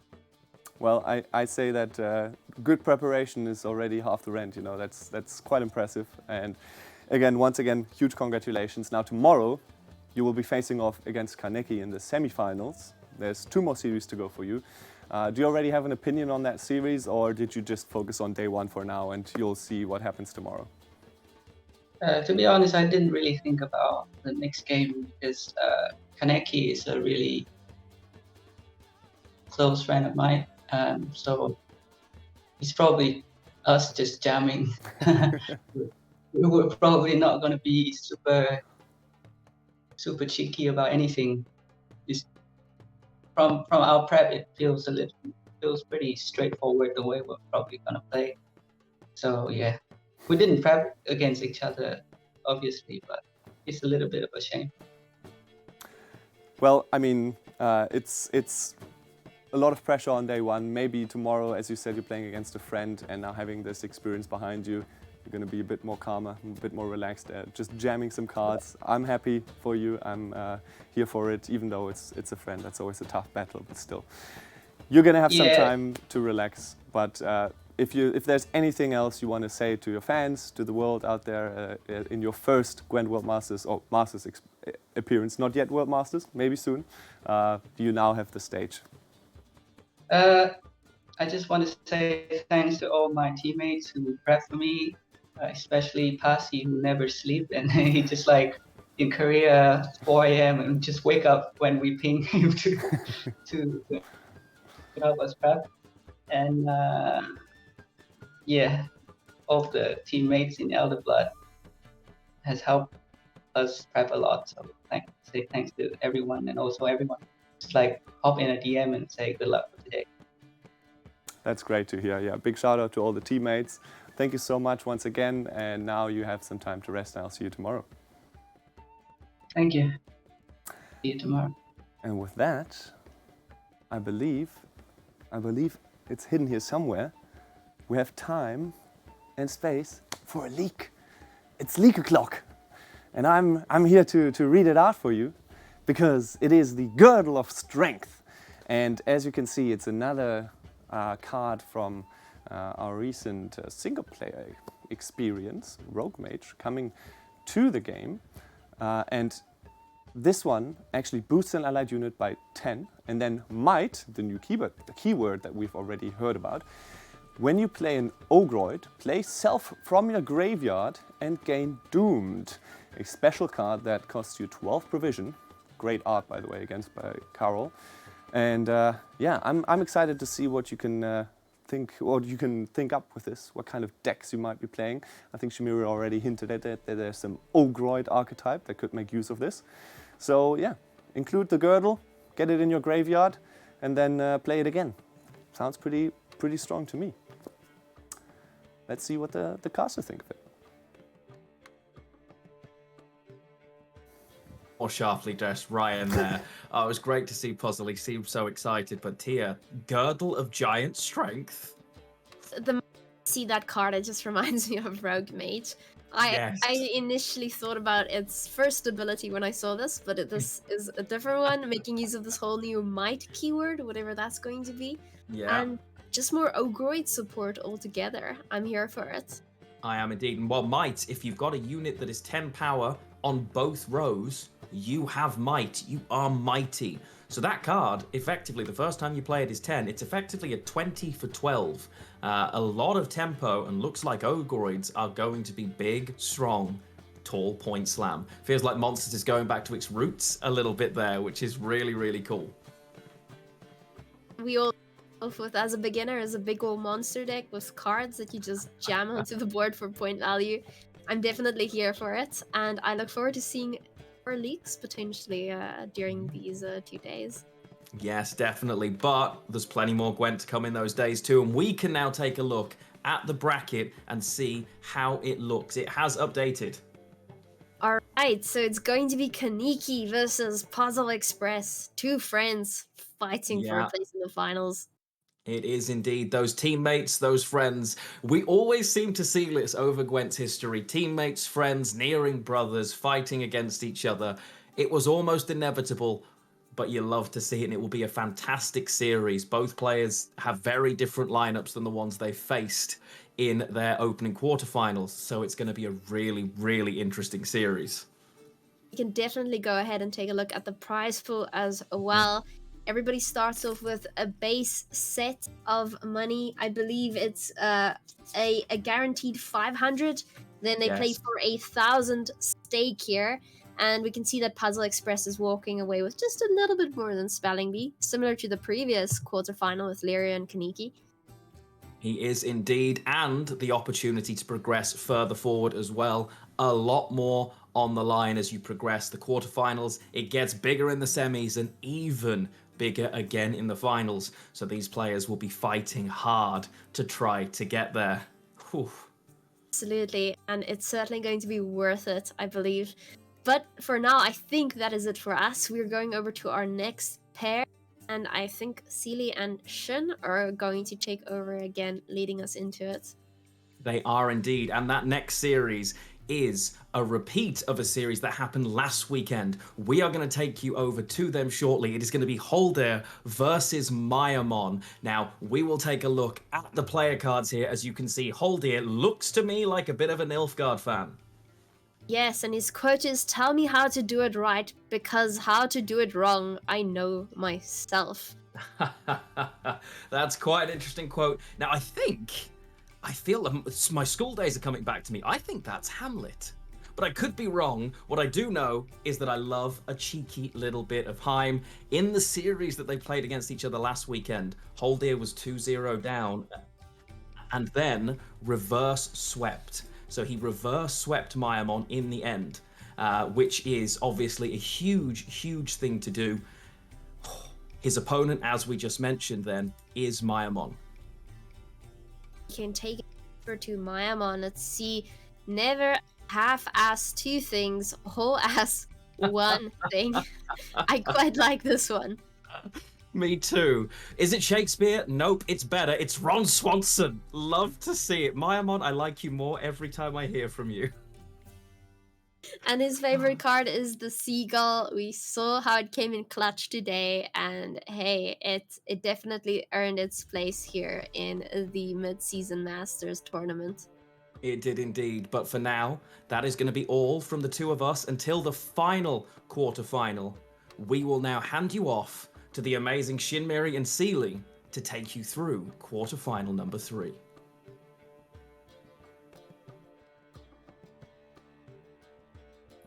All right, hello. We are back. Wonderful player introductions there. I loved the quote as well from Mayamon, of course, Parks and Rec reference, I believe. So that is always very fun. How are you doing going into this next series, Shinmari?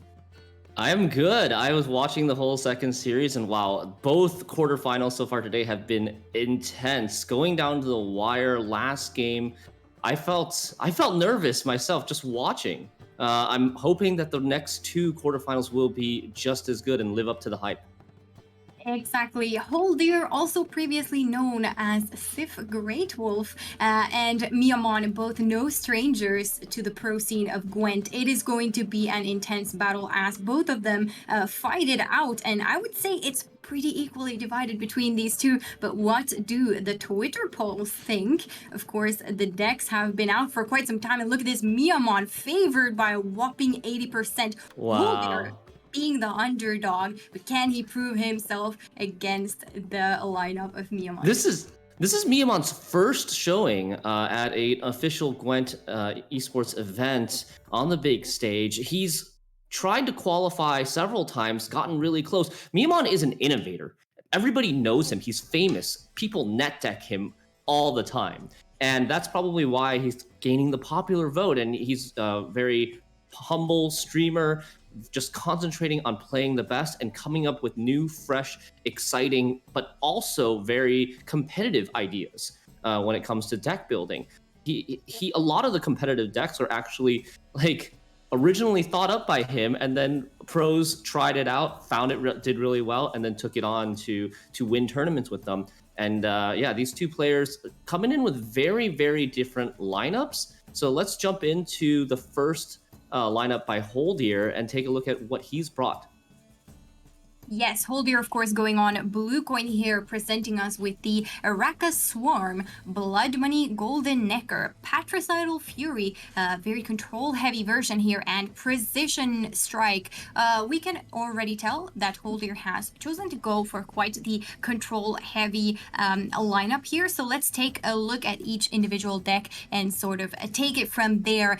Looking at this Araka Swarm immediately, kind of a combo deck that Holdier has brought. It has a very dangerous monsters combo where you eat something with the Arrakis Queen, you make more copies of it, and then you resurrect them with Witch's Sabbath. And that is used in this particular deck to create extra copies of the Eater. And the Eater, of course, then damages the opposing units as well as spawns drones on order, making it pretty synergistic with the deck's game plan, and especially Shinmari, the Kikimora Stalker. Really awesome engine that we can take a closer look at here.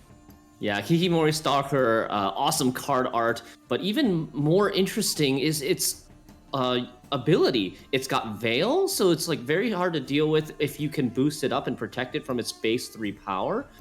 It has Zeal and Order and a Predator keyword, which means that its Order has to target a unit, whether it's enemy or friendly, that is smaller power than the Kikimori Stalker. So you have to find a way to boost it up, either using like organic cards to boost it, or by just having it consume some of your own drones to get it bigger. But you can use it to consume your own drones, to synergize with your Vran warriors. You can use it to ping opponents' smaller units and maybe kill them to answer their threats, or just set them to 1 power and have your Glusty Warp finish up the board and wipe them clean. Yeah, Kikimora Stalker, incredible threat in this deck, not to mention, of course, Cave Troll, protecting an Eater, playing an Arrakis Queen on top of it. If that is not disrupted, it will be a powerful combination indeed. So we'll see how Holdier fares with this deck. Then we can jump over to Blood Money Syndicate. Again, a Golden Necker list that is quite similar from what we saw in the first series. Quite the classic bounty poison syndicate, and has answers to a lot of threats while also having these, as we have seen, very threatening removal engines on its own side that can apply poisons, can apply bounties all together. And yeah, not to mention 1-turn poison threats with the Salamandra hideouts can be very, very powerful for syndicates. It is a fun and flexible deck indeed, Golden Necker being sort of the key play and the most powerful thing this deck is built around. Yeah, we've seen it before. We will see it again. This one has a Curse of Corruption in it, a little bit different from Kaneki's version, but it could be a little bit awkward with that Ignatius Hail also being very, very tall. We'll have to see how that plays out. Next, we've got the Patricidal Fury Control Svalblood list. This is very similar to the list that Puzzle Express just won with, but it doesn't play a Shoop. It's instead of playing a Shoop, I think it plays more points from like Axel 3 Eyes, and it just gets to play these 2-ofs in its bronzes with 2 Gutting Slashes, Little Hofrus, Berserkers, and Squirrels. That's right. It has answers for almost all kinds of decks that go tall with the Heatwave, COC, and Champion's Charge. It can handle some engines as well there with the Tesha Mutna, Gutting Slash, and some Bloodthirst on top of that. And also has an answer for decks that go pretty wide with this Svalblood included. And of course, big raw points for Skellige coming from that Svalblood, Sova, and the Patricide Fury combination there as well. Lots of raw power value, but other than that, can play very disruptive and try to stop opponent strategies from going through. Last but not least, Holier's brought a Precision Strike Waylay control deck, one of my favorite archetypes to play on the ladder right now. Very powerful, flexible game plan too, with you've got the Simless and the multi-Waylays that you set up from your scenario, as well as your Vanadane, shuffling them back with your Alyssa, gives you a really, really powerful finisher that goes wide, that doesn't play into opponent's Tall Punish. Meanwhile, you're answering all of their threats with the rest of your control cards like Heatwave, Muzzle, Curse of Corruption, Tesha Mutna Sword. You've also got that Herald Gourd for that big, tall finisher too. Very, very, a deck that really wants last say so that it can hide its gourd with the last play and not allow your opponent to interact with it. Yeah, that's right. Going to be an intense fight for round one, usually using the Feint Death and Vanadane to achieve that purpose. But after this deck sort of plays those points in round one, the juice is kind of over until you play that Simless again with those Waylays that you put back with Lisa. So it's going to be interesting to see how this deck will work out, if it can get the ideal setup and, of course, draw the cards that it needs. Squirtle, of course, slightly infamous for having a couple of bricks, particularly this deck, playing those Broccolon Sentinels as well. So might be even something worth thinning out early if it wins you around. That's right. Now let's take a look at Miyamon's list. Like I was saying, Miyamon is an innovator. He always brings his own flavor of decks to these tournaments and qualifiers. And we see right off the bat his lineup: Imposter, which nobody else is bringing; Ursine Ritual, Self Wound, which a lot of other players are bringing, but he's got a very unique variation of that with Sarah's Fearless, and then Pincer Maneuver, Melitele, followed by Nature's Gift, Equinox, with the Francesca as well. Yes, some really fun decks and really showing this side to Miyamon of being a very creative deck builder. And hey, it has been paying off for Miyamon as he is currently here battling to get through to the finals. But let's take a peek at this Nilfgaard Status Ball deck. It's a deck that's very potent in long rounds, but only has a few select cards that are also good in short rounds. So it's usually not able to keep up a lot with other deck finishers. And that is why this deck wants to either play a really long round or gain card advantage if bled and going into round 3. So cards like Joachim, Ku, and Usurper can still win a short round, especially with the card advantage, of course, if you can manage to pull that off. But the true power of all the status cards, Masquerade Ball, Philippe, and Rot Tosser, really lies in a longer round. But let's take a peek at this Rot Tosser as well. Fairly recently changed, working nicely with those combat engineers as well. Yeah, this deck is all about putting threats on the board and afflicting your opponent's board with status effects like poison from the cow carcass. And there was a change recently with Combat Engineer, like you said, with giving this extra charges. Our Rot Tossers in this deck could have 3 charges, maybe even more, maybe 4 charges if you get one, a Combat Engineer from Arturius.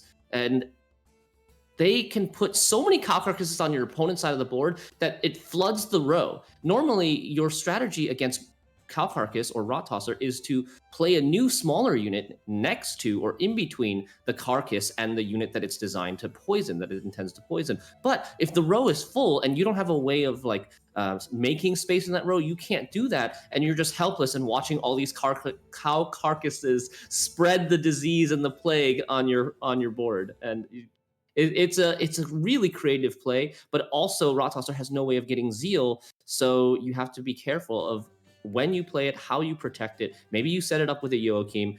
Very, very creative card. Yeah, quite the tongue twister as well, with the cow carcasses coming out. Multiple of them as well, ideally for Miyamon. Now, moving on to the Earth Sign ritual list, we have seen SK Stealth Wound before. However, this version is different. And it does focus a lot less on these resurrections that most other versions do, because it does not include the Bride of the Sea or Fukusia. It has instead inclusions of Totem, Ceres, and Olgierd, and that makes this version a lot more capable of playing proactively with high point output right off the bat and reduce the weakness to potential graveyard hate. Now, it's a lot more difficult to win round 1 against this specific version of the deck. And of course, you still have the big threat of a huge Melcene or the Sigvald and Knut combo, but rather than having to play potentially suboptimal resurrection cards, this deck will have these the other powerful cards in its stead. And we can take a peek at Ceres Fearless as well, as she is the only one included in this tournament. Comes out of the deck by itself, and it can generate a ton of value, and by damaging a unit with very low power or a unit that benefits from or ignores being damaged, the Ceres can heal damaged units basically for free.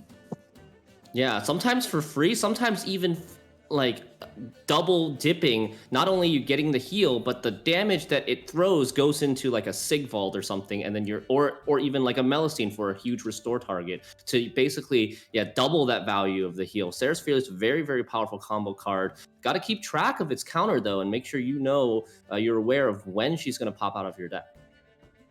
That's right, and then we have Pincer Maneuver, also the only one of its kind, going all in on the Melitele strategy, being sort of a different take on a carryover focus deck. It, of course, focuses on drawing and mulliganing this Melitele, and then also the Traveling Priestess as frequently as possible. Includes for a few units and a lot of thinning, with the goal of having your Melitele and Priestess as the only 2 units left in the deck toward the end of the game. And then, of course, or constantly, because the copies of Griffin Witcher Mentor this deck plays will always draw both the Melitele and the Priestess, meaning that they can be triggered over and over. You also have the Drakkenborg there to get out a Snowdrop, get out an Eastred to start this combination and put it into action. Yeah, really, really powerful deck with very strong finishers as well. It's not uncommon to see like 30-point finishers on this Melitele and this Priestess at the end of the game because of all the times they've been shuffled and all the buffs that they've accumulated from these Griffin Witcher Mentors and from Istrid, etc.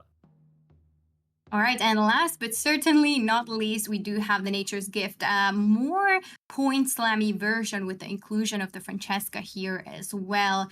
So unlike these other gifts sort of deciding to include Heatwave, this version is really all in on that point slam, playing these equinoxes for 12 out of 12 possible nature specials. Also 2 seers here in combination with that Francesca, attempting to play the spring equinox as many times as possible. Yeah, and Francesca can even have the ability to replay gold specials as well if you time them correctly. And something like Call of the Forest or Iceland Council could be duplicated to get a card that you still have in your deck. That's right. And that is the summary of all of the decks that we see today. A very, very exciting lineup. We have Control sort of going against Miyamon's Point Slam heavy decks here. Yeah, it's I would say on paper, I would say Holdier is maybe slightly favored. This is a rematch from the group stage, day number 1 of the group stage last weekend. Holdier played Miyamon in the first game of the day, and it went down to the wire. It was Miyamon taking a 2-0 lead at the beginning, and then his imposter status ball deck got reverse swept, unable to win a game against any of Holdier's control decks, even though there were some close ones. There was even a tie.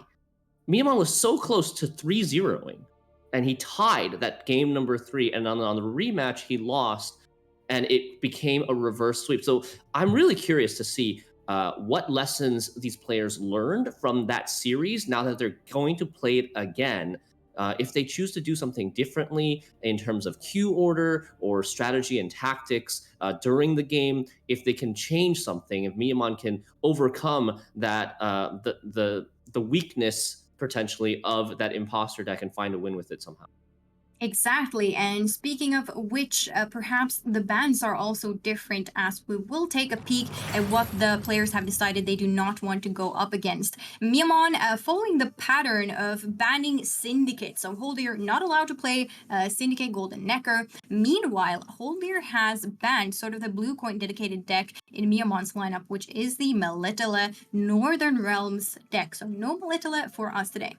This is different from the previous time they played. The bounty ban is the same, but last weekend, Holdir banned the Francesca Equinox deck from Miamon. So I wonder what the reasoning is behind banning the Melitele. Maybe it's like you said, the dedicated blue coin deck, trying to find a weakness. Miamon will be playing red coin 3 times, though, in this series. And that's got to be good news for the imposter list, as the imposter list was losing on even in round 1 every time it had to go on blue. Exactly. We did see Miamon sort of switch up the strategy later on during the weekend to go pretty hard with this imposter list from Blue Coin. So we might be able to see Miamon really commit hard from Blue Coin if he does end up doing that with the imposter list. And I do think Miamon also prefers taking this Nature's Gift list on Red Coin if he has the choice, because it has so much points, so much power that it can easily overwhelm your opponents. Now, when it comes to the Melitele ban for Miamon, I also suspect that Holdir potentially says that there is not much to interact with there in the Pincer Maneuver Melitele deck, because so many of those points you don't really see. They are in the deck, and Holdir having a more control-heavy lineup definitely makes sense, I think, to ban that NR. Yeah, that could definitely be it. Miamon will have to come with a lineup of Imposter, Self-Wound, and Equinox versus Holdir's Arachaswarm Triple Itter, Patricidal Fury Control Svalblood, as well as Precision Strike Control Waylays. So 2 really heavy control decks for Holdir, plus the Arachaswarm deck, which is both Greed and Control in a form because of those Kikimori Stalkers that can combo so well, that can get so many charges and clean up the board. Yeah, it's going to be interesting to see what Holdir decides to queue here, as well as the queue order is fairly straightforward. P-Strike, being the flex list here, can go on either red or blue. I know that after speaking to Holdir earlier, he really wants these Precision Strike games to go as well as possible, because he's the most worried about the P-Strike list in particular. And trying to get those wins early is the strategy going into this lineup, is what Holdir has told us. So let's see here, Miamon, of course, responding then with the Skellige Self-Wound from a red coin. Yeah, all right, let's take a look at these draws. Holdir has access to Vanadane so far with 2 bricks in your hand. That's what you love to see. The Waylay and the Brocklon Sentinel are probably going to go straight to the bottom of the deck, never to be seen again. And then Holdir's got one more mulligan, looking for that scenario perhaps. Doesn't find it, but Vanadane is pretty decent, so it's not too bad of a starting hand for Holdir. Yeah, of course, with cards like Svalblood, for example, Miamon could have a lot of reach at his disposal, but no Heatwave here for Holdir to be worried about on that scenario. So perhaps using it later is fine. A lot of the time you see players using this on, say, Saber to trigger that to trigger the scenario to avoid the heat waves, of course. So maybe Holdir, if he can manage to win this round, this is very, very crucial, as we mentioned, for the strategy, because you don't want those waylays to get bled out later. Or I know that Holdir really wants the last say because Miamon has that Svalblood, and if you don't have last say against Svalblood on a wide board, Svalblood can end up doing a lot of damage later on in the game. Yeah, you have to either get this Svalblood out and Heatwave or Squirrel it, or you can get last say so that you play Simless last and don't have all those waylays making the Elven Deadeye on your board early, and protect them from the Svalblood explosions. Yeah, double Squirrel also at Holdir's disposal in this list. We see one in hand, and Miamon, keep in mind, one Resurrection is what Miamon has access to. So we'll decide to either develop this Mousine, perhaps get back something like Sigvald, Knut combo pieces later on. But Holdir starting here off quite aggressively going into this round, playing that Vanadane, also using a leader charge here, perhaps setting it up for later, maybe wanting to thin that out early as well. Yeah, using the offering here. Using control right away, even on blue coin. Holdier is going to try to not let Miamon get a foothold in this first round. Okay, we see Waylay here potentially being able to take out that Herald with another leader charge if Holder is willing to commit it. Of course, there is still Muscle, Tesha, Mutina Sword, a lot of control, but yeah, playing Precision Strike, Holder has to be very, very precise. This deck cannot afford to sort of throw away any accidental points. Everything has to go very, very accurately. And here comes the Swordmaster, an engine ready to take and start doing damage. And perhaps that Herald will be within Waylay range next turn. Yeah, Holdier clicking the Enchant Saber stratagem early to perhaps try to put some bodies on the board to tank for these skulls so that the skulls don't snipe the Swordmaster. Wants to try to keep the Swordmaster alive. And alive it is, taking no hits as Melusine comes down here on the melee row, pinging both skulls. There was a potential of Miamon really being able to snipe it there. A quick heat wave coming down from Holdier, saying that the Melusine is not going to live. He sees it and he takes it very confidently here. I'm interested or curious as to why Holdier decided to heat wave the Melusine rather than the Tesha Mutina Sword. Tesha Mutina Sword does kill it cleanly, and like we were saying, Miamon's version of Self-Wound only has the one resurrection. And with a small 9-point Melusine, it's not that big of a threat. You do have the Squirrel already. I feel like maybe the heat wave was better to be saved for something later, like a Sigvald, where Tesha Mutina Sword would not have been able to deal with.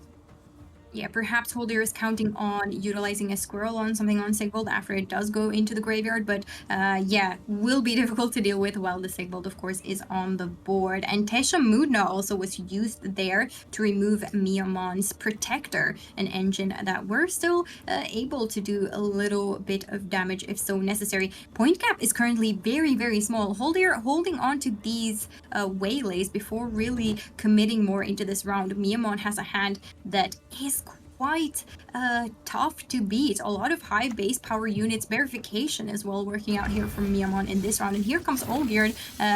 Olgierd's damage, of course, cannot be changed, so not giving Holdier too many control targets. Yeah, only can hit the Houndsnout for now. You can Waylay, but I feel like Holdier's been holding back on the Waylays on purpose to try to keep his board as small as possible. Really worried about that potential reach that Svalbard represents if your board goes very wide. All right, and there goes the Olgierd. He is no more, at least not on the board. Holdier again deciding that control is where it's at, and that is what he's going to be doing. Something that the deck does, of course, do really well, the P-Strike deck. Now on comes the Totem. The Waylays are not looking great on these Totem targets either. Miamon doing a good job at really not giving any small sort of chip damage targets for Holdier to hit. Holdier could expend another leader charge to set one of these Fanatics to 3 and then kill it with Waylay, but decides to hold the leader charges, maybe thinking that are too valuable for later, needs that extra reach for threats like maybe Canute or something later. So does expend one of the Waylays, overkills the Herald Houndsnout, but Miamon just abusing this red coin, waiting, saying that I could do this all day, I'll just wait until you pass and then I'll get ahead with Svalbard, or maybe even nothing, maybe even just like a 10-point verification here. Yeah, this totem can, the totem order can also help with something like the Viltkarl if you are having to play that, saving some leader charges to sink into Sigvald or something else later on. So it does give Miamon a couple of options here. Definitely taking his time to really think what the next move will be, but it looks like verification is coming on to this Vial. Really nice, and putting Miamon ahead currently, meaning Holdier does have to commit a little bit more. Muscle still quite the big play, and so is this Waylay coming down here with the Vanadane still on board. Muscle and Squirrel, Squirrel on the other hand, quite the slow play. Muzzle, of course, if set up, can still provide some reach for Holdier. Yeah, and I'm just looking in the deck here. Sarah's Fearless with counter 6, not still a bit farther away from thinning outside of the deck. And there is the big Svalbard play. Look at the explosions. Holdier's side of the board is wiped out, except for a measly 2-power Vanadane. And now Miamon in control of this round, up 21 points on even cards. What can Holdier even do? There is not much you can do here except for say, all right, I'm done with the round. Perhaps you could ping down a small blood, for example, and steal it, but still, a point gap is quite big currently. So Holdier perhaps hoping to find that feigned death later on, being able to play that out. Maybe happy now. You know, you're losing on even, which is not ideal, of course, but at least you do have some juice left in the deck and you're not running out just yet. And perhaps has a fighting chance in later rounds now that the Svalbard, which is one of the big plays that Holdier definitely wanted to see early, has now been played out. Yeah, looks like Holdier's actually going to play the Squirrel, maybe banishing the Oniromancy, hoping that this will cause Miamon to miss some of his draws later on. Holdier does have the reach here. If Miamon were to pass, Holdier could go 2 cards down. Using the muzzle and the full leader would be enough. I think that would give him 20 points and get him enough to be ahead and win down 2 cards in this round. So not quite happy with how things are and really wanting to still go on and get some value on that Squirrel. Now it's up to Miamon to decide if this Tome is worth playing or this Wildkarl is worth giving up here for Holdier. Now, Tome is, it's dangerous to play the Tome, because Tome would be the guaranteed access to something like Sigdrifa's Right, or even like a Restore. I think the Sigdrifa's Right is going to be the important one, because you could get Sigdrifa's Right for Svalbard at the end of the game, if you do have Last Say. But the Oniromancy has been banished, right? So now with the Tome used and the Oniromancy banished, there's no guarantee to draw into that Sigdrifa's Right win condition. Or maybe even your like Sigvold or Canute.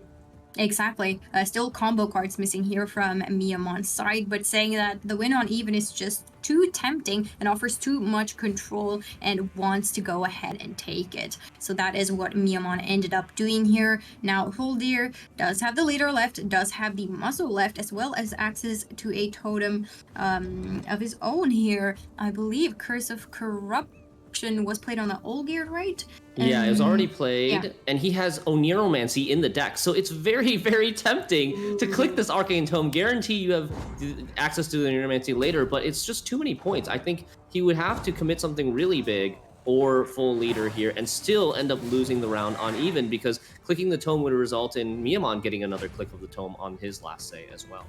Yeah, let's see if playing out this Squirrel in exchange for this Tome ends up doing perhaps Holdier some favors and Miamon on the other hand, not that many favors. But so far Knut has been found, a good card to find. Restore currently not doing much with this hand, so looking of course for the combo pieces, not wanting to draw into Ceres. Keep in mind that has not come out yet. On the other hand, Holdier has a very good hand, but potentially it would be a shame if it did get bled out here. Feign Death and Gord does go back into the deck. Holdier is still hoping to play that later and also draw into it later.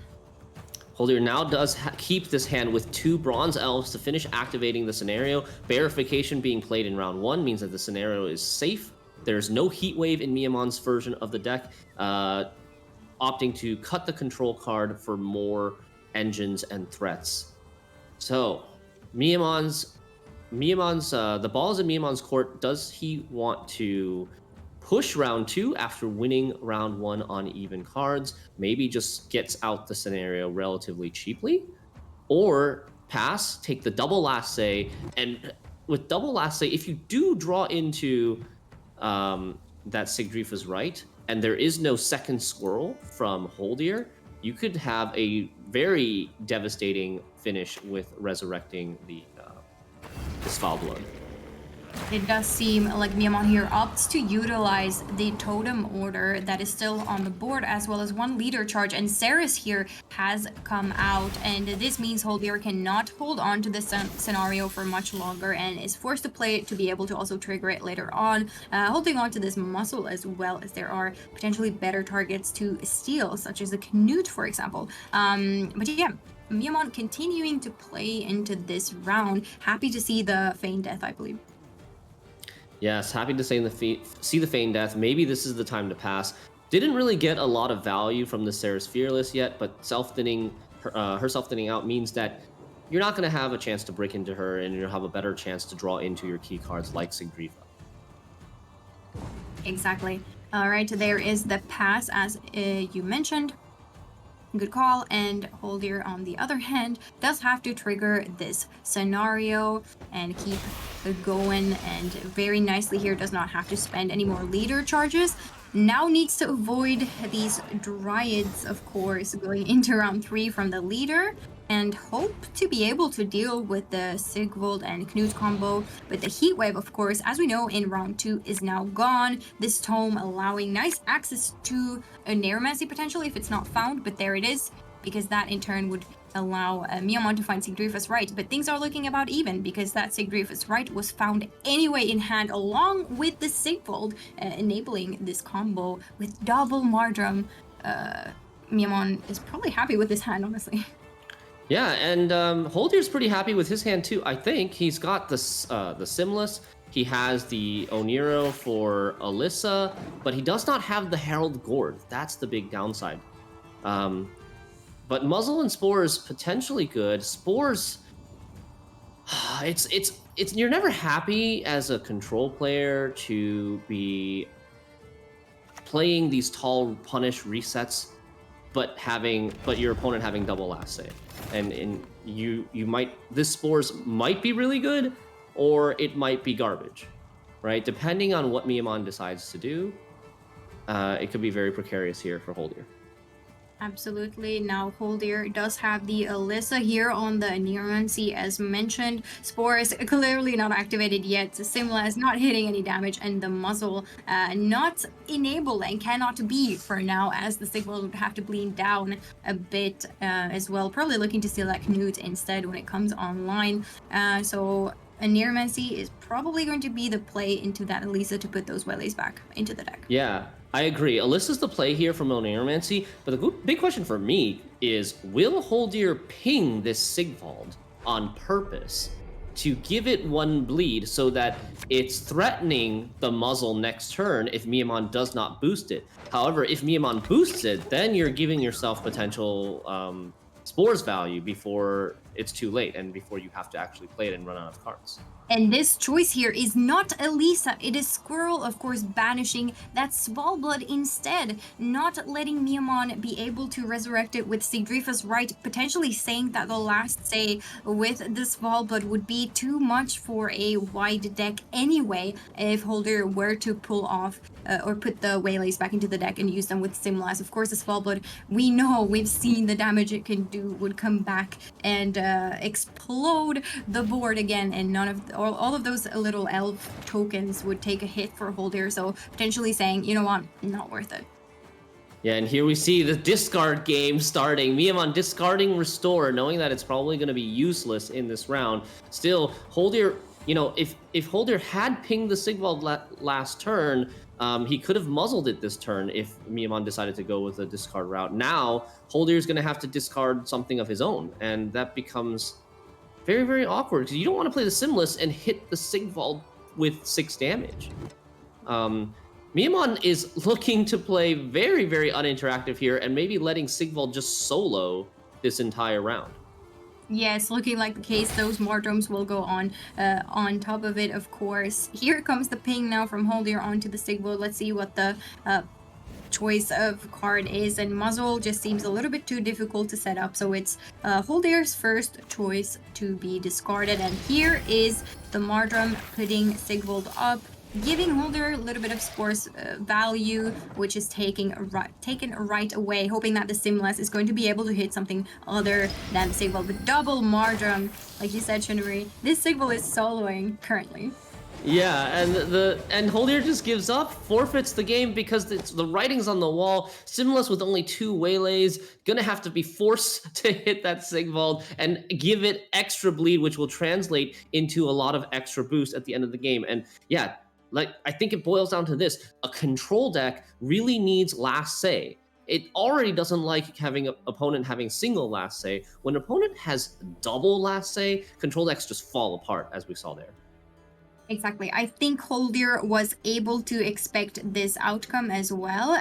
Said earlier that Araka Swarm potentially has a struggle against Self Wound, so probably one of the decks that Holdir is expecting Miamon to pull through. And now we know that Holdir really wants to get this Precision Strike through. It's a very flexible deck that can go on either coin. So now going on red coin, perhaps even trying just to get that Squirtle through would be an option, while Miamon, on the other hand, now is going to be going on blue coin with the choice of either taking Gift or Imposter, and perhaps leaning toward a Gift.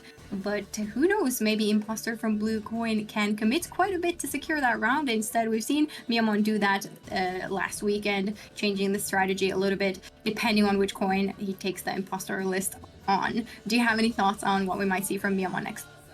Yeah, I mean, intuitively, I think it's scary to queue Imposter on blue coin. So I would say, you know, naturally, it's probably Gift. But at the same time, Miamon lost in this series versus Holdir last weekend when he saved Imposter for last, and Holdir was able to hand pick which coins he took which matchups on, and Imposter suffered that reverse sweep fate. So maybe Miamon's thinking about the possibility of switching it up, trying to be unpredictable and queue with Imposter here while he still has a choice.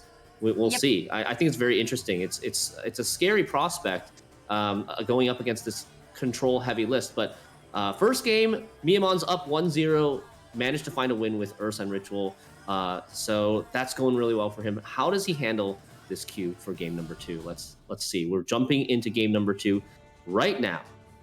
Red coin, of course, being a consideration here from Holdir, as it is the sort of red coin designated deck. Does not try to get the P-Strike through, just instead says that Skellige is fine enough. And look at this, Miamon queuing the Imposter list on blue. Who would have thought? Here we are. Yes. Wow. Okay, so it's Imposter on blue versus the super control heavy Svalblood control Patricidal Fury on red. We want to see, does Miamon commit the Ard Fane in round 1? Does Miamon commit like an Emir in round 1? Or does he just resign to his fate and say, okay, I'm going to lose on even, I don't care, I'll just defend the bleed in round 2? Exactly, a lot of control coming down from Holdir, making sure to be able to remove those Rot Tossers. Full Leap, of course, being an important card to remove as well later on. For now, Miamon does indeed play this Combat Engineer out for a little bit of carryover. Of course, ideally, you would also be able to play those Clog cards, such as this Infiltrator and potentially Cynthia if you were to have it. But very, very, very slow start here on blue coin for Miamon. Let's see if Holdir takes advantage of it, which he should do, because this Patricidal Fury list really likes pushing from red coin. Yep, and the combination of this Rain from the Little Hoffer and the Brockford Warrior dealing 3 and 2 damage is perfectly enough to kill this Infiltrator, making sure that Holdir does not get that into his deck for a potential clog later on. Let's see now what Miamon decides to do. Will it be the Emir still? Will he fight for the round, or say, all right, I'm done, you will probably win it, and I will just try to fight it out in round 2 and perhaps survive all the way to round 3? Couple of options, but this is definitely the deciding moment for Miamon. Is he going to play committally, or is he going to sort of keep going a little bit Dame on the board? Definitely a play that can become valuable later, but for now, also quite slow. Yeah, I mean, Holdir only needs 6 points here to get ahead. You could just play another little Hofru if you wanted to, or you could, if you want. So, if you Gutting Slash though to remove the threat of the Thirsty Dame, then you're not quite ahead. So it is interesting. It's a little bit of a fork here.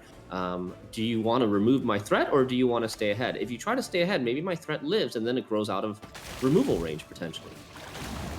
With taking advantage of this bonded ability as well on the Hofrues before it might get cooed or something like that, and gets the 8-point base power on the little Hofrue, which is a very nice for Holdir, very cheaply here already, being able to stay ahead without spending too much of that precious removal. Another slow play here from Miamon, getting him ahead for now, perhaps hoping that Holdir is forced to use some valuable removal early on, but very nice proactive play coming down here with the Axel 3 Eyes, able to be resurrected with Fukusia later for quite some points.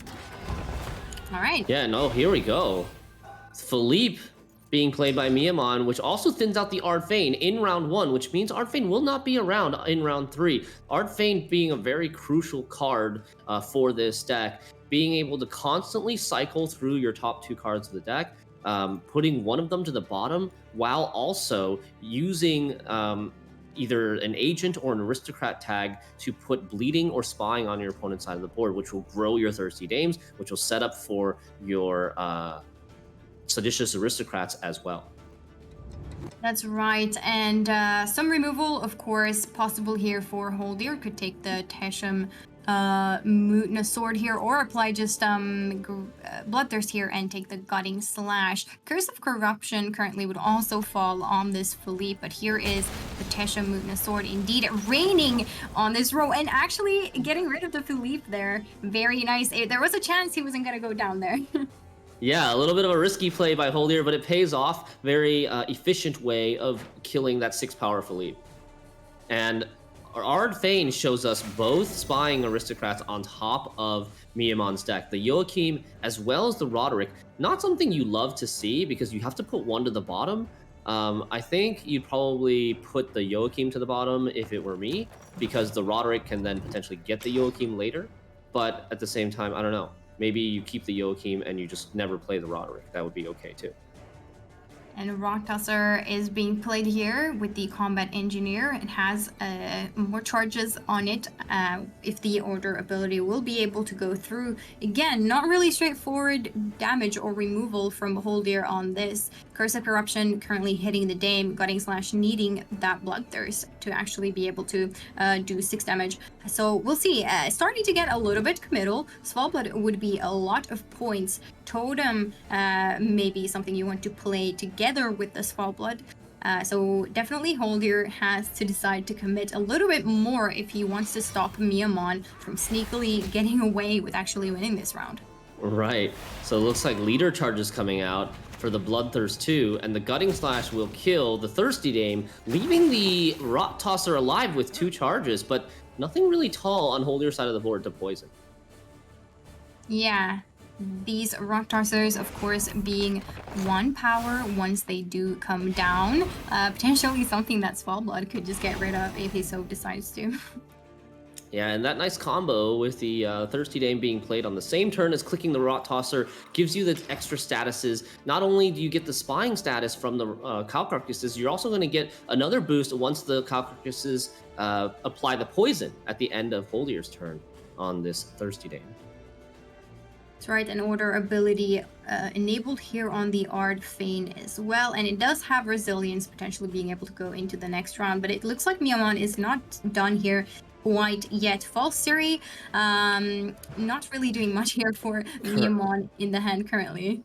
Yeah, False Siri unfortunately is bricked at the moment for Miamon because there is just no Booherts in the graveyard. This list of Miamon's only runs 2 Bronze Tactics, and those are the 2 Booherts.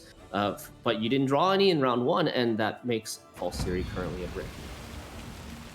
Wow, this Fukusia being played here. Holdir holding on to the Svalbard, saying not yet, fine with having this row being poisoned, and puts on a rain for the remainder of this round. 5 turns of rain. Of course, all of them are not going to proc. And here, I believe we do see the Order ability of the Ardfane. Yeah, so it is confirmed that Roderick was the one put it to the bottom of the deck previously, and now Miamon had to choose between yet another 2 golds. Now, this is a weakness of Ardfane, where you're really hoping to see a bronze when you click the Ardfane, but if your golds are all at the top of your deck, you have to decide which one of those golds you're going to be putting at the bottom of the deck. Joachim being the choice to put to the bottom of the deck this time around, and then Miamon draws the Cynthia by playing Emir Var Emrys. Yeah, really saying that he wants the Cynthia out now, because if he doesn't get it out early enough, it's probably not going to do any of that clogging that it is designed to do. But yeah, quite scary with Joachim and Roderick being on the bottom currently with this Art Fiend, hoping that the Cynthia is enough, because as you mentioned, Shinmari, that Fall Series is not going to be doing anything. Meanwhile, on Holdir's side of the board, yeah, again, things are starting to get committal. Of course, Curse of Corruption is an option here on that Dame. Meanwhile, there is still bleeding happening 4 times on the board, so has to decide what to do here. Yeah, Holdir, I think Holdir could get ahead with a Curse of Corruption, but Holdir definitely, if Holdir's willing to commit, he can win this round on even, given the bricked False Siri in Miyamon's hand, but he's probably going to have to commit one of these 2 cards at least, the Totem or the Svalblood. Yep, Miyamon probably willing to play out this Cynthia, as that was recently what he got from the deck. But actually, for False Siri coming in here first and saying that it is fine, Emir stealing back this False Siri, getting then a boost on his own side of the board from this False Siri. It doesn't have time to get to Grace 8 anymore, so pretty nice play here from Miyamon. Yeah, just manually seizing the False Siri, making her an engine on Miyamon's side of the board rather than Holdir's. Holdir okay with spending this totem here. Ideally not the Svalblood, but here is the totem at least. Now Miyamon still has another 1 Power Spine unit to steal here with Emir, and does play the Cynthia on the melee road just to get slightly ahead. And this means that Holdir has to be willing to commit this Svalblood or not. And if Miyamon wins the round, he pretty much achieved what he wanted to do in this round. This is excellent play by Miyamon. It's I mean, it's a really tough situation to be in on blue coin against this control deck. You're probably going to lose on even, but if you're going to lose on even cards, you might as well go the distance and force all these win conditions out of your opponent's hand. And what was really creative there was actually playing the bricked False Siri a turn earlier to get an extra point, and I think that does make a difference in terms of squeezing out that last card. This Golem clogging up Holdir's draws, of course, has to put it back into the deck where it remains. On the other hand, has a maxi left that can show Holdir the order of the deck, being able to play pretty non-committally while still shortening the round and getting out some important cards from Miyamon. And as we can see, this hand is looking pretty golden. This coup as well, looking a bit iffy at the moment. Is Miyamon going to take another mulligan here and hopefully stall a little bit before having to start committing these golds? Usurper he decides to mulligan Usurper. But Ball is here. 1 chapter being able to be procced here with the Fergus. I understand the mulligan. It's risky. He wants to keep the Usurper for the short round 3, expecting Holdir to value bleed in this round 2 after he won round 1 on even cards. But Ball is, I think, maybe even worse. I don't know.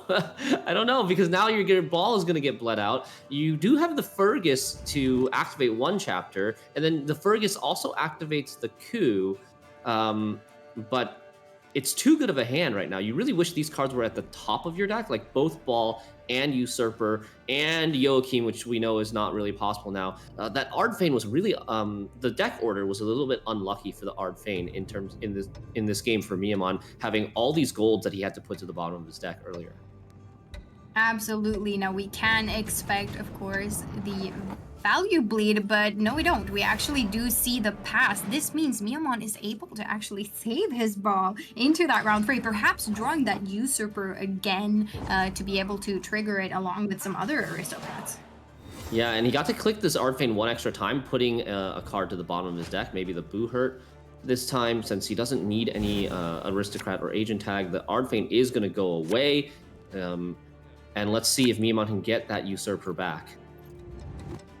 perhaps Holdir is saying that the last say is just very, valuable. It has the heat wave as well that was found nicely there for the ball for this round. And Neuromancy, also very flexible card for Holdir to find, saying that the bleed isn't really necessary. Perhaps there were some cards that Miamon would have gotten out. Of course, he didn't know the quality of Miamon's hand. The bleed would have definitely put a lot of pressure on Miamon to spend something good there, but instead sort of like playing it safe and deciding that it's not necessary, wanting to have that last say with Sova, and potentially also wanting enough of a round where he can get Bloodthirst for it. That's fair, and with the pass, Holdir secures double last say since he won round 1 on even cards, and he's going to try to play very uninteractive here, not give anything for Miamon to poison. It's actually possible that we see Holdir not even bothering to heat wave the ball. It could be possible that he just heat waves a unit. We'll see. We'll see how it goes, but Holdir, I think, in a dominating position here with double last say. Potentially, he's gonna brick Miamon. Like, look at the hand. He's got all under-interactive plays until his last 2 plays with Oniromancy and Sove, which at that point Miamon will have passed, which means Miamon will not get any value from his leader. Maybe he'll like leader a cow carcass or something.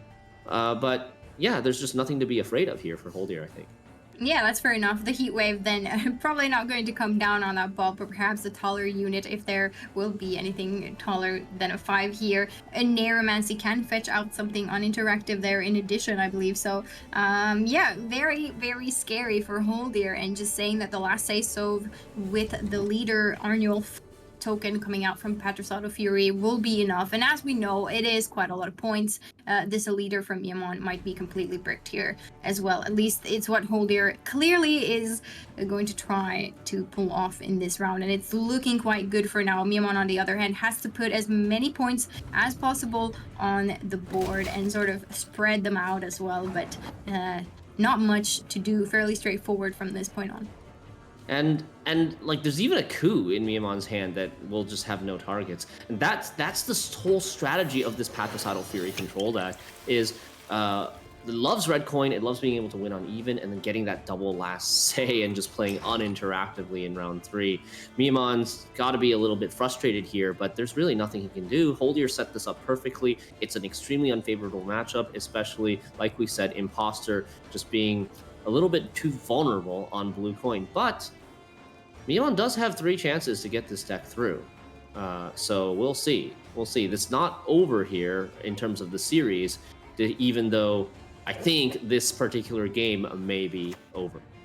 Absolutely. Champion's Charge finishing off that Rot Tosser, not being able to play any charges here. And the Aristocrat, of course, here, the Van Morlehem Hunter, does trigger that last chapter of Ball. 15 points on Miamon's side of the board, but that is... That's Sove being immune, as well as the leader token being the last play or double last say, and this coup really not having anything kind of does seal the deal here.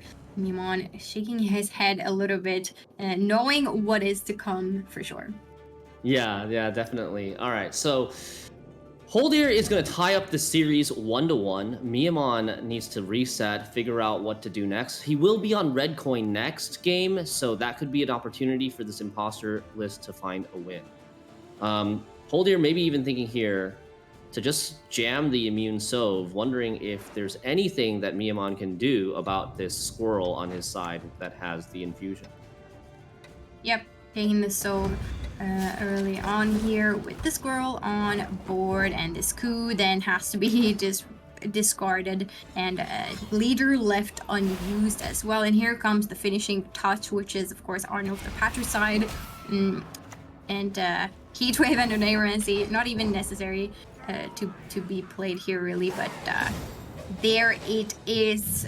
Holdir really demonstrating the power of this Patricide Fury deck going on red coin. Yeah, and that's why I think, Miamon fought so hard for round 1. It was just a shame that it wasn't enough. But it is tied up 1-1 now. Players are going to reset, and we're going to go into game number 3 shortly. Miamon has still Imposter and Nature's Gift to get through. Holdir still needs to win with triple Itter Arrakis Swarm, as well as the Precision Strike Waylay deck. That's right, and the coins once again will be switched over, so Holdir pretty likely to take the Arrakis Swarm from blue coin, as it really utilizes that Urn of Shadows to be able to trigger the Arrakis Queen and get multiple Eaters set up potentially, while Miamon probably is happy to take the Imposter on red coin, as the gift is maybe the more flexible coin deck out of the two. But we did see Miamon surprise us, perhaps really deciding which deck to play here.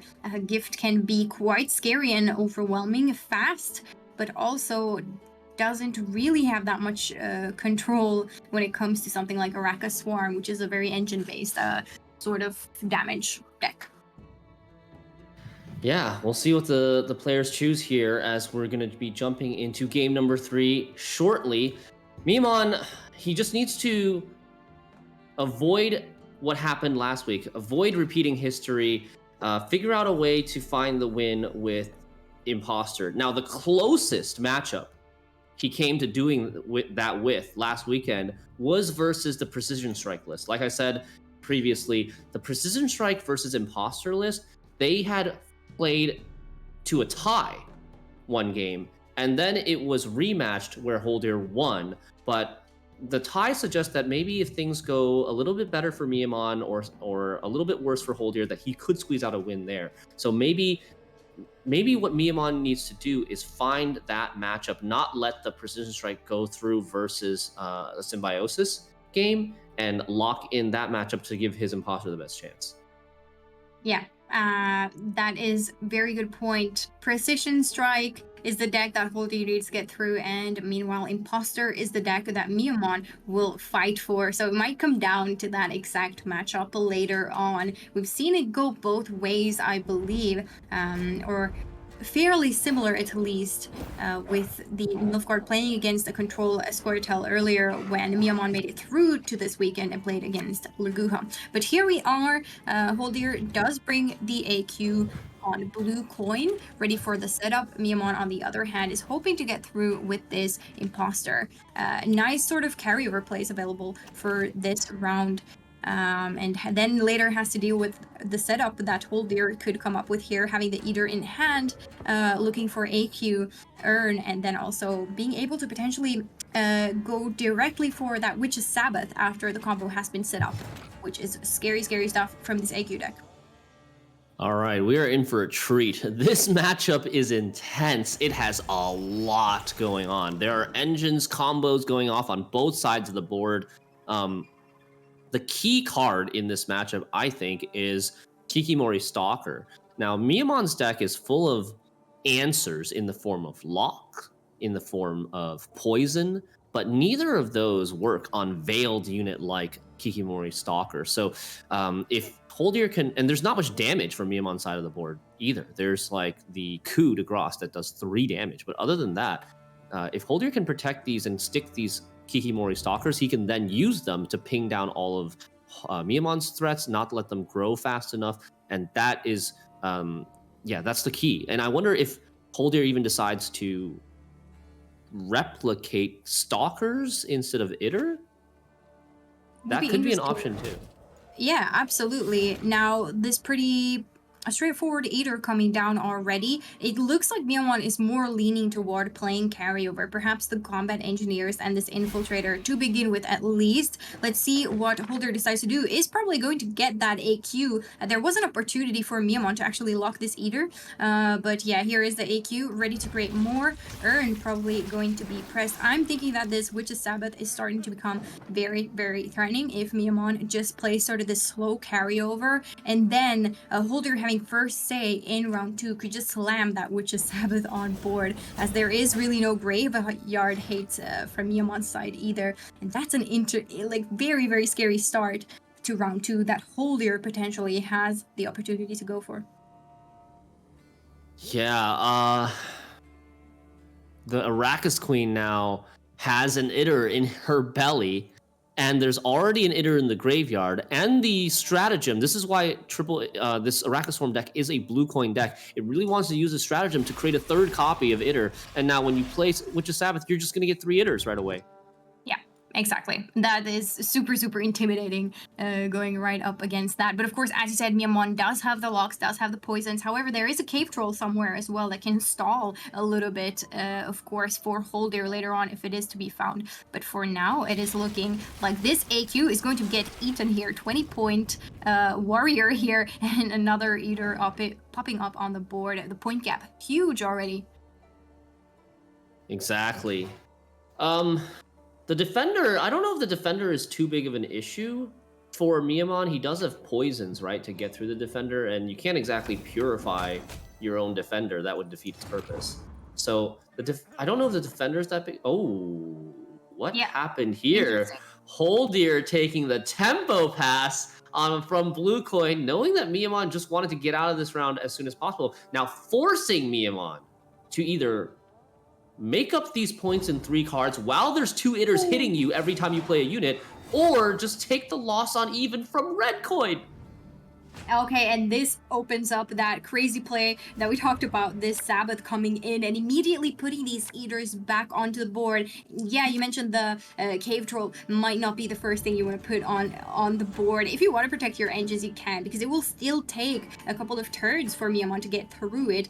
So potentially Holdir would still want to put that on the board, but of course opening with this Witch's Sabbath would be quite crazy for now. 2 cards though in Miamon's graveyard, not putting any more stuff into it, of course, making it making Holdir not get all of those 3 units out if he so wishes to open with that play. Yeah, Miamon at least delaying that Witch's Sabbath a little bit because it can only get 2 units at the moment. Okay, but Holdir in control of this game and this round. Miamon's the one who cannot pass. He has to win this round. Holdir has just the same number of cards as Miamon. He has first say. He can start setting his board and his Kikimori Stalkers. He hasn't even played a single Kikimori Stalker yet. And in my opinion, those are potentially even more threatening than the Itters. Yep, just gotta make sure they are out of reach for something like Coup, but of course they are quite flexible, able to boost themselves up by eating some of those drones themselves. So let's see what the opening play is. Could it perhaps be the Hive Mind here? Just going into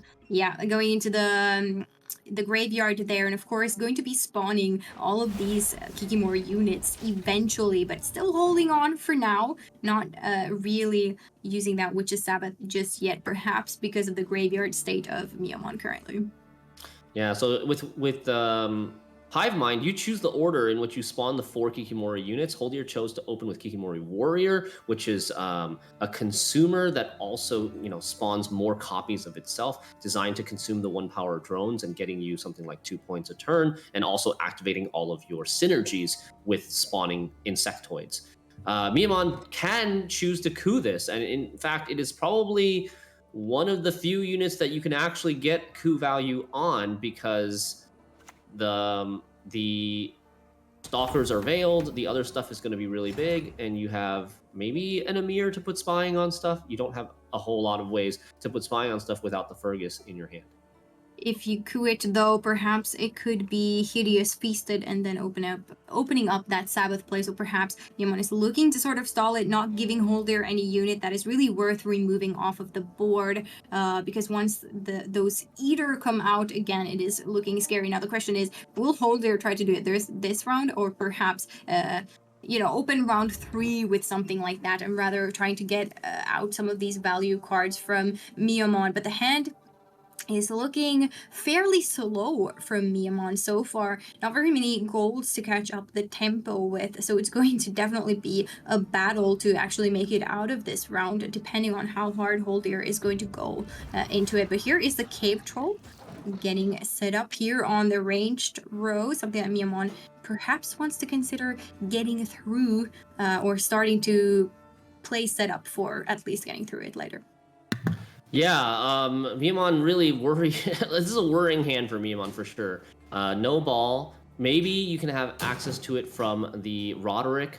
Maybe you can draw something from the Emir once you know what's on top of your deck after the Ardfane is used. But, okay, here goes Emir first. This could be dangerous. You could potentially draw into an Ardfane here.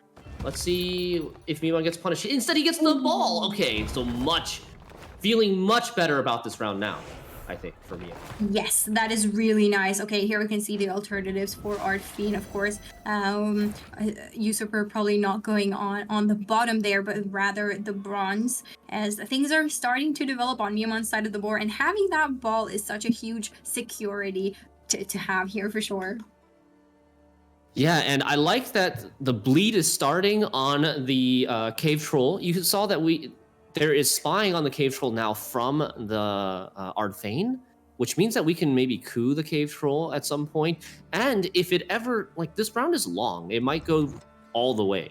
If this cave troll ever bleeds down to 1 power, Miamon could potentially seize it with Amir. But what just happened?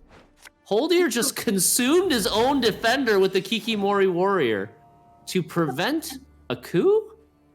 Perhaps that is the case, and also going for a Neuromancy just to thin. And this is now starting to look like Holder is probably not preparing to go very hard into this round, but rather just wants to get perhaps some clogging out there from the deck, and is passing already. Now there will be the Witch's Sabbath play available.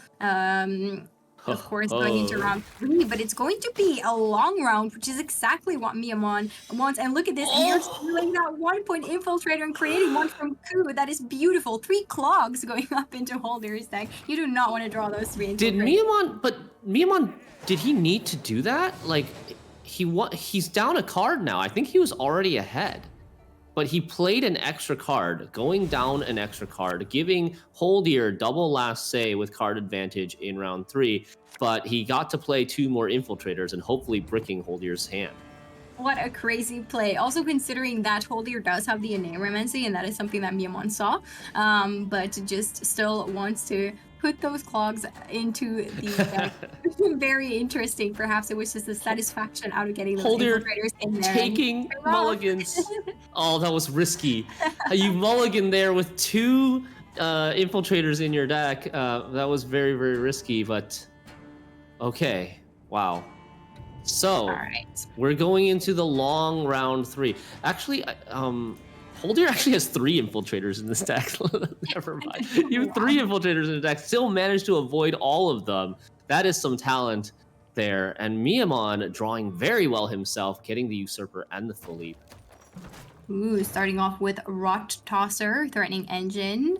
Holder could choose to remove it here if he does value the removal, or start to develop his own engines. And this Peller find in Holder's hand is quite nice to have because of all the poisons that is eventually going to start coming down. But I'm wondering, when does this Sabbath actually hit the board? Because I'm anticipating seeing it very soon. Kikimora Stalker is the card to come out first, of course, not being able to be poisoned because of that Veil tag. So really nice here for Holder, but leaving it at 3 is very risky considering there is the coup. Yeah, Holdier hasn't passed yet. I think he will certainly use a leader charge here and boost this Kikimori. Oh, he has to use a lot of leader charges, and he gets 2 stalkers in 1 turn thanks to the Hive Mind, and they're both protected from the coup now. Hive Mind working out both at 4 power and veiled, so no poisons will be touching these Kiki Stalkers. Pretty intense, having developed 2 of those very, very strong engines so early on. And yeah, Miamon, not really too much that can be done here. Of course, the Philippe can nicely be parasited here by Holder, for example. Ball wants to come out at some point, but those charges on the Stalkers are very intimidating currently, because it could be doing some damage onto whatever engine Miamon wants to have on the board. These Stalkers are so scary. The Witch's Sabbath potentially brings out 2 engines on Miamon's side of the board. One would be Amir and the other Seditious Aristocrat, which, you know, would be great for Miamon if he got them. But with these 2 Stalkers on the board already, when Holdier plays the Witch's Sabbath, he can probably just kill both of these threats on the same turn that he Sabbaths. And they are just building up their charges. Look at this, like... There's already 5 charges here. You could get 4 more just by spawning your last 2 leader charges. You've got organic cards. You've got this hatchling now that can spawn insectoids. these Stalkers are going to dominate this round. Yep.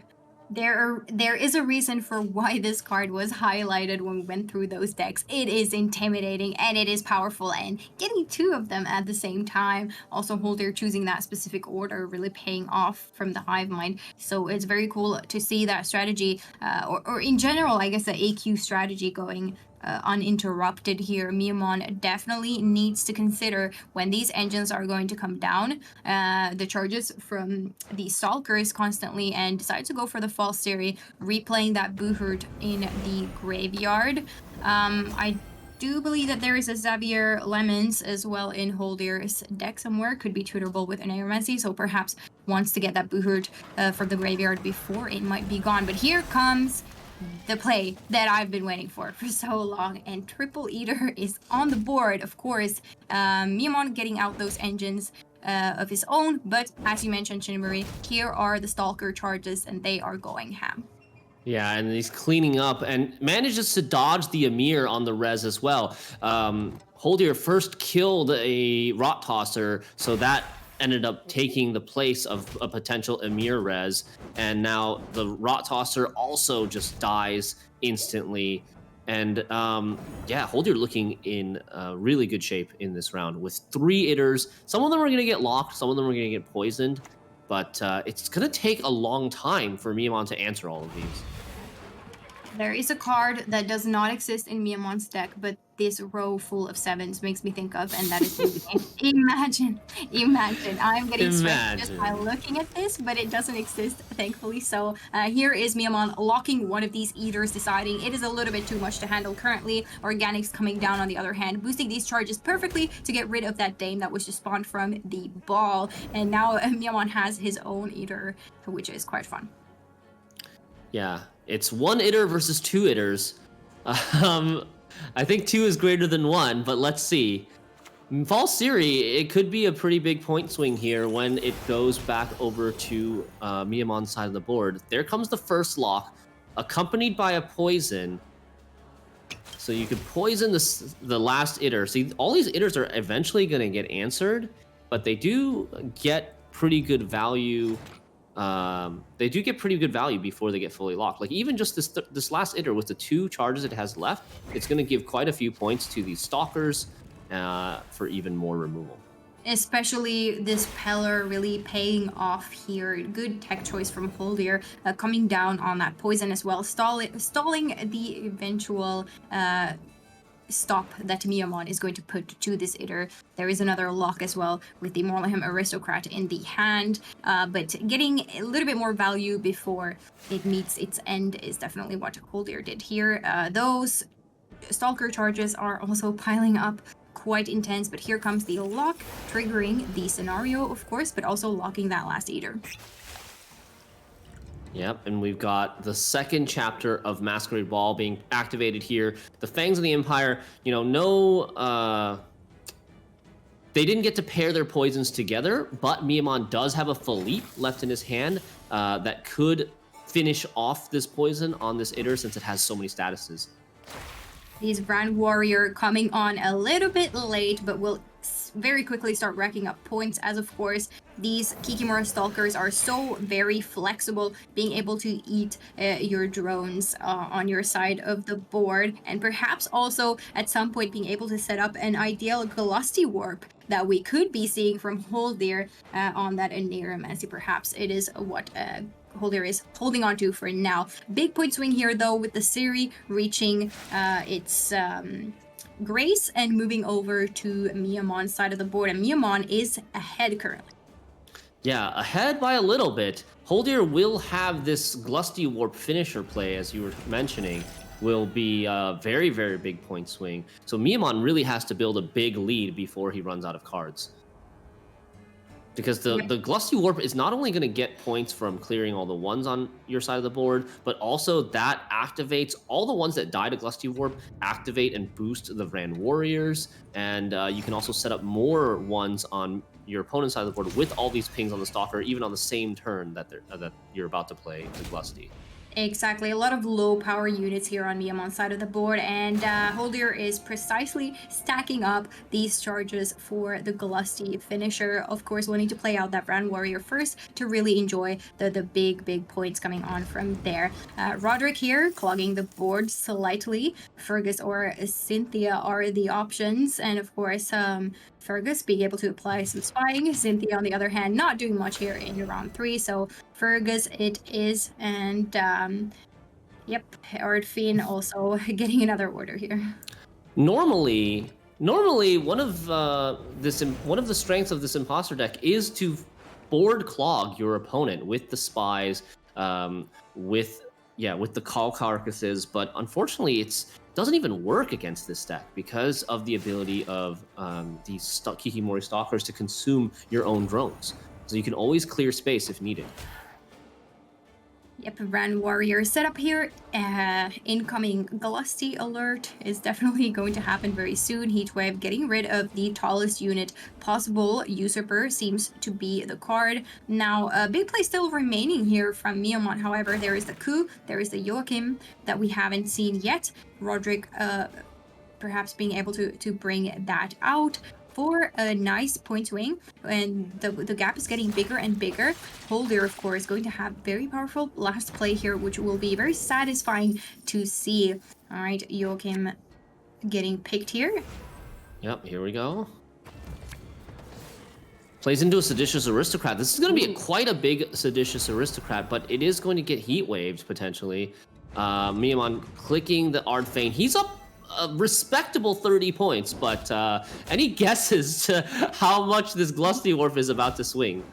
All right, Holdir has to be pretty fast here. I don't know if I can be fast enough to think about how many points exactly it's going to play for, but here it comes, ready to boost these Brand Warriors and eat a lot of the board. And look at that, point swing, very big. And Heatwave also not even used here by Holdir. What a freaking game that was, wow. That was an easy 45-point swing with that Glusty Warp, and Holdir didn't even bother to optimize the sequencing there. He still had 2 leader charges that he could have spawned, consumed them with his Stalkers, make more, grow his Rands more, obviously play the Heat Wave, but he just knew it was not even close. Like, you just, with all the practice they've been through, they just know, like, just eyeballing it, that I have more than enough to just play the Glusty and win the round right there. Absolutely. Pretty ideal scenario here for the Raka Swarm deck, being able to set up its combo early in round 1. Miyamon, of course, wanting to play slow for that carryover, but Veil really proved to be the secret weapon for Holdir. Those Kikimora Stalkers really carried a lot. As we saw, the Eaters got locked. They got controlled in the end. It didn't take that long. But of course, these Stalkers were... I wonder how many points they actually ended up playing for in this round. I don't even know how you calculate that, because there's so much synergy involved in this deck. It's really difficult to pinpoint a number, you know, for any one given card or any one given engine, because there's just so much overlap. The Stalkers setting up for the Glusty, growing the Vrans and all that stuff, making space on your board, and of course the interaction with the Itters. But anyways, Holdir now up 2-1 in this series. He has only the Waylay control deck left for Precision Strike. And this is the deck that he's scared of getting through as well, right? That's true. Miyamon has the choice now to queue up on blue coin with either the Imposter or his own Scoia'tael, which is the Nature's Gift Equinox list. What do you think? What is going through Miyamon's head here in terms of deciding? Again, you said Imposter is the deck that Miyamon is trying to get through. What coin do you think gives Miyamon the better chance?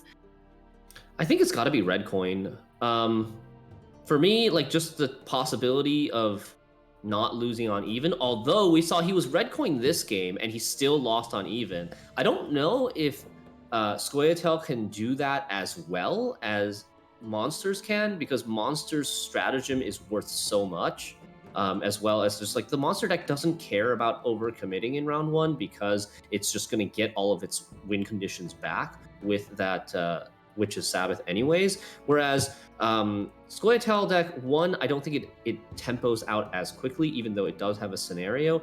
2, Scoia'tael is less likely to draw both its Scenario and Vanadane in round 1 compared to the Triple Itter deck, because the Arachne Swarm deck plays more tutors in its deck, more ways to find things in round 1. So I think if I were Miamon, I would queue up with Scoia'tael now on blue in game number 4, and then save Imposter for last on red coin versus the Precision Strike. But when they did tie, Imposter was being played on blue when they did tie. So I don't know. I would still say Scoia'tael first. We'll find out. Miamon versus Holdier, game number 4. Here we go. All right, you were absolutely correct, because Miamon is bringing the gift on blue coin here, while Holder is going to respond from red coin. Going to be a very, very tough time to get that last say, which of course is something that Holder wants. No Vanadane yet, a lot of bricks that we see immediately. You want to keep them because you want to draw your Vanadane and then put 2 cards back into the deck, but no dice here. Very, very difficult for Holder to fight for this round. Meanwhile, Miamon has Sears, and he has access to the Equinox as well. Can start setting up things, veiling this Seer right off the bat. Holder could take the Teshamuna sword, and seems to come out pretty fast. Yeah, no hesitation. Hesitation is defeat. Holdier knows not to let these Seers through. He really has to save answers for the 2 Seers as well as Francesca. And Miamon, on the other hand, going for a little bit of carryover play, going slow. Wonder if he takes the Whisper, which has the highest ceiling, but also is very, very unlikely to survive. Yeah, could go for that. Definitely a lot of specials that you would get value from, but instead deciding to play it slow and takes the Farseer here.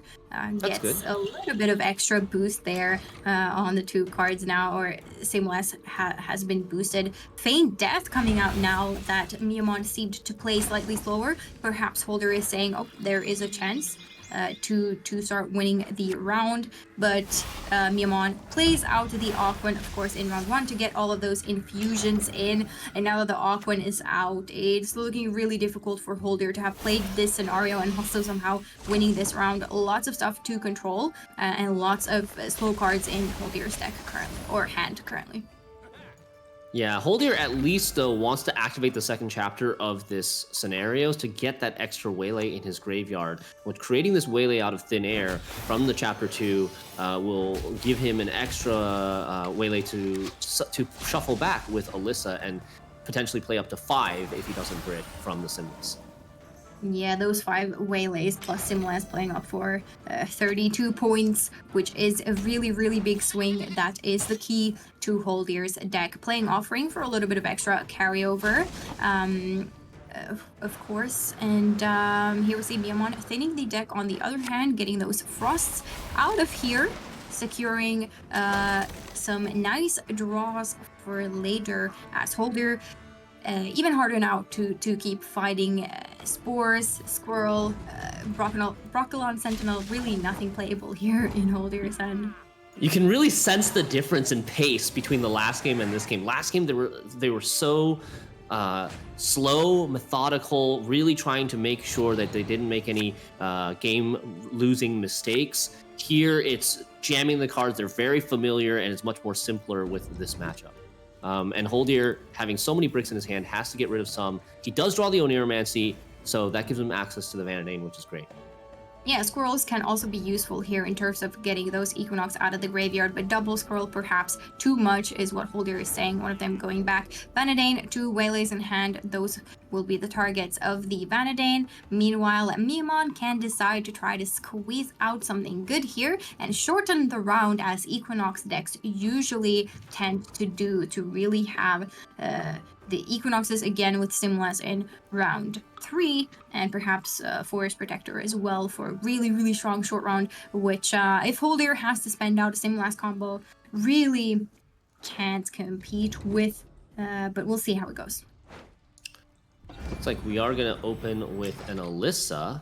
So Alyssa not really used to put back Spring Equinoxes in this case. Was actually used to put back Call of the Forest for an extra tutor, an extra nature card that can be chained off of this Fauve. Maybe what Miyamon's thinking is, okay, my opponent's playing double Squirrel. Chances are, if I try to, Alyssa and Equinoxes back into my deck, they're gonna get squirreled, and so I'm just gonna not get anything from my Simless.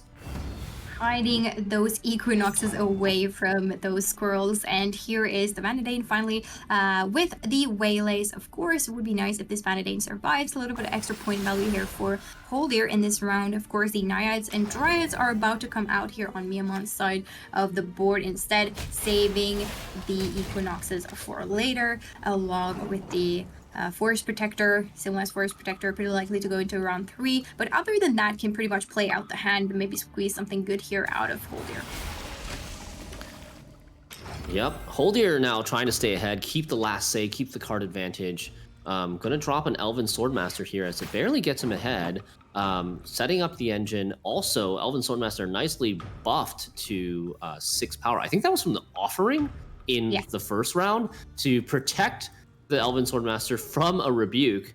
Very, very nicely done. Normally, you see a lot of players playing Precision Strike use offering to buff the Brocklon Sentinels, which are guaranteed to be thinned out later. But here, Holdir really taking advantage of that protection for his engine.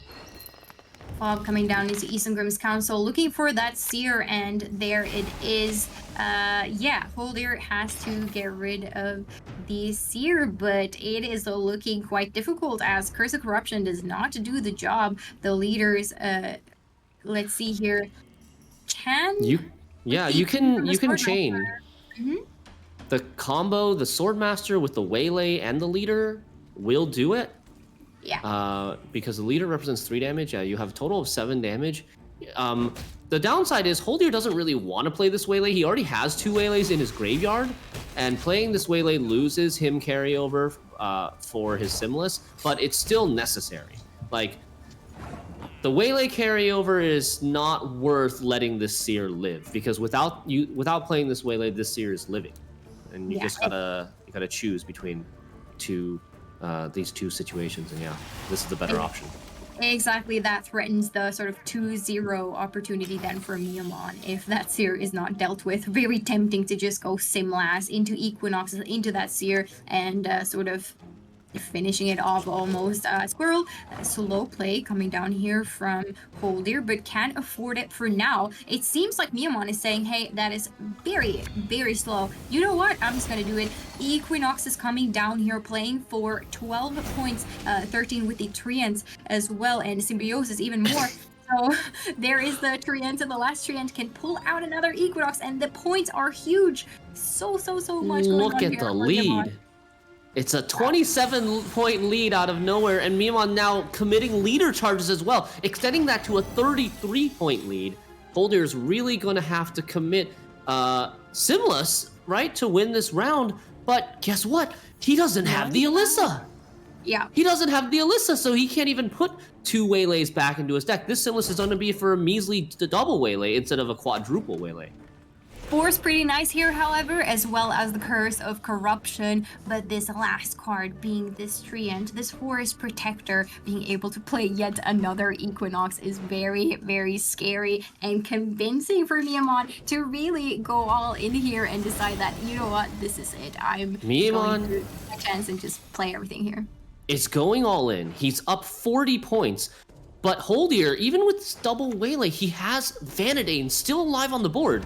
Vanadane could get extra 2 Deadeye Elves here and provide the extra points, kind of compensate a little bit for the lack of the Alyssa, but it's not quite enough, and Miyamon wins this game by 5 points in the 2-0.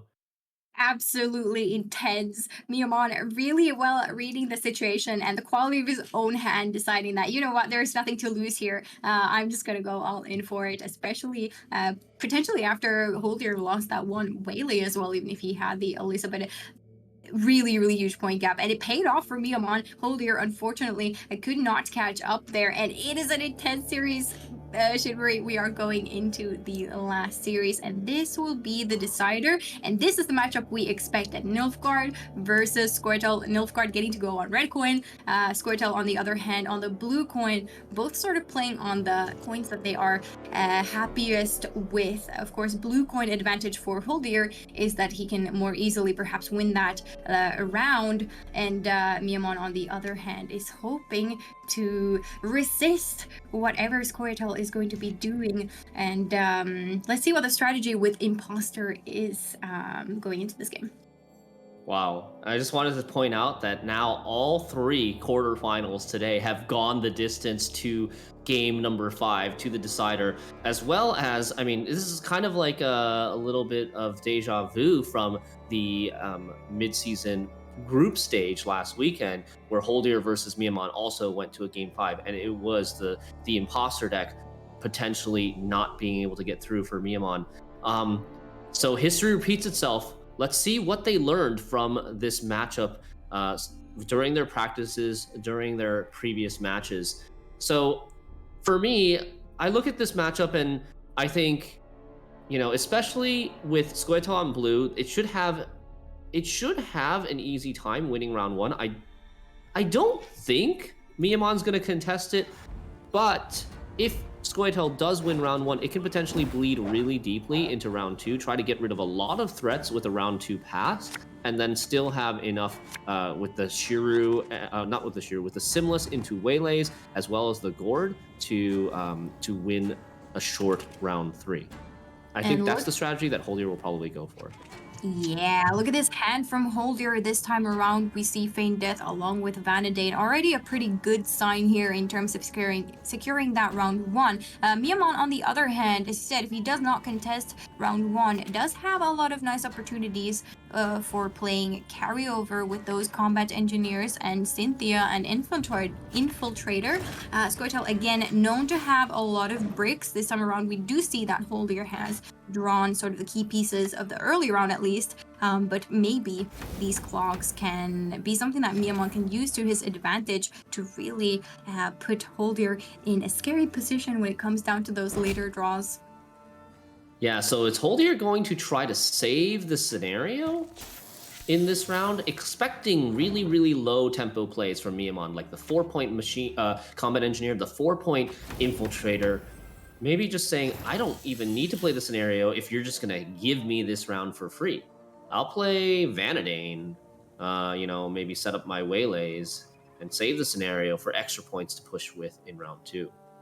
Yeah, in terms of that setup, it is looking quite good and quite promising for Holdir, as Miamon indeed is starting out very slow with these combat engineers and not much incentive for Holdir to really push and spend more resources than you have to. A lot comes down to resource management in these games, and Holdir would probably want to hold that Feign Death as well. If need be, it is there, which is nice, just in case Miamon starts to really push out of nowhere, but judging by the hand state, we're not going to see anything too unexpected from Miamon here in the round 1. Swordmaster is also taking quite nicely here for Holdir as the Vanadane comes down on the board and decides between the 2 targets of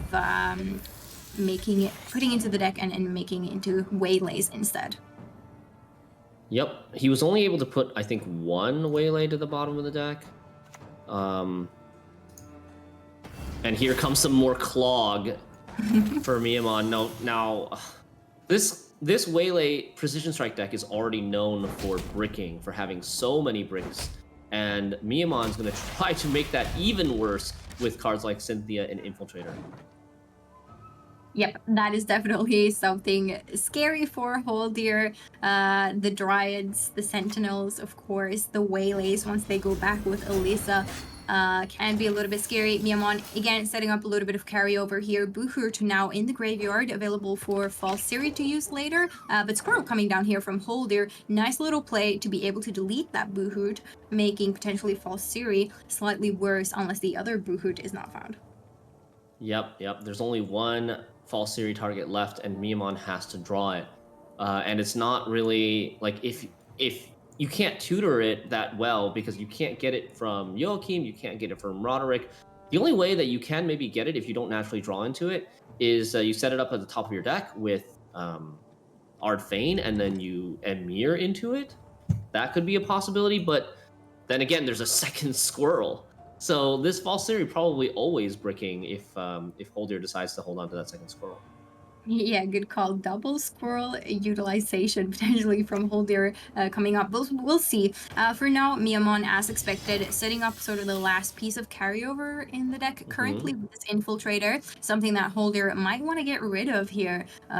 Double Swordmaster ping, of course, available, so pretty easily can delete this Infiltrator before it causes another break in Holdir's deck.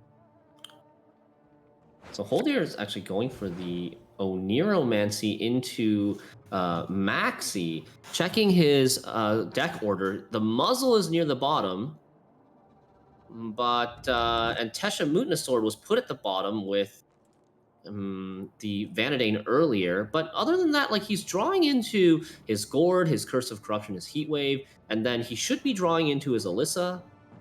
I think this looks okay.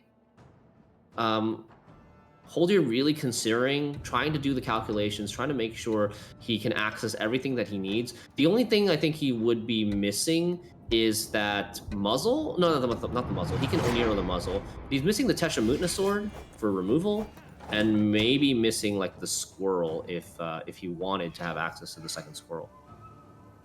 All right. Yep, that makes sense. Also, Holdir sort of indicating that he's fine playing into this round further. Hasn't clicked on Shade Saber, and Miamon doesn't really want to play any further.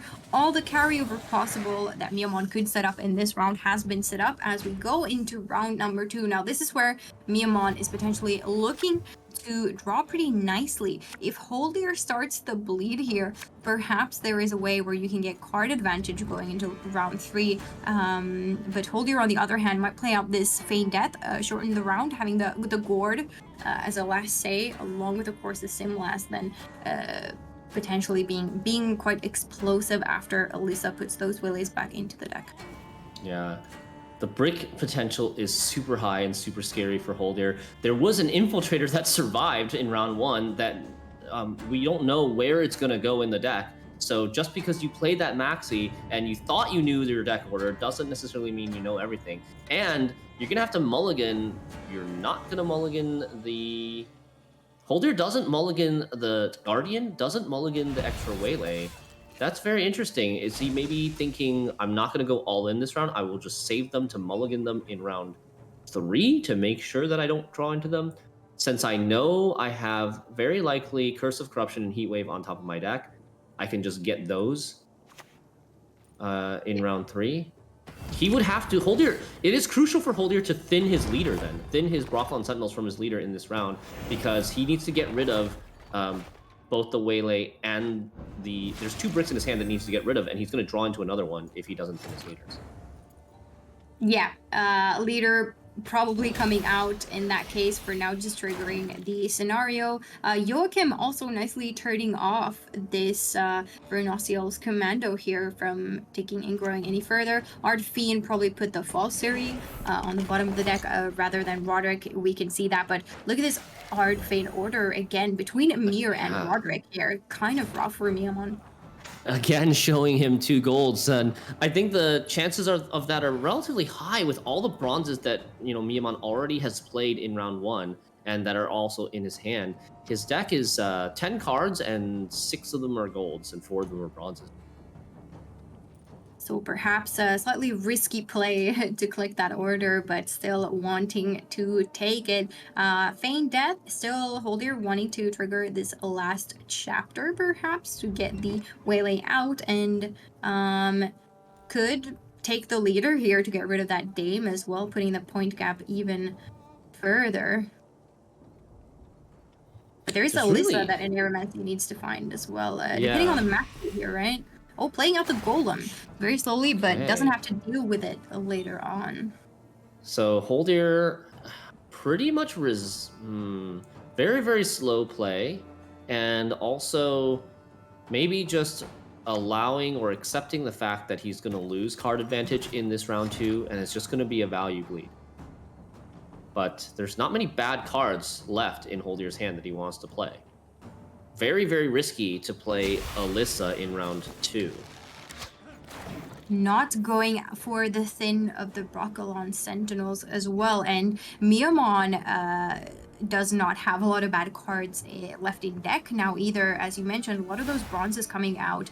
There is Ball, there is Philippe. There's a lot of threats still going to come down here from Miamon. So if you can get the card advantage and a slightly longer round, not the shortest of rounds, I think Miamon would be very happy. But yeah, it's looking like Holdir definitely has to consider giving up the round soon enough. Leader, I suppose, could take care of these rock tossers or cow carcasses as well, which could be quite interesting. Here you go, the 3-charge rot tosser tossing 3 carcasses into the range row of Holdir. Now the row is completely full. There's no way to block these. You could self-leader if you really wanted to, but I think Wow. Holdir's actually just playing the Gourd as a value bleed. 6-power Gourd, saying, okay, well, this is probably going to get poisoned later on. I don't care. I'm just going to make the round as short as possible. Yep, hoping to trade something useful with Miamon. Another rock tosser that could be played out on the board. There is the Dame, but perhaps Miamon wants to keep these aristocrats to be able to trigger that ball later on. So his Gourd is not trading the way Holdir is hoping to, as Miamon's hand really, the valuable golds are still in the deck, which I would say Miamon is very happy about currently with this big lead and not having to spend them out here on the bleed. Holdir, on the other hand, probably not too happy about seeing these bronzes still continue to come down from Miamon. Holdir's gonna play the Alyssa, figures that he needs to go deeper in this round, and gonna take the risk of putting these waylays near the top of the deck, because but it is a little bit easier to manage the bricks now that he's gotten rid of the Guardian and the waylay from his hand. He's got a little bit more flexibility in his mulligans. Here comes another Rot Tosser with a triple carcass. Wow. This is the carryover paying off that Miamon did have to pay sort of the price of playing slowly, but now it's paying off as these rock tossers are getting more charges off of those combat engineers, and now Holdir is definitely running out of some plays. There is still the waylay left, but Miamon, of course, does have a leader to copy something, does have the Dame Fergus as well. Nice to use now here with the bronzes or bronze engines on Miamon's side of the board. So Holdir probably is happy having shortened the round this much and is out of here. Yeah, he is out of here, but Holdir has missed a lot of value in this game. He has not gotten the 5th waylay from the scenario. He is not going to have access to Muzzle or Tesha Moonus Sword, and he's potentially going to draw into multiple bricks here on this top deck. So very, very dangerous situation for Holdir. This is going to be a Broccolon Sentinel, and the next card could either be a Bowman or a Brick. It is a Bowman, so he doesn't end up bricking, but and he does manage to maybe play relatively low unit in this round, but he doesn't have last say either. Miamon here, no ball to be found. Usurper going to be a pretty big play coming down, but yeah, Holdir being able to play relatively reactively until it is time to sacrifice the last play and the big Simless value. I wonder how much value as well Miamon is going to give these waylays. Does play down the Emir for now, is able to draw a card, and it is Philippe that ends up in his hand. That's not too bad. Miamon does have last say since he got to keep the card advantage in round 2, so he will still be able to get some leader value from the imposter, especially because all these Deadeye, the Elven Deadeye that spawn from the waylays, they have Doom status. So it's gonna boost if they all end up in a row, or like a lot of them end up in a row together. The imposter is gonna boost by a lot thanks to all of those Doom statuses. All right, Holdir probably going to play out some of these lower power units. Here comes the leader and the Broccolon Sentinels to remove that Dame, which is still an engine that can grow a little bit more, and playing out this Archer as well, getting nice value, popping it onto the range row. And now here is the Art Fane showing us both Ball and Buhurt. Of course, Ball yet remains in this heat wave. is able to go on something like this. Philippe, unless Miamon wants to take a coup here instead, perhaps? I think we're gonna see the vampire set up first so that Philippe gets Zeal, so that at least he's able to put some status on the board. I don't really know. I don't think Philippe's gonna get that much value here. He really doesn't have that many turns to go. Yeah.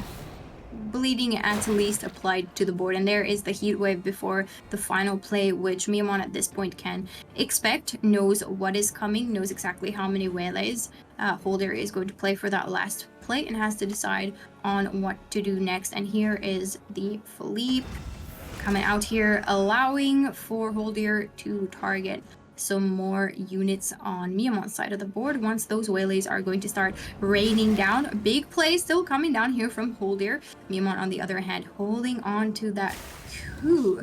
Yeah. Yeah, Holder has the last play. It's Simless into 4 waylays, I believe. It's gonna be a big swing.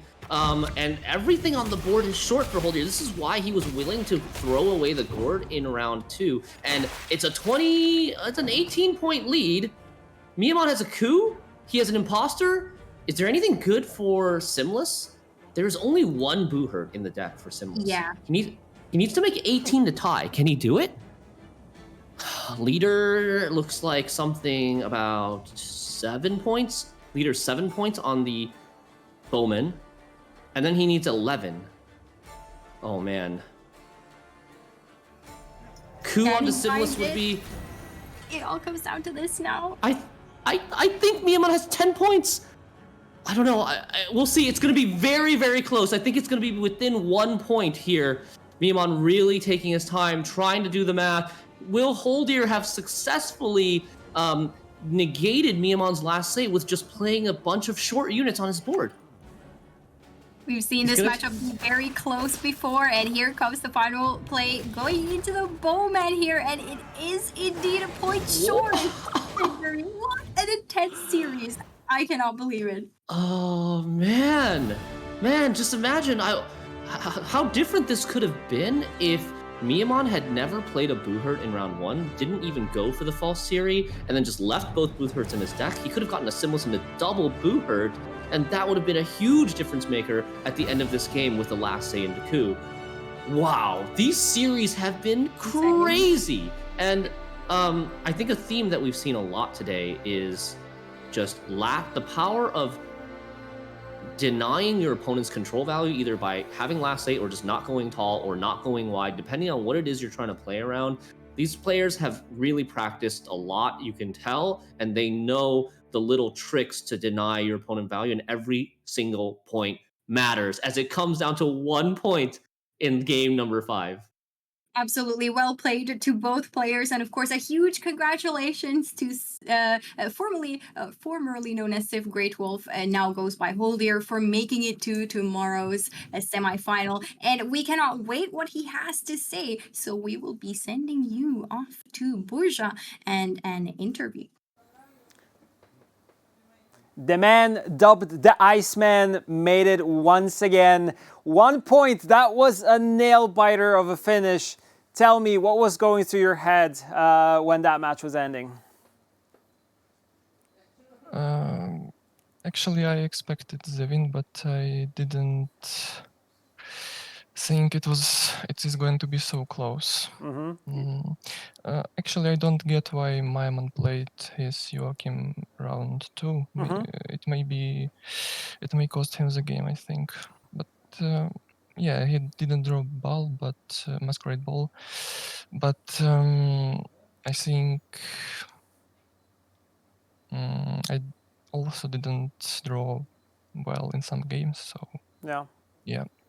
That's kind of the luck of the game, pretty much. Like, you never know what you're going to draw into. But good gameplay on your side. Simless at the end with the 4 waylays. I mean, I love to see it. So many Elven Deadeyes on the board. It's a very powerful play. It was nice that you were able to hold on to it till the last moment and then use that.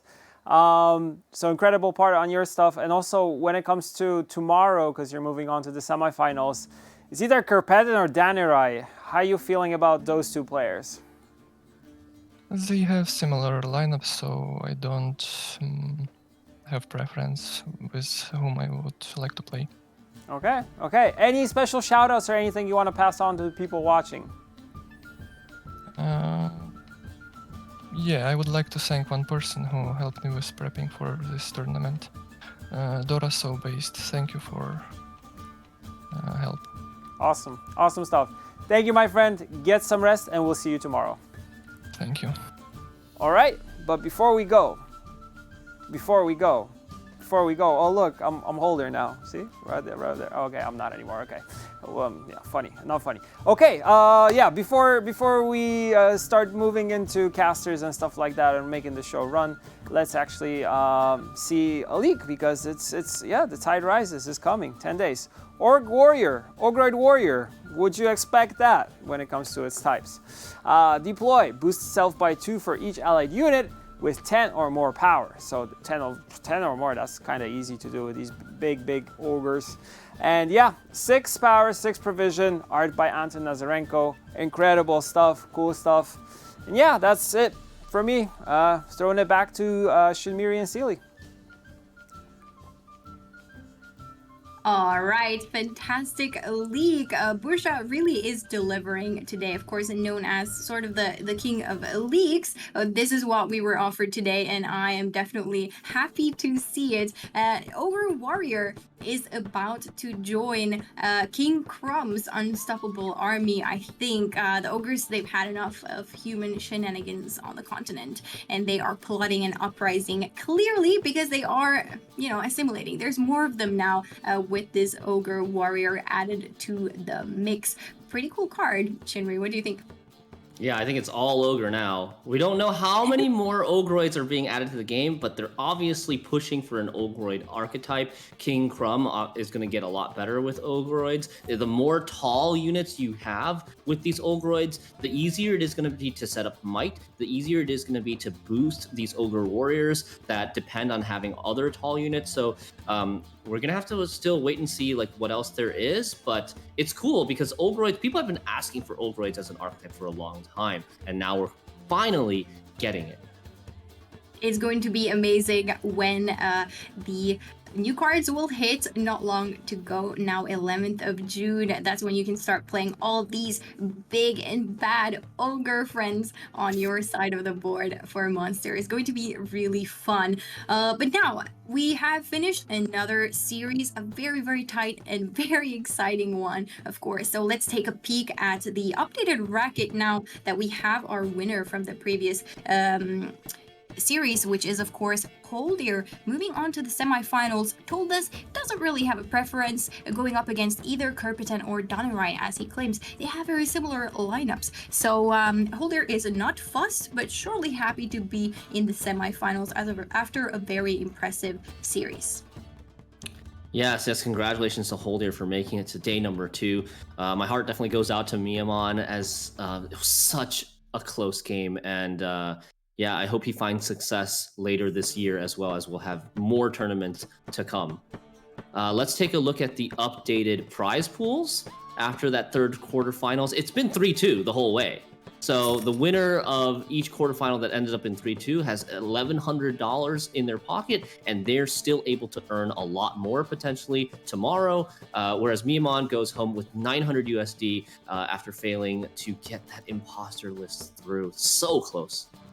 That's right. Things are still undecided for the next series between Kurpitan and Danurai. I know it is going to be an intense one. I'm looking forward to get to watch it very soon, as of course Tia and Lionheart will take over things from here and lead you through the last series. But of course, we will not forget to introduce our next players, Kurpitan and Danurai. Let's take a peek at some of the stats. And we got Kurpitan from Turkey, and I think he's labeled Team Leviathan Gaming there. I'm not sure if that's still accurate, but he has been known as one of the strongest players in the last year or two in Gwent on the scene, winning a lot of seasons on the pro rank. He is, very, very proven player. Favorite card, Professor, and Northern Realms. Really loves the Northern Realms. Yeah, nice little Northern Realms professor sandwich going on here. Kerpiton is known for, keeping his cards sort of close to his chest, not revealing a lot about his strategies and so forth. And perhaps that is what is going to take him or give him the win over Donarai in the upcoming series. Who knows? Donarai, on the other hand, has a lot to fight for. Now, Donarai representing Poland and Team Legacy. I think Donarai has one of my favorite reactions ever recorded of having qualified to Open number 3, in which we saw him compete as well in 2022, and you can still find that clip on Twitter if you do actually look for it.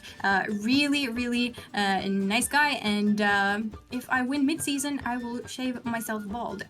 Is something that we should hold Donarai to, apparently. Yeah, if that happens. Yes, and he's come a long way. He's really come a long way.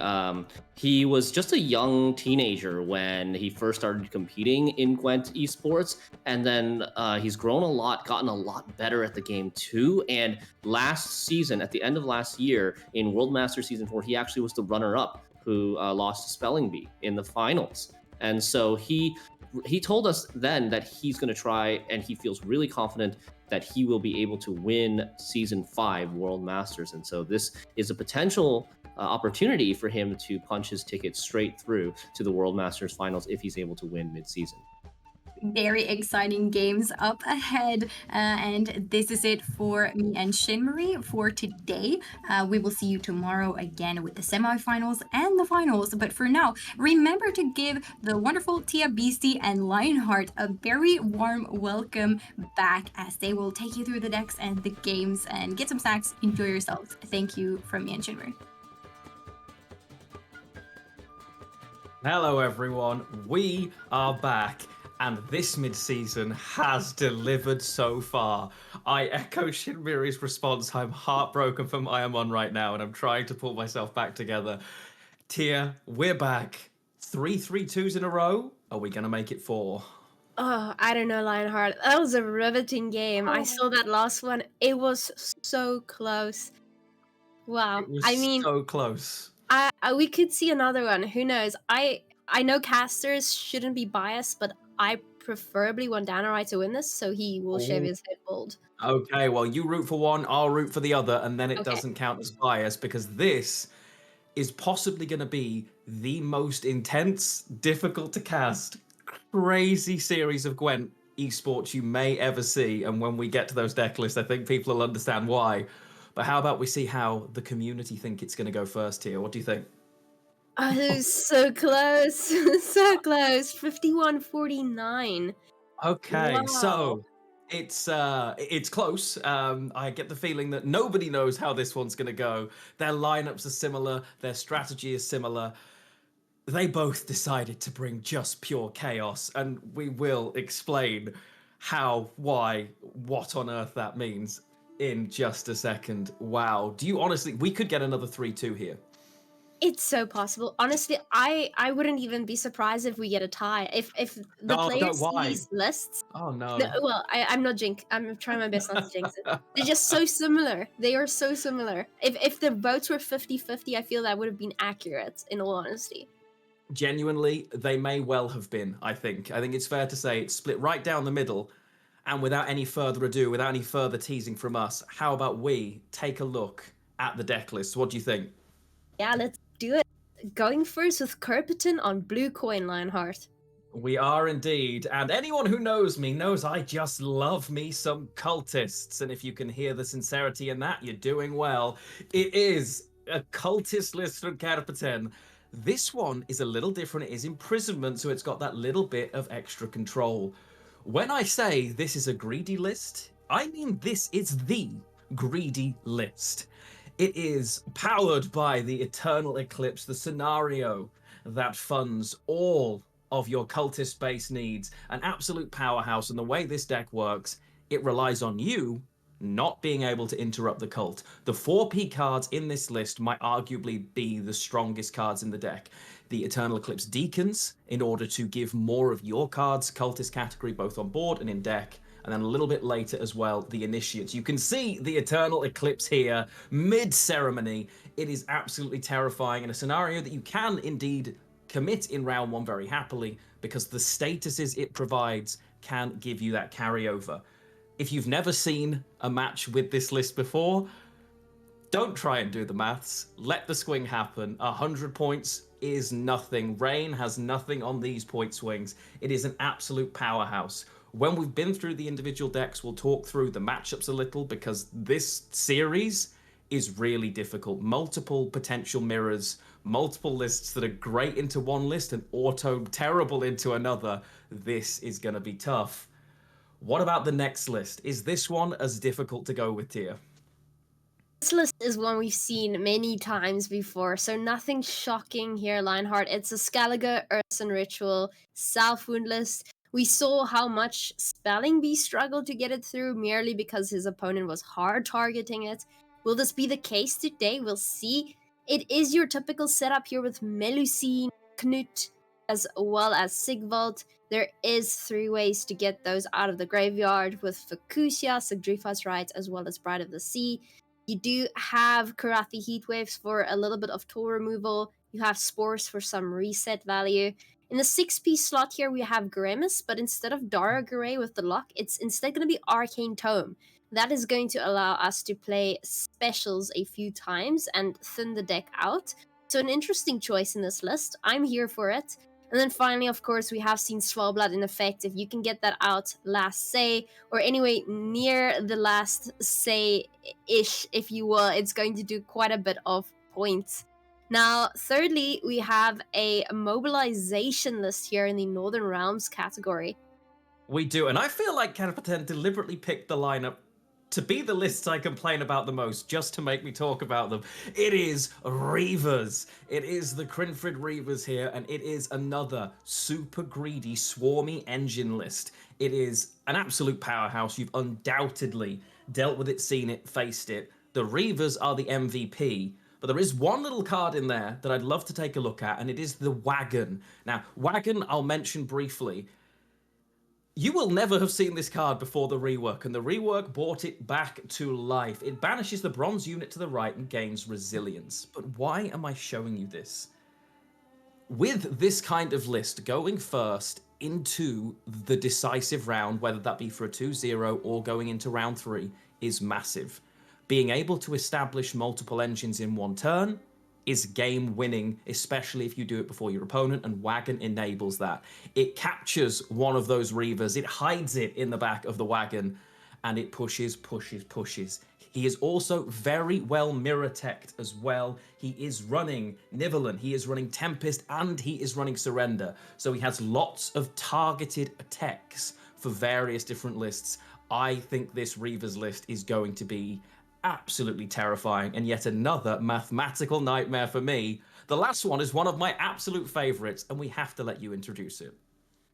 Arachasurum. Yeah, it is indeed one of the strongest lists there are at the moment. I've been playing this list the past season. I am loving it. It is so nice. You can decide to swarm on your side of the board. You can decide to transfer points onto your opponent's side of the board, just pinging away all those nasty engines, potentially Reavers, if you will. And essentially with this list, you also like to start off on blue coin for the Urn of Shadow stratagem. That allows you to basically play Cave Troll as a defender, then Idder, then Arachas Queen into Idder, triggering it with Urn of Shadows, eating it a second time with Andrega Warrior. It is extremely powerful. It's flexible too, so if you are facing a list where you'd rather have more defenders, you'll just eat your Cave Troll with the AQ instead. Now, lastly, if that somehow fails because of all the heat waves, the graveyard punishment, you still have Glasty as a nice chunky finisher. So if you can just spawn a lot of drones on your side of the board or ping your opponent's points down with something like the Kikimor Stalker, you're still going to find exceptional value. And with those Ran Warriors, I see 2 of them here in the bronze slot. They are going to get boosted every single time you kill a unit on your turn. So a lot of points, and again, if you can set up these engines, Witch's Sabbath is just going to pull them right back in round 2 or 3. Hopefully we get to see this list today, Lionheart. Let's go over to Danerai and see what he has brought us. Let's see what he has brought us indeed. And oh, goody! It's cultists!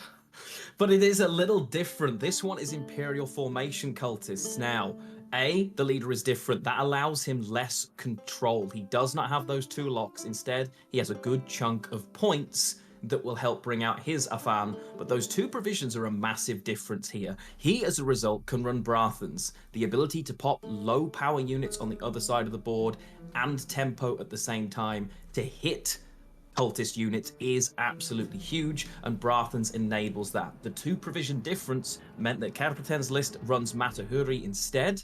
A great card by all means, but Brathens is just that little bit of extra power. Whether or not that comes down to the difference in a potential mirror, we will see, as that one is going to be an absolutely chaotic series. Otherwise, it does run and play very similarly. The Prophet's super awkward for locks. It's all about that generation of points. It's all about getting as many cultists as possible, both your side and your opponents, if necessary, and then bringing everything across. It is an absolute powerhouse, and from one cultist list to another Ursine Ritual list. Mention as well, I've noticed the sneaky thing these players do with Imperial Formation is they bring Afan out and trigger their Eternal Eclipse in the same turn, Yeah, which they is do. I like that play. I hope we see it. But yeah, the Ursine Ritualist, very similar, but also not. You do see the Svalbard Totem in this one, and it is able to just continuously damage cards. It works very nicely with cards like Svalbard, your Armored Drakkar. It's just beautiful. Here in the 6B range, we have Grimmist. We don't have another card like that of Kerpeten. We might see a different outcome here because of the different deck building strategies.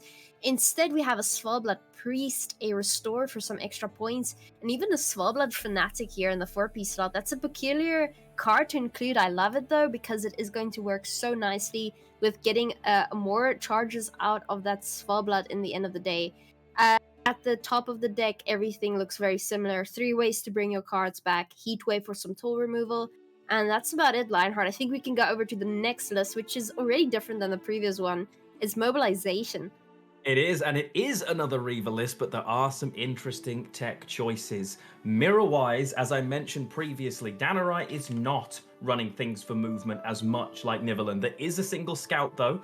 Scout will now move a unit on either side, so that does exist there for him. He isn't running Tempest or Surrender. Instead, he has things like the Tesh and Mutna Sword and Will of the Wisp. Now, I vividly remember saying that this card in its drop was never going to be good, and yet I stand corrected, because this, in a lot of these series, is a second heat wave effectively. With the amount of times things come back from the graveyard or automatically have a doom status on deploy, this Will o' the Wisp makes the series really, really awkward for Kerpeten to play into, even just its existence. Reavers, ultimately, it wants that long round. The massive, massive thing here, Danerai has not brought a wagon either. It is going to come down to who gets first say into the long round in that Reavers matchup. We've talked backwards and forwards across about how important round control is and last say. This is almost the opposite. For these lists, it is all about first say in the decisive lineup. So it's a little bit different, but just as hard fought. Last but not least, it is one of my favorite lists. It's Nature's Gift. And this one is a little bit different than the previous Nature's Gift we saw in our earlier series today, because it has Saskia in it. Now, I quite like Saskia, but the thing is, when you include a card like that worth 11 provisions, you're going to lack some other crucial cards like Alyssa. So here you have to be a bit careful with committing Spring Equinox round 1, because you're not going to get it back unless you're going to use Forest Protector for an extra one. But essentially, you're limited to only a few of those, and you've got to be careful. Saskia, on the other hand, has some perks. If you use her to get out another Dryad on the board, that is going to help a lot with your setup here, because this list likes Dryads and it likes Naiads. Both of those go very well with Orquin. And Saskia does give you a little bit of leeway, because she also has her order ability depending on what you pick. Another card here is Tempest. Beautiful card. One of my favorites. It will draw out 2 other cards, and it is a nature card, meaning that it goes perfectly well in a symbiosis list. In this specific one, Tempest will be used to draw out 2 impenetrable fogs, and that is going to help thin your deck and make it just a little bit smoother. So a huge fan of this list. I am hoping to see it in play today, and if it's anything like Puzzle Express's lineup, it's going to go through hopefully. But you think this list is perhaps the weakest one, don't you? In some matchups, yes. We've gone through, this is Series 4, and it's interesting to see how many different things have been banned so far. We still have one more set to go. I do love the Nature's Gift list. It is a powerhouse. It has Point Slam, and it can undoubtedly win games and series, but it's also quite targetable. These players in particular didn't target it, but it does suffer from not being able to handle greed. I, for my sins, was playing Alumni to fight against this list on ladder, and it doesn't surprise me that these two have brought lots of greed, like the Reavers and like cultists of all things, in order to perhaps try and exploit a few more people bringing it. These lists are so similar in a way. It's kind of crazy that they are the list that made it through into the second weekend, so something in them is working. Cultists are doing well, it seems, and so is Mobilization. I think we're going to see some mirrors, if you will, even though there's some differences in the decks, but well, we might the same do. idea.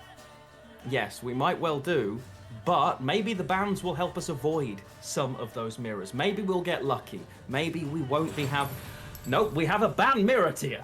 Oh no, this is totally not predictable at all. Interesting. Urson Ritual being the ban of choice here. It's it was the weakest deck of Spelling Bee's lineup, but here it's the opposite. Both players fear the Urson Ritual list.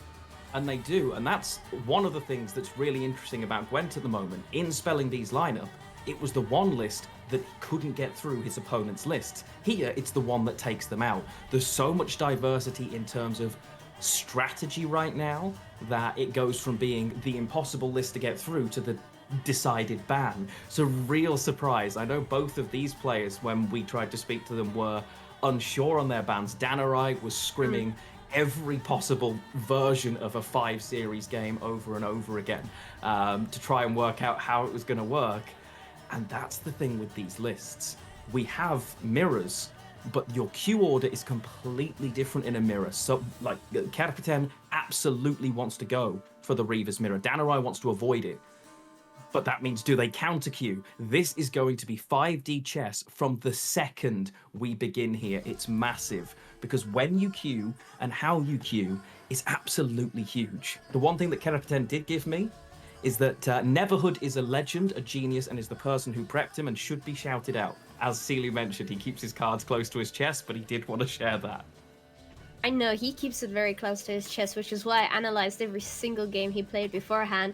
And something he does do is he tends to bring his Northern Realm list through on blue and Scalago on red every single time. He did lose to Puzzle Express here in a 3-0 though when he did that, so potentially he's going to go for a different sort of lineup today. Quite interesting. It is. He's facing a completely different lineup this time round. Puzzle Express is super aggressive and will deal with the greed in a different way. Facing similar lists, it's going to be really interesting to see what he does. Against AQ for his Reavers, he 100% wants to be blue, and in the mirror he wants to be blue. But Danarai knows this, so may well then cue them the opposite way round. This is going to be so good. This is going to be a fascinating series. And I am taking all of my mathematical ability and throwing it away here. I am going full, just no maths, no UK maths, no anything maths. It is just going to be an incredible series. Oh, I can do the maths. I'm just not stating it out loud because it's too fast, of course. That's why. It's certainly not impossible to keep up or anything along those lines. These decks, I mean, my gosh. The cultists just keep spawning. Mobilization spawning. AQ is a nightmare in and of itself. I mean, the ability for Arachaswarm to catch up to like 40 points in like one turn, it is just absolutely ridiculous. So don't count your points before they've hatched is all I'd say. And both lists are super flexible. None of them are actually necessary to take through on a certain coin. So these players really are going to do 4D chess, like you said, Lionheart. And that's going to be the really difficult thing, as you know the standard line, you know the mirror line, but you know your opponent knows that line, so if they cue something different, and there are good matchups and there are bad matchups, in terms of the coin that you're going to play on, if you bring Reavers, you don't want to give AQ blue. You don't want to face that matchup there because you probably lose. But AQ has so much power, but not in initial direct removal, so you probably want to queue cultists against it. The problem is, if you do that, your opponent knows it, flip something else, you're in trouble. These two know each other well as well over the years. That they didn't prep together, but their lineups are similar, which also helps them understand how they work. Oh, I think we're going to get another 3-2. I really do. I'm not going to guess what they're going to start with. I'm No. going to let them show us. That's what I'm going to do. I'm going to leave it down to them to show us. Absolutely, and we do see Kerpeton doing what he did in the past. We see what you're doing, Kerpeton, going with Northern Realms on blue coin. I mean, you want to get around control with this list, and it's just, I love this list so much. I love how Nivelin can be used in a offensive way. Like, if your opponent abuses it with Nilfgaard and creates Reavers, you just move your opponent's Reavers onto the range row. Easy. But here Danurai has queued Square Tile and red coin, so Yeah. this will be an interesting matchup for sure. It will indeed, and big for Kerpeton here. In this round, he has managed to find both Idaran and also that Temple of Melitele. The addition of that to Reavers opens up lots of other strategies depending on what you're facing. So knowing that this list doesn't have too many answers, he can afford to be a little bit greedy with his choices. He could take something crazy like a Visigotor of Corvo that you wouldn't in other matches. He has so far just decided, I am going to set up my first Reaver, and you're either going to Heatwave it or ignore it. It's going to be very scary to see how this one goes, because both of them will go deep into this round. Absolutely, and Danurai responds with a quick Orquin. Orquin setting up all those cards for later use. But those Reavers are going to start coming out immediately with Idaran. And Danurai, luckily, in this position, has a way of trying to keep his cards alive. I would say this is one of the better matchups if you're going up against Reavers, because you're going to have so many targets on the board, really, and answers. As you can see, the first one is already taken out right there. It is, but I'm not so sure I would want to play the matchup myself. I get the feeling, especially Danurai has managed... It does run Tempest, which will help, but it's currently bricked and he doesn't have an access to it. He can get rid of some Reavers, but they just keep on coming. And the biggest problem with Reavers is, even if they go cards down, Reavers are passive engines. If you pass, they keep on ticking. It's really, really scary having to commit quite so deeply to be able to deal with them, and he is going to have a full row of them very quickly here. And we see the heat wave as well. Mm-hmm. Absolutely. It's already looking kind of scary here. Kerpeton is easily getting ahead with tempo, though, yeah, he has the ability to move those cards back into the range row as well with Nivelin, like we see. And Danurai has the option of pushing deeper into the round, but this is also his opportunity to opt out. Now, the thing is, I know for a fact Kerpeton would like to play Wagon. I don't see it in his hand right now, though. No, there is no access to the wagon. The only carryover is coming from the Garrison instead, committing the Garrison to bring another Reaver out, of course. It will mean into the next round, if he wins, he doesn't have a ready-made Reaver on the board, and currently has no access to another one in his hand, but in deck there is the Mushy Truffle, a Neuromancy, Arcane Tome, can grab one, as well as the Reaver Hunter as well. He's got a reasonably high chance of finding one, and Danurai decides he cannot fight this round right now. Takes the pass on 7, and Kerpeton here doesn't mind.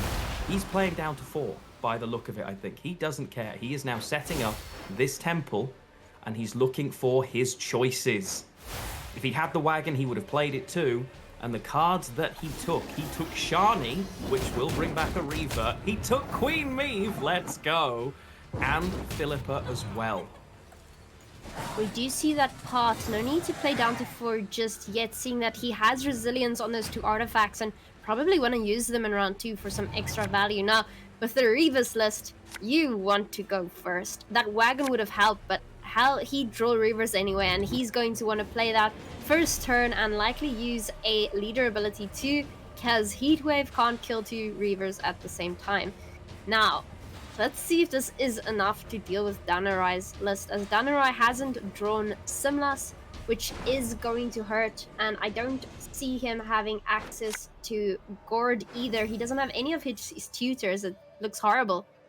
It does look like a difficult one for Danarai, and that is a very sizable Queen Neve, albeit, of course, there is a heat wave that may well clean her up. He just thins here, though. He has clicked it, he's above 7 cards, plays the Tempest for the double fog, potentially saying, actually, I'm just thinning, I'm not worried about the value of it. I want a long round against you because you will overswarm against me. I don't want to help you by removing your cards. I want them all to stay alive for me to damage, and he takes the pass. This is going to be quite an interesting fight here. Only he knew how bad Danarai's hand looked. Such a pity, but I respect it. I respect the Tempest play, thinning the deck. Danarai doing the exact same thing here. Just getting rid of those fogs, getting them out of the deck. Okay. That's really round. smart from Danarai here. He needs to be able to get as many draws as possible. It's not just that he's missing his tutors, his Gord, he wants to find these rebukes. He really does, because having some sort of early answer can be a problem. The difficulty is there are so many ways for Kerpeten to get and make Reavers. This is going to be quite the fight. And those draws on the other side finds both Equinoxes. That's perfect, because you can't brick them now. Yeah, but where is Simlas? Okay, where are any of his golds? Oh, there he is. There he is. Yes, okay, that's going to make a massive difference. Still missing Gord, but oh well. You have your Seer, and you only have 1 Seer in this deck, so Seer essentially means an extra Spring Equinox if it goes uncontested. Now, we see Saskia coming down for that first Dryad on the board, giving her access to a Waylay, I believe.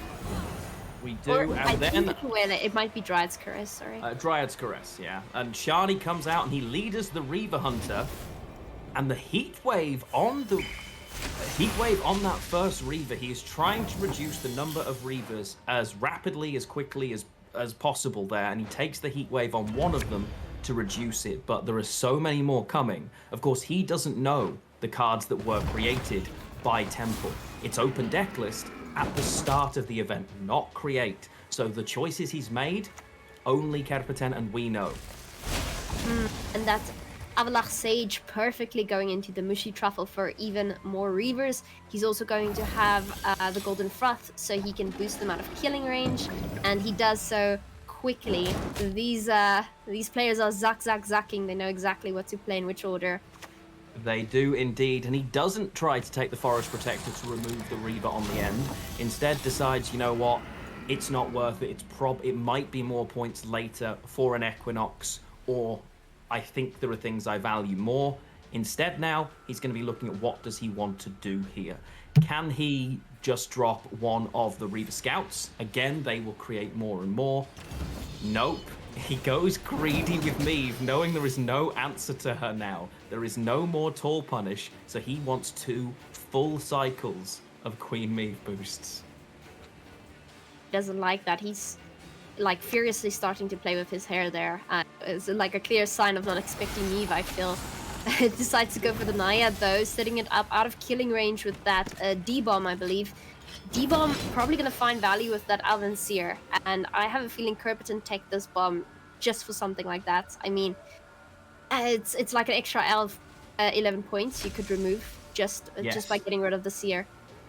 Huge choice there, and he'll hold it for as long as he needs to for that as well. The Pond Keepers are useful removal to be able to do some damage, and you can see there, getting rid of that Reaver Scout is big. That card, seriously underrated in my opinion. Is he now going to set up the next one of these scouts? He will expect the Forest Protector to exist. Is Danarai going to take the trade here and try and remove? Because he can, of course, play this Forest Protector now if he wants, take the Rebuke that's in Graveyard, it's worth getting rid of probably, because it's maybe only 3 points, but that 3 points turns into 2 Reavers with 3 more turns. That is so much value. It's an incredible amount of value, and that Queen Meave is doing work. What a card! One of my favorite Northern Realms characters, really. Danarai doesn't look happy here at all. Not in the slightest. He needs to be very careful here, and I think he, without removal being in mind, he should try and keep Alvin Seer a little bit longer, make Kerpeton get rid of some of his cards. Here What we are go. we That is, doing it's the here? Forest Protector, and I do like this line from Danarai. He was doing the maths. Forest Protector for 11 plus 1 is far less than it would be to remove that. Ooh, but that's a big 4p choice. Chose to get rid of that instead. With the D-bomb gone, it does now open up the Elven Seer. Exactly, and now Danarai, looking at Kerpeton's list, knows it is likely an option to play it. Doesn't have to just yet though, instead goes with the Dryad's Caress. And still, the decks look like it's pretty similar in terms of point value for now. The only difference being that Danarai still has his win con in hand, and it's going to play for a massive amount of points. Is it enough though? Because Surrender is also in Kerpeton's hand, and that is gonna find significant value on the melee row. It is, especially when that scout is going to move another unit into that melee row. I would imagine he will find at least, it could be up to 18. By the look of it, it will be 17 points of value from a surrender. Plus, as it stands, 6 points a turn from those Reavers. And then Meave popping off. There is a lot to go here. I promised I wasn't going to do maths. No maths here, just hype. You accidentally did a math there, but at least it was correct math, though. Don't worry, it's looking very close. And yeah, you're right. I mean, it's a potential like 18 points there with surrender if you fill that whole melee row. But it's something Danarai's.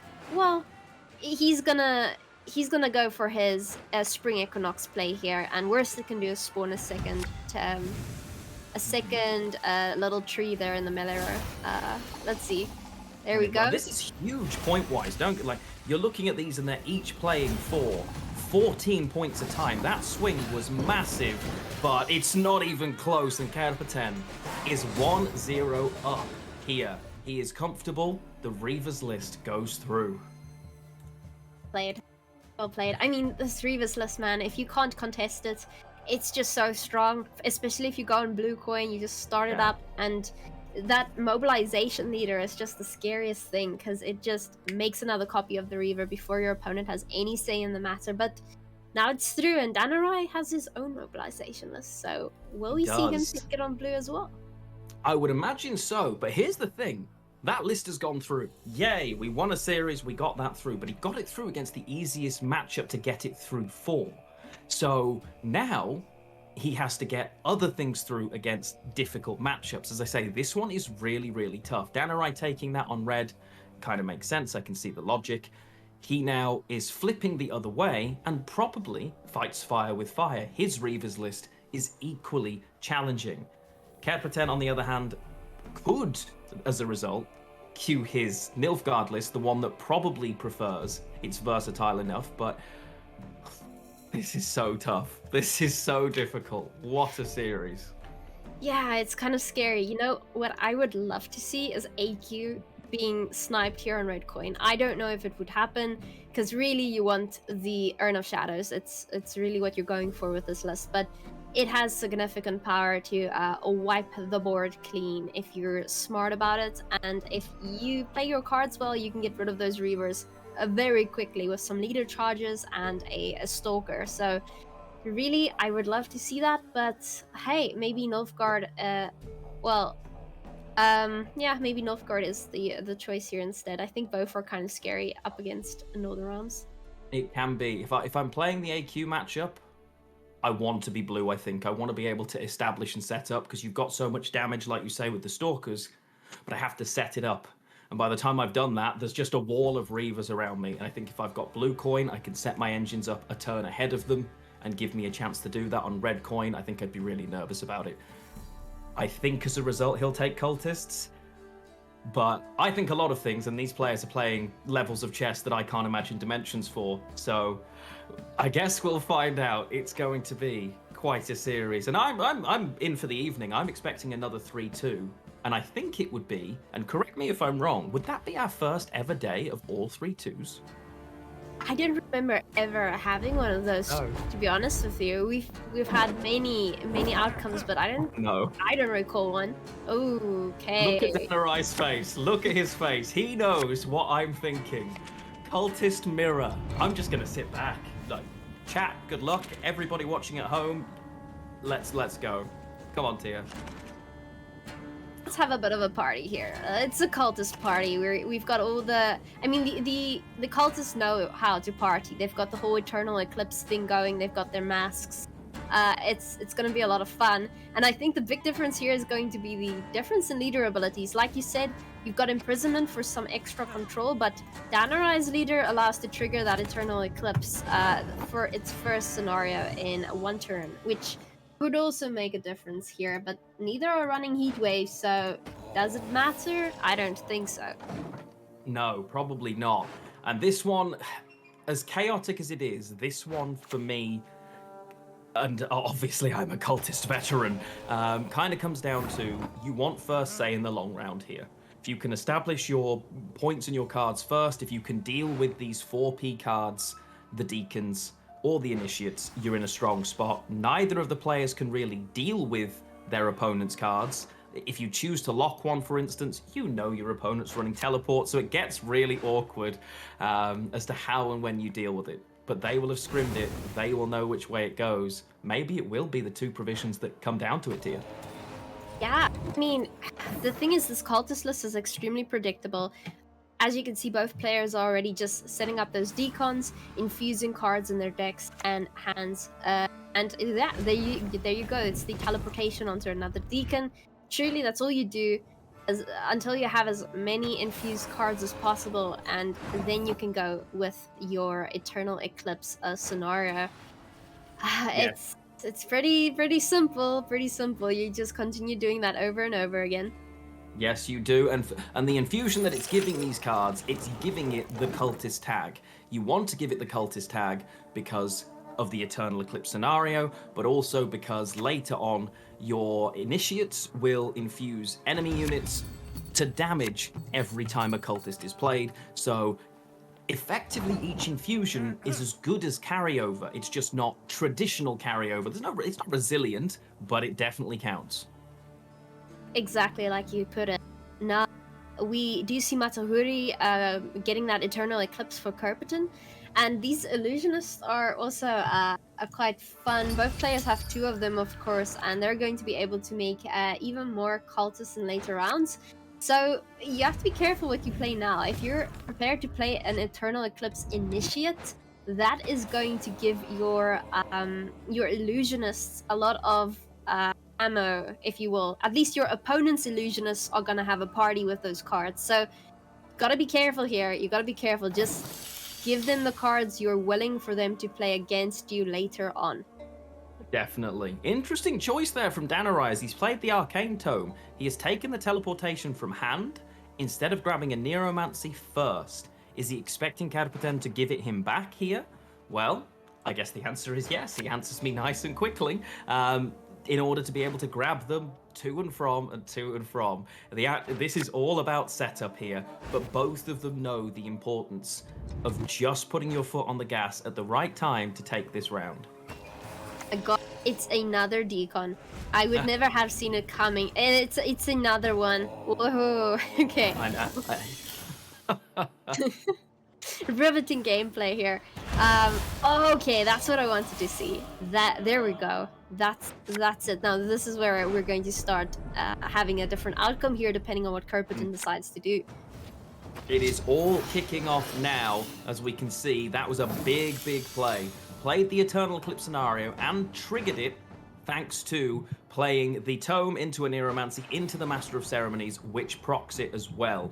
So many points all of a sudden hitting the board very quickly.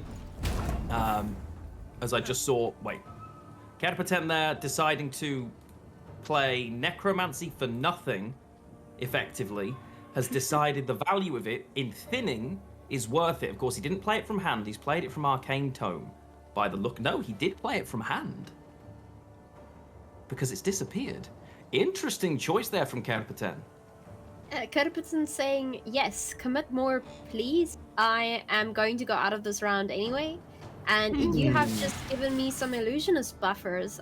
Thank you, friend. I will use that initiate later on when the time comes. And you know as well as I do that there are some wombo combos you can pull if you have enough initiates. Very, very much so. As we see now, we are... he's playing the operator as well. That's a big card to give here for Danarai. He's not... He's committing, and he's obviously committed a lot more than Kerpeten. But typically, winning this round really is massive to be able to start in the next one. Is Kerpeten saying... And he's going. He's saying you've committed a scenario and the operator, two of the biggest pieces of this puzzle. I can now resist your bleed. That is a brave line. Oh boy. And yeah, keep in mind from for those of you watching from home, the Eternal Eclipse has now infused all non-disloyal cultists in the deck with whenever you play a cultist, boost out by 1 and increase the value by 1 if it was a bronze. So right now Danarai has that going for him, Kerpeten has not. So Kerpeten wants to get that Eternal Eclipse out if he wants to have the same tempo going into this round. He has to be careful though, and he does decide to commit it as well. He does, and Danarai takes the long round, thins effectively. He just drops a Nausicaa Brigade, which would have thinned anyway. And Kerpeten now has another turn if he wants to play and proc the Eternal Eclipse to get that Chapter 1. Undoubtedly, he's going to want to do that. Absolutely. He has to, or else the whole value of that 14 provision card is down the drain. And he plays his own operator too. He is going all the way to proc this scenario here. Danarai is liking it. Danarai is ready to go. Alright, it's a long round 3 cultist v cultist. Let's go. Oh, this is going to be an experience. Here we go. Both players having access to pretty much everything they want, I would imagine, between the Aneromancies. Trying to avoid bricks there. And Kerpeten, brick into brick feels terrible. So he has managed to get every single brick going, but neither player thinned their deck using their leaders that way, so awkward there so far. And we see the Prophet coming down here, locking every unit in Danarai's hand. Of course, it will disappear once he plays one of the locked units. Okay, he plays his own Prophets, doing the same. Yeah. Anything you can prophesize, so can I, my friend, so can I. And that is exactly what happens. One unlocks, which is the card now for Danarai that he's going to have to choose to drop effectively.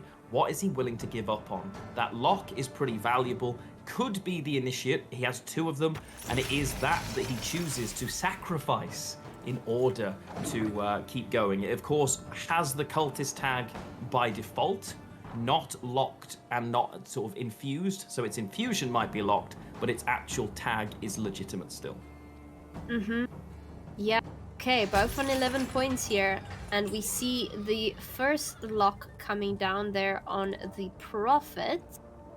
Now, what is the plan here on Kerpeten's end?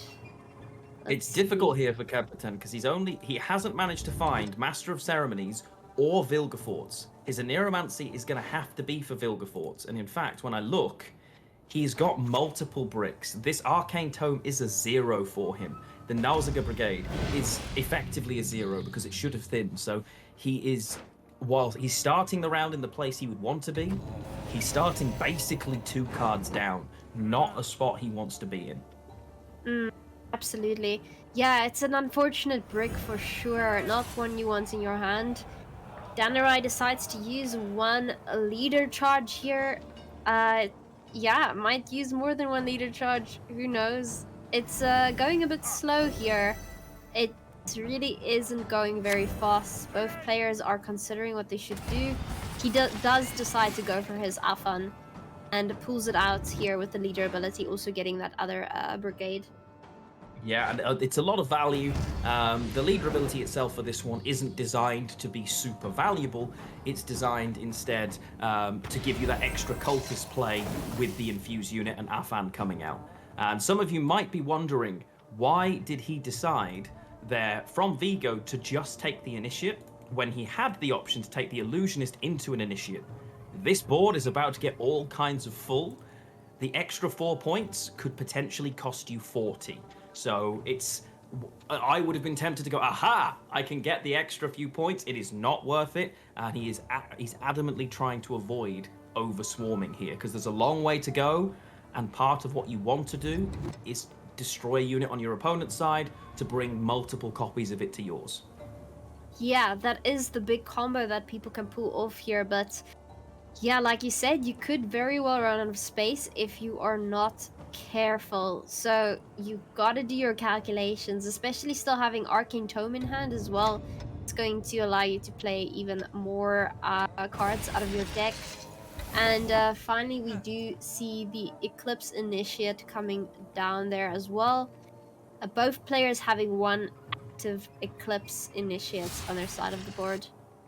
So far, it's there is going to be so much backwards and forwards here. I would say Danarai's hand looks significantly better with the access to the Poet, the Brathans, and no bricks so far, but we have seen much, much weirder things take place. I'm not going to count cultists. If it's on the board, it's a cultist, okay? That's the way you've got to count it, guys. I mean, the amount of deacons they've played, I wouldn't be surprised if that's the case. Yeah, it's not the Church of the Eternal Fire you need to worry about spreading, it's the cultists. There are deacons everywhere. The cultists. I And would there's the join first their witch. church. Oh, okay. Brothan's coming out. Yeah, and I mean, based on the switch and how quick that was, the number of points down, I could see Kevin saying, I'm already done. That was 60 points, and we're only just getting started here with 2 bricks. But we'll see. We will see. There's a long way off. You managed to see the deacons that existed on one side could still flip back to the other and be worth just as much, if not more, if you can get the right value. One of the major differences we see as well, the fact that Danarai has Brothans in his list, Kirkton does not. So that is one of the little techs that might just make all the difference here. And yeah, like you said, the points are just going to be so much by the end of this. These infused cards, I wouldn't be surprised if we end up near 200 on one side of the board. It's really quite possible if you play your cards right. Kirkton, though, is going to lock one of them again, triggering his own cultists in the process. And damaging his opponents. One of the things you might think is weird, 2 cards had order abilities and he locks the one that doesn't. Why? Because it's not the order he's worried about, it's the cultist status and the infused ability, which was any cultist that was played, Afan would have boosted by 3. So now all of a sudden, that lock could potentially be worth, in his mind, up to 15 points. We see another initiate finally coming down on the board. Now, which card is he targeting with that initiate? It was so fast I could hardly keep count. It is hard to tell, to be completely honest. I will see if I can find out which one he has gone for. It is very, very difficult to see which one. Yeah, Dandelion Poet, potentially, or one of the other Eclipse. Right?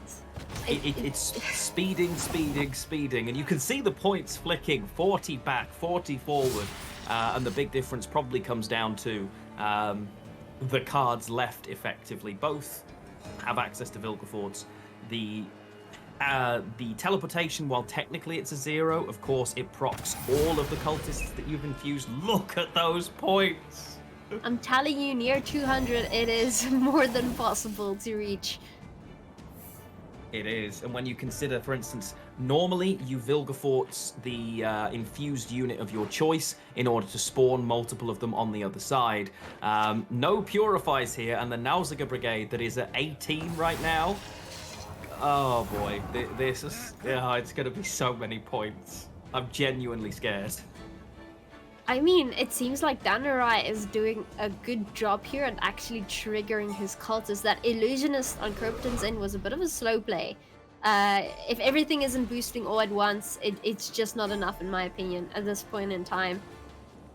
Yeah, his board state is much, much weaker than Cadperten's. You can see 30 points coming out from a 4 provision because of the setup of the board. It may have played for 5, but each of these cards is boosting by 5, 6, 7 points. The Brathans and the Poet both gaining 7 points a turn here, which is absolutely massive. We do see the first Vilgefortz. This is going to be a big swing, but it will probably return the favor as a guess. Look at the swing.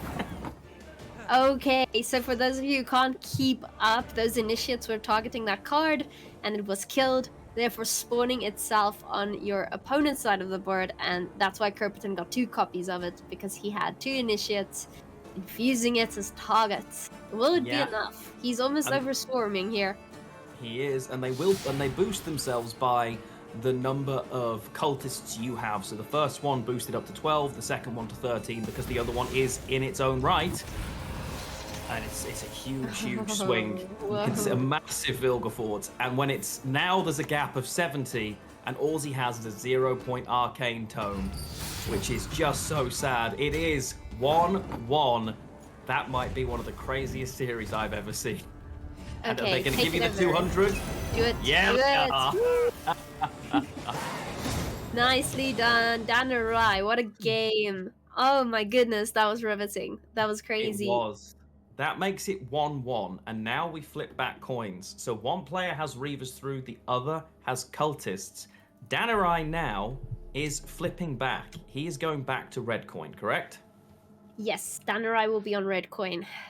He will. So now he has 2 choices. He has his own Reavers list that he can try and bring through again, or Nature's Gift. They're the 2 choices. Is he going to try and push Gift through again, expecting the AQ matchup, because AQ wants to play this from blue right now and wants to face Reavers? This is... And both matchups are a little bit awkward on this coin for him, so I'm interested to see which way he goes at it. I think... I'm not even going to guess, honestly. I'd probably queue Gift here. That doesn't mean it's right or wrong, you know. Agreed. It's such a scary series. I mean, again, I personally would love to have my AQ list go up against Mobilization. I would be a massive fan of that. So AQ into Nature's Gift, to me, that's a bit more difficult, because what are you targeting, right? Are you going to start pinging off a big Hammer Dryad? In order for your Kikimor Stalkers to work, you need to have them be bigger than your target, right? That is where I believe the Predator category comes into play. So yeah, you can easily do that against Northern Realms. Nature's Gift, not too easily. So it could be an amazing matchup if Danurai wants to queue it here on red. Very true. But if it does go into Nature's Gift, there are plenty of those pesky little tree ants that should be helping you, but might end up being stalker food. Who knows? Who knows? They're both awkward. And of course, this assumes that he brings AQ. Cadperten has 2 lists too. He may decide we haven't had enough cultists yet, and he wants to bring it all over again. The coin and the matchup that you're going to face make this series one of the most fascinating we've ever cast, honestly, because I just don't know what to expect from them. Even in that series where Cadperten should have been in a decent spot going first, the 2 bricks both playing for 0, 100-point difference in that series. 2 cards really is that, right? Literally, it is quite literally as easy as that. I don't know. I mean, Kerperton might say, hey, you got your Nilfgaard list through on blue, maybe I should go for my Nilfgaard list on blue. It's truly possible, but yeah, both these lists are very flexible. These players are probably sort of just taking a little breather before they queue their next lists. And yeah, 1 each. I quite would like this to go to 5-2. I want to see all these lists in action. We may well. Well, if Cadperten he's back to blue coin, right? Yeah, Kerperton's on blue. Kerperton's on blue.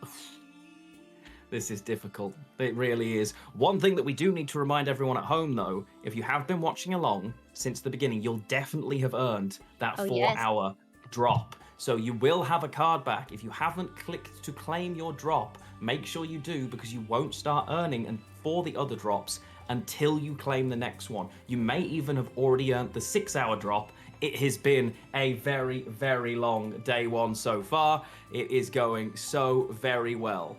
And we've never seen anything quite like this in terms of so far all 3-2s. Will it continue in this trend?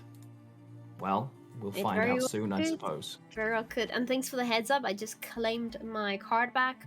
Now I have 2 to go. Yeah, you gotta click it or else it's not gonna go on to the next one. You do. Yeah. Okay, so Yeah, let's so based on where we are now, Kerpeten, Reavers are through. Danarai, Cultists are through, but the opposite is not true for each of them. There's a possibility we now see that matchup the other way, and the players taking their time here to look through and work out not only what they think is right, but which way they want it to go.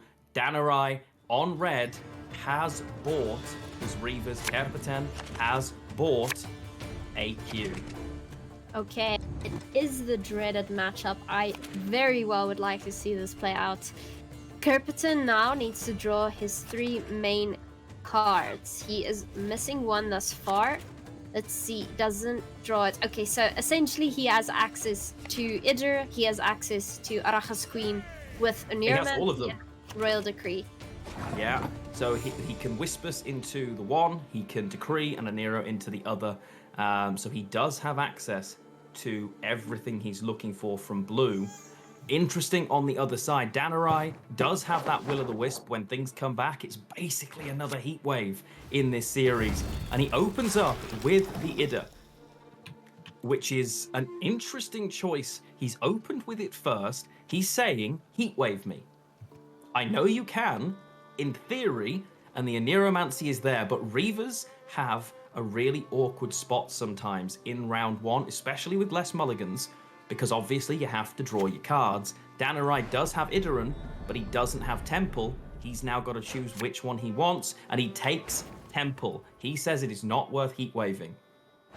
Well, I think I could tell you why. In this situation, I think having more than 1 defender against Reavers isn't the end of the world. It isn't. That Boholt is massive here. Boholt's a beautiful card indeed. Is he going for that or Baron though? Because in this matchup, Baron might very well be needed against Glasty. Possibly. Well, we'll find out to be shortly. a choice, right? I mean, your Reavers are going to target the biggest card anyway.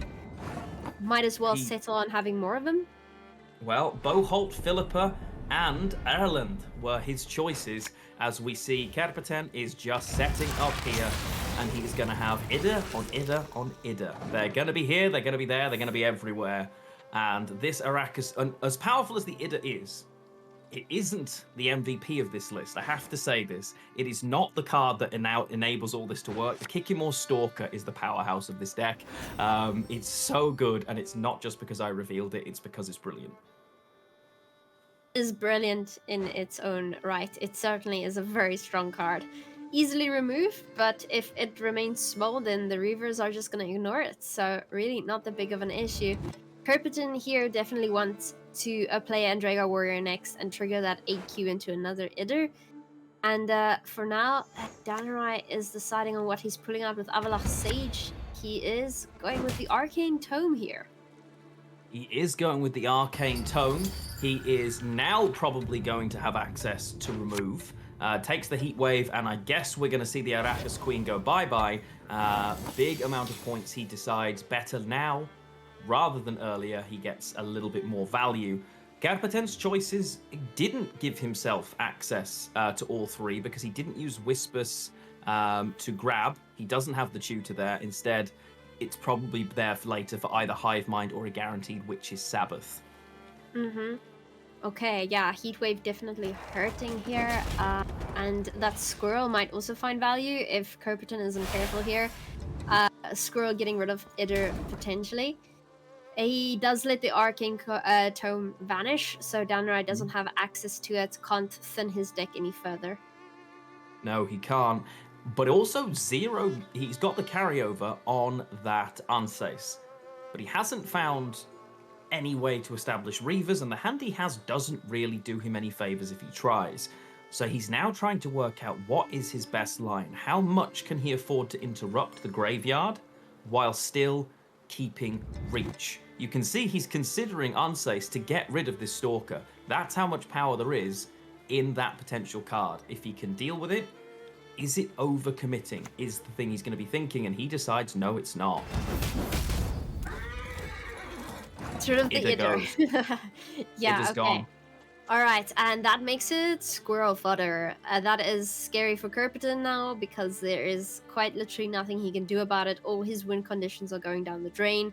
He might have to rely on going with the Glasty setup and using those stalkers to ping away the Reavers. Well, there are 'Cause, already two Ida. There are two in graveyard already, remember. The first one that got consumed goes to graveyard and one is stored in. So his graveyard has both right now. So he can still, even if we see a squirrel, bring at least one back. But what does he bring back with it? Which is Sabbath not the best, especially if your opponent now is going to get a Prince Anses from it. Even see the squirrel being used here. Interesting. Now, this one is tough because he's already a card down, but of course can play to a point. Is he going to play graveyard setup here and just consume? Which way does he want to go for this? Good question. He has a few cards he can throw away. It really isn't that big a deal. I mean, the Andrega Warrior itself isn't exactly going to find a lot of value later on. The Andrega Warrior, obviously you're not really looking for consumes too effectively, but the spawns can be really big onto other insects if they proc the Hive Mind. The other thing, he doesn't want to proc Hive Mind right now, right? So he is now working out what he's going to do. Okay, he ends up having to proc the Hive Mind, but we see the Anses reduced back to his original self. Is Kerpeton going to try and push this? Or is he going to go into that long round? It's a scary option for him 2 cards down. What will we see? What is Danarai's graveyard looking like right now? How many units? Empty. Okay, that's the problem. Just the 2. There is a useless Avalak Sage and also a Prince Anses. So there are cards in the graveyard, but only 2, which means right now, you just get 2 Idders back if you decided to grab them. An interesting possible choice if he decides to push here. The problem being then, well, there's an Anses on board that you can't do anything about that will literally just attack you, right? That's not where you want to be because you end up losing that fight with one of them. No defender on board before to protect it, but Kerpeton not messing around. He is in, and I guess this is a tough choice for Danarai. Pella to purify, Squirrel to remove. The legendary choice tier. I don't see a need to use Pallor just yet. That Squirrel makes sense to me, significantly reducing Kerpeton's setup, and Kerpeton passes. Well, that's awesome, because Defender... Yeah, Defender is just going to come out now with Witch's Sabbath anyway. It is, but so are 2 Idders, because it was neither of those that he got rid of. It was Hive Mind. Hive Mind had 2 cards left to spawn, one of them being the Kikimor Stalker. Multiple of those in the long round is terrifying.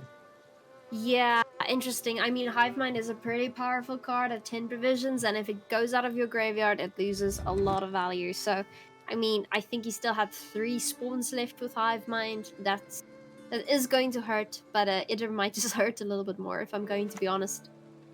It's going to be really interesting here, because he now has to choose what he commits. Fortunately, he can play multiple cards down right now, but he doesn't want to give the Pella.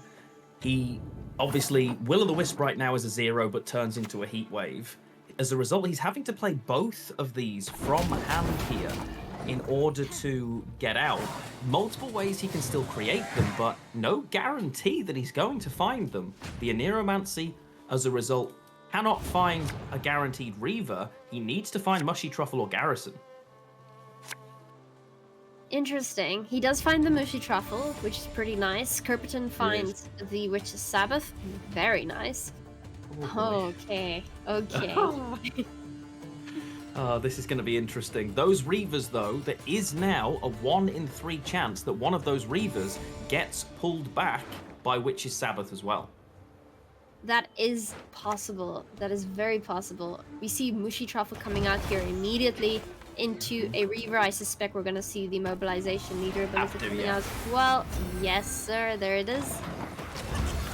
And as quick as you like, within a breath, there it is. But Danurai has the answers. He has the Pella, and he does have as well that Will of the Wisps. He can deal with 2 of those in a way that typically Reavers can't, and even rolled the Philippa as well.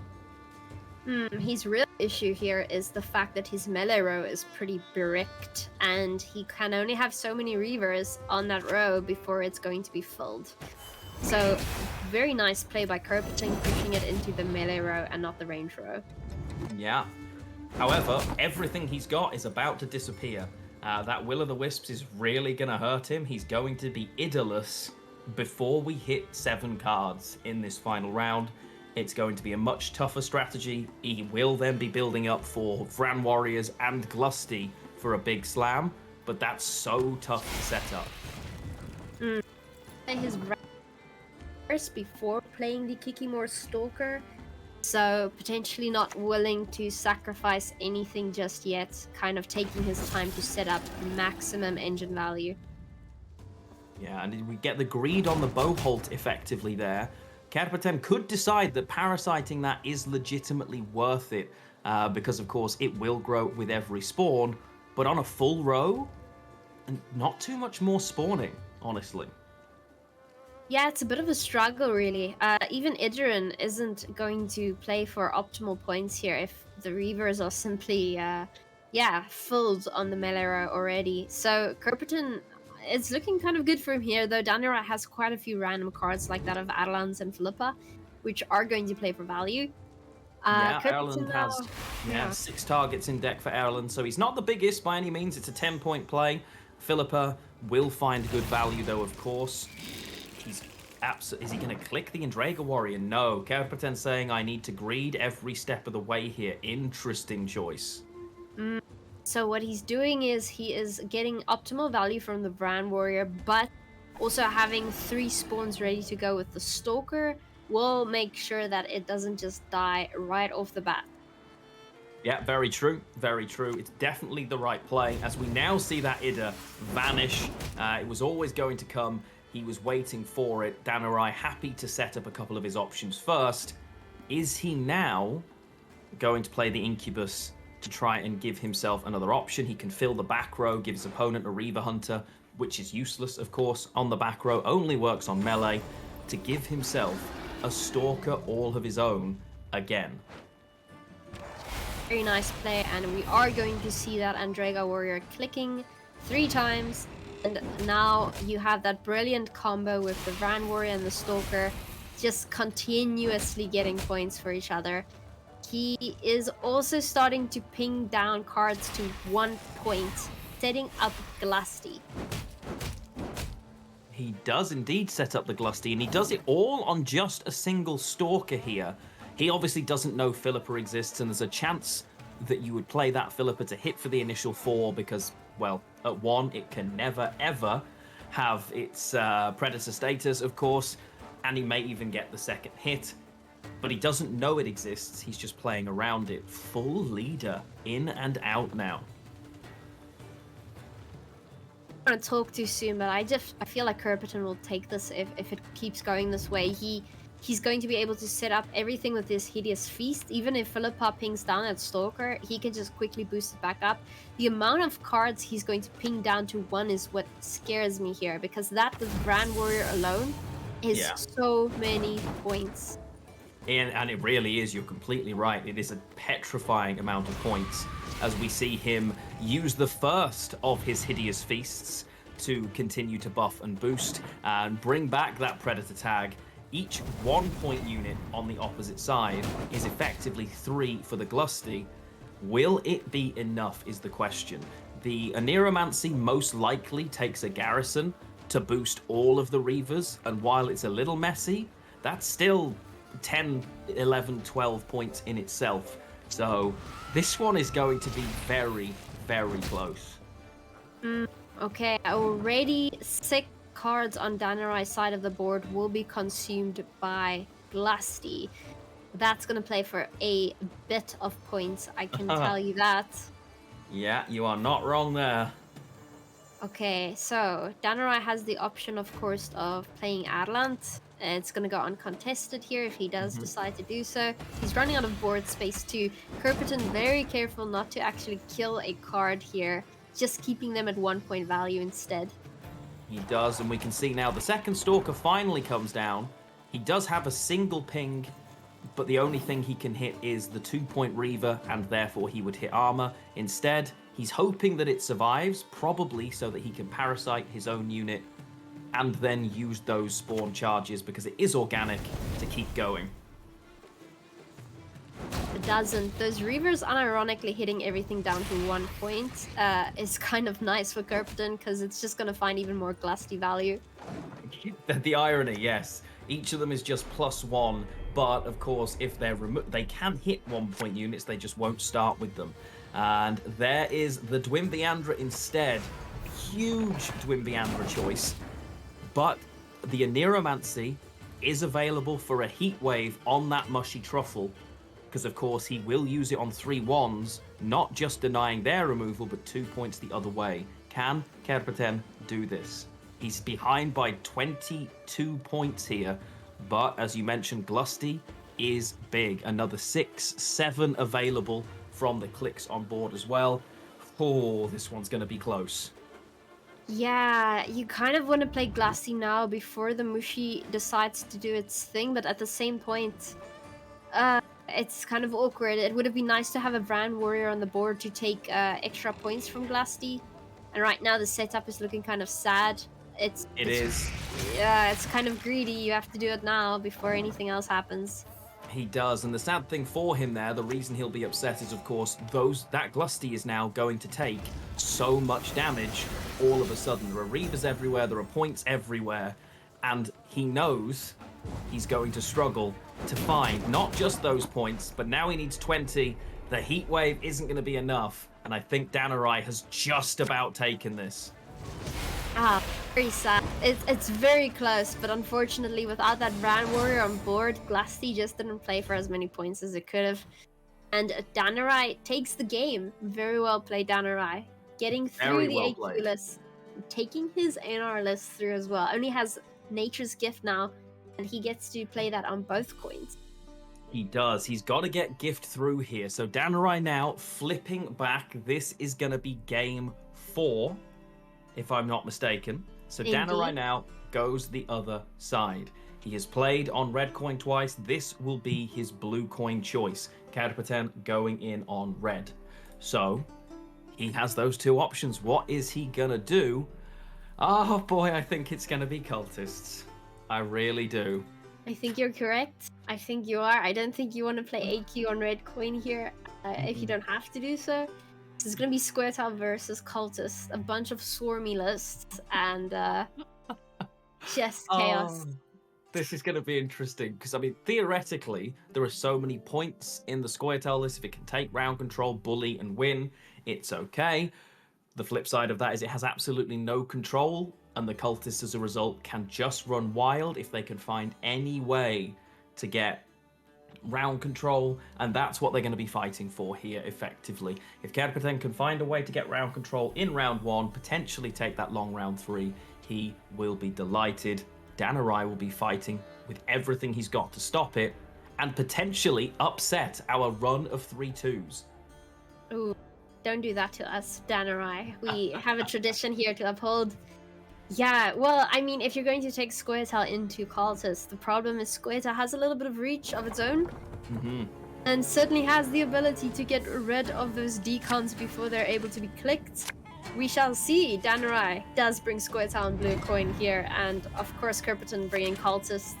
What a matchup. It's going to be one heck of a series. So far on blue, the Nature's Rebuke and the Forest Protector for another, pretty massive. The Naiad Pond Keeper, if you can get one of those spawn trees up high enough, also great for removal as well. So has got multiple ways here of trying to remove those units nice and early. And that's what you'd kind of expect to see here as early as possible. First Deacon comes down and will undoubtedly survive about -4 seconds. I don't see a world in which you allow that decon to remain, especially with that amount of teleportations and ways to replay it. Danurai is clearly not too... Let's see. Give it a second. There it goes. But on Karapaten's side, he also once again has multiple bricks. Both Nausicaa Brigade are sat there. Now, you don't want them. They're useless in any round right now, but it does limit his ability to push all the way to the bottom of this. As we see, the other one comes down again. They both find value on deploy, but they're double the value with order. So, of course, they are still finding some value. They're not by any means useless. However, you know, the ability to remove that with the Naiad Pond Keeper is huge for Danurai here. Pond Keeper has a brilliant ability which allows you to reset the Treant and damage a card with the amount reset, so that gives you a little bit more control here. Again, Squirtle just making life a little bit harder. I see Affan coming down immediately to trigger that scenario. Makes sense as he's playing against Heatwave, so he does get the carryover. Yeah, and he's expecting, if he doesn't do that, the Heat Wave ruins his game plan. It is entirely worth it to play that way. Not only is Archwin now off the board, not purifiable, just gone, but he got the carryover that's so vital that you mentioned earlier. That Chapter 1, all non-disloyal cultists now buff on the battlefield when cultists are played. Exactly. We see the Forest Protector coming down there again with the Nature's Rebuke, getting rid of the cultist initiates as quickly as it was played. Yeah, and that, honestly, it's a good line. Oh, and here comes Prophet to finish things off here. Once again, another Deacon has been spawned, keeping Kepten just ticking ahead here as well. Okay, well, I see either a Hamadryad or an Isegrim's Council, but no, it's a Heatwave. A Heatwave on the Deacon. That's how dangerous they are if kept alive. Yeah, when Kepten, Danurai, both of them will state that those 4 provision cards are the crucial ones in this series, and the strongest ones either player is going to play in this matchup. So being able to deal with it, even at the expense of a Heatwave, feels worth it to him. Completely understand that. And the locks in hand, not potentially as awful for him as normal. A locked Hamadryad, well, you know what? If you purify it and you have access to it with the Valve that you will have unlocked, it's not so bad because that Dryad's Caress will still find its value. An Operator does spawn an Initiate on the opponent's side of the board. Now Krypton will have access to that Initiate in Graveyard with his Illusionists. So a pretty nice setup for him. And yeah, Danurai still having to play a unit here to break the Prophet's Curse on his cards. I guess the best card to play really would be something like the Hamadryad, in my opinion. Seeing that you can just Dryad's Caress it later. No, and he's been offered the pass, and he's taken it now. And obviously the Prophet will unlock all of those cards as a result. That is a brave, brave choice there to pass into this. He doesn't want to lose on even, and he believes in the amount of points he has. Will this be enough? Kepten has not drawn well overall so far, and he's got so many golds still in deck, including multiple uninfused. Dandelion not infused, Artorias not infused, Matter not infused. So he has not been able to get anywhere near the infusions that he would like just yet. So his longer round isn't quite as scary as perhaps you're used to. And additionally, the opponent has to have won a round for these Nausicaa Brigade to be useful. So he's going to hold both of them, and I assume Dry Pass here to go for a long round 3. It's quite possible. Quite possible. Kerpiton. Now. Yeah, okay, well, that does indicate that he is potentially ready to use them already. But the thing is, he can't, right? Your opponent has to have won a round. Yeah, that's the thing. He's gonna have to pass. Yeah, exactly. So Kerpiton does Oh. need to pass into the long round 3, which is optimal for Cultist and is going You to can give us see, a look great at him, game. he's praying for the draws. He mulliganing those away. He has to take his mulligans, but he cannot afford to brick again.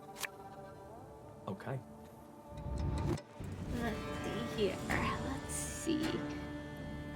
Okay, Danarai does not want that fog in hand. Hasn't been able to thin it out just yet. Ooh, beautiful draw. Beautiful draw for both players.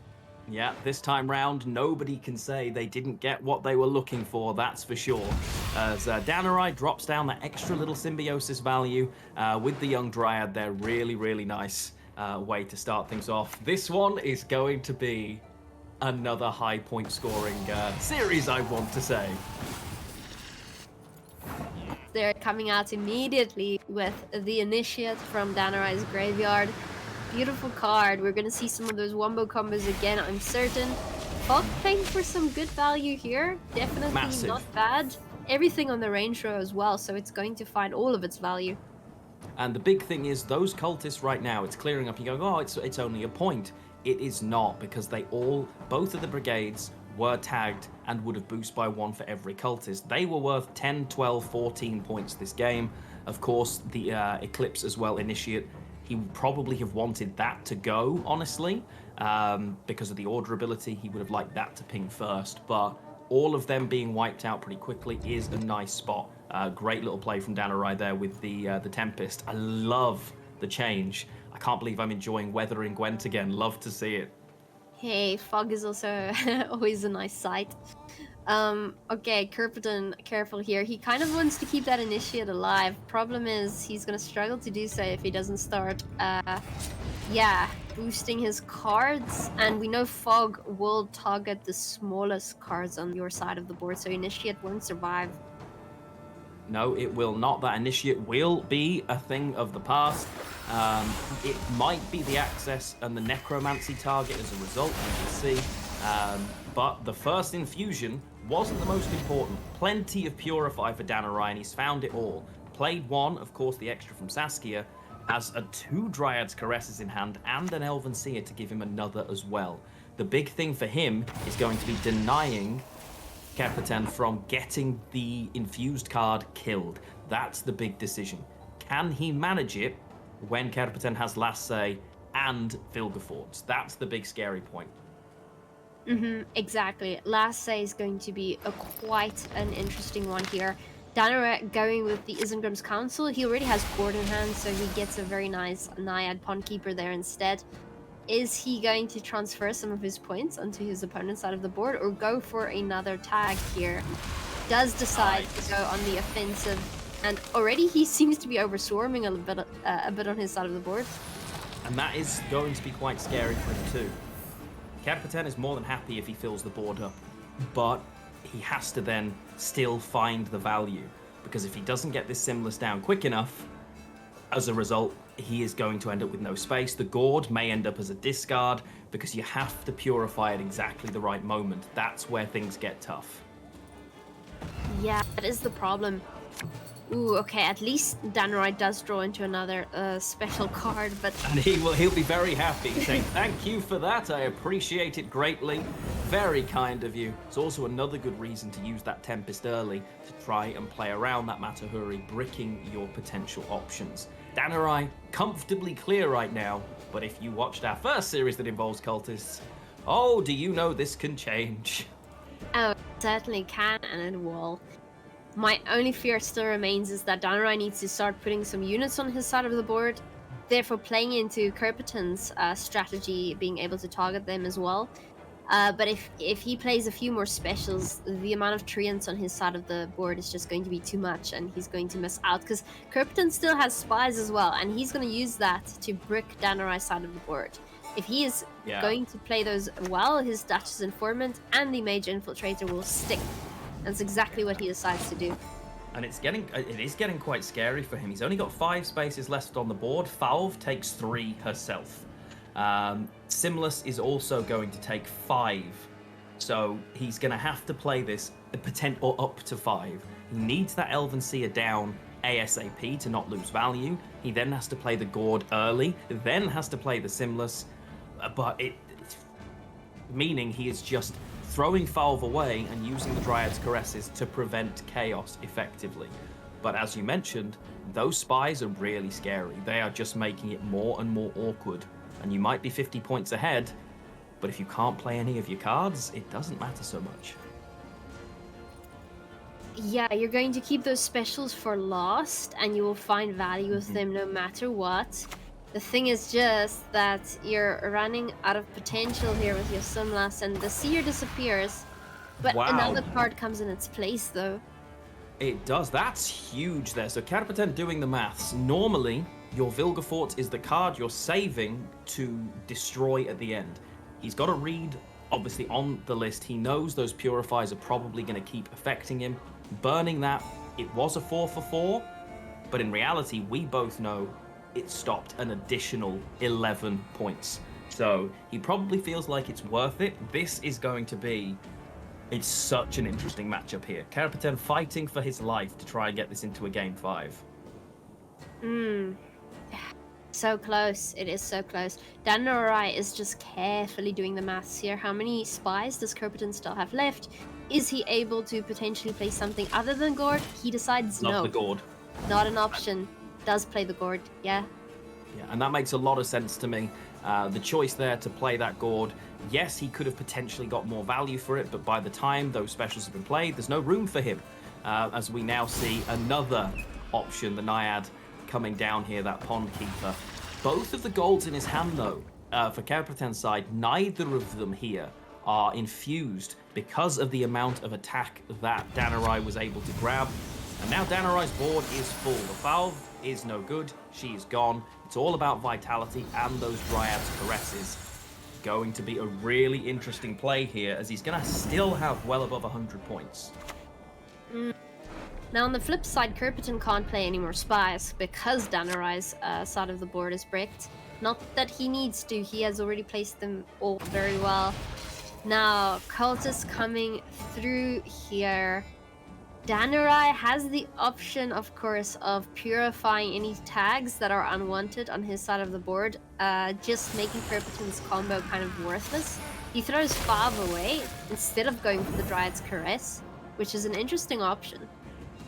Yeah, it's useless to him anyway. He would rather hold them to force the order ability. I think the Valve, the list will show you, you know exactly what's there. 2 of them are specials, 1 of them's a dead unit. The big problem is none of the cards that he's got here that he's playing, those gold cards, will help trigger destruction and removal. So the Vigo, he's there, he's setting up Deacons, he's getting as much infusion as possible, but it's not helping him too much here because he's looking for more initiates. Okay, Dryad Caress coming down here. Ooh, this is scary. We're gonna see Necromancy coming out, potentially going into... Okay, another Initiate. Yeah. That seems to be the obvious choice. Is it enough, though? Isn't enough? I don't think so. He can double stack onto the same Wandering Treant. He can then Infusion, replay the lowest value one, drop it down for the extra points and spawn multiple. But it is not enough. Oh my, it is not enough. We don't get a 4-3-2 and Danarai resists the cult. A good man, he gets it through, and he doesn't. We have a Ronaldo fan. 2! And now he's left. Farewell, Danarai. That's the end of that. Danarai has taken the series 3-1. We did not get that final 3-2. Such a shame to see Carapeten played well, but he could not get that cultist list through. Close in the AQ series, and Danarai is progressing here. Very nicely done. Yes, Danarai has managed to take his Nature's Gift list through, and he has proven to be the more worthy opponent of the day. We'll see him tomorrow in the semifinals against Holdir, I believe. We will indeed. It has been quite an action-packed day of Gwent, I think, so far. Multiple amazing series, and this time, I believe, it is Ryan, still Ryan, standing by with our winners interview. Hello there, Danarai. I can hear you. I hope you can hear me as well. Can you hear me? Yeah. Yes, perfect. Congratulations, my guy. awesome series there. The first series that didn't go to 3-2, so you make quick work of Capetan there. Some more money as well. And some more money, exactly. Keeping an eye on the prize, I like it. So yeah, once again, congratulations. And are you satisfied with your play, making it before 3-2, or are you just happy that you made it through? Yeah, I am very happy actually, because I've won a matchup that you were not supposed to win, which is Gift against Cultists, but I did. The first one kind of caught me off guard. I only exclusively won when I played Gift against Refs from Red, but I kind of had a wonky hand, and I didn't have Heat Wave for the Daran, so he managed to like run away with it, and I actually have never played a long round in this matchup, so yeah, I mean, he played well there at the game one. But overall, if I had something to say about the series, two players with wholesome decks clashed, and the better one won. That's it. Very good, very good. Seems like you have a gift. Okay. What are your thoughts on tomorrow? You're going to be playing against Sif. I don't know if you've checked his lists already. Because if I win tomorrow, it's going to be like, say, if Paper beats Caesars, basically. Yes. Very hard. I have greedy lineup, he has control, but if I'm being honest, there's going to be some shit talk, because I mean, I win, I could. I personally would rather watch Paint Dry than Civ Great Wolf in a final. Like he's like the total opposite of me, right? Because I'm expressive. Maybe I wasn't this game, but overally I am, like screaming and shouting and all that. Civ doesn't move at all. Like, I personally believe you should at least make a show when you compete on the stage. Like, I know people didn't like my decks, whatever, I won, but you know, like, I really want to win tomorrow, just because I feel like the other three guys ain't that memorable, let's say. Well, I'll just leave that statement where it is. And speaking of memorable and brave, you said that you would shave your head bald if you win mid-season, and I see that you already got some experience looking at that mustache. So is that actually happening if you win? Yeah, of course. I mean, I'm a man of my word. I actually, like, I wanted to get rid of my hair for a long time, but I guess I didn't have a good reason to. It's grown kind of long now, but you know, if I do, I will, of course. I guess summer is the perfect time for that. Yeah.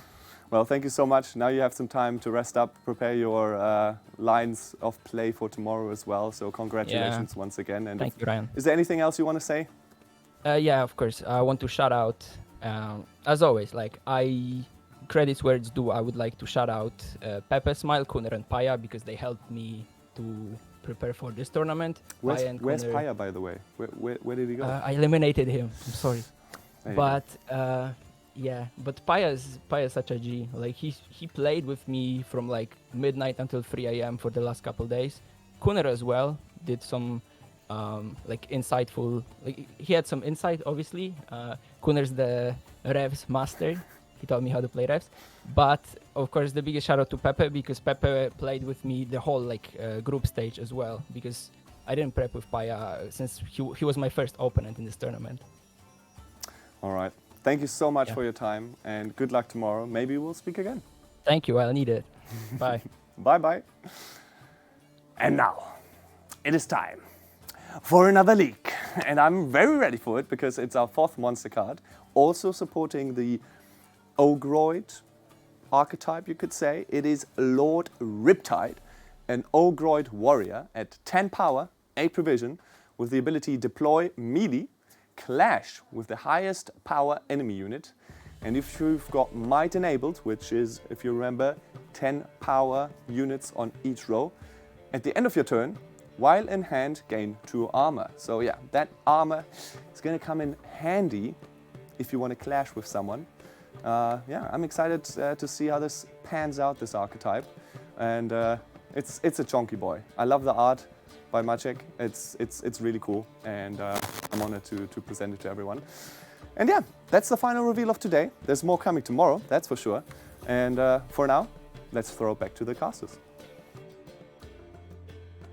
Well, that was a really nice, mellow interview. There were no big talking points or fighting words here. Very humble.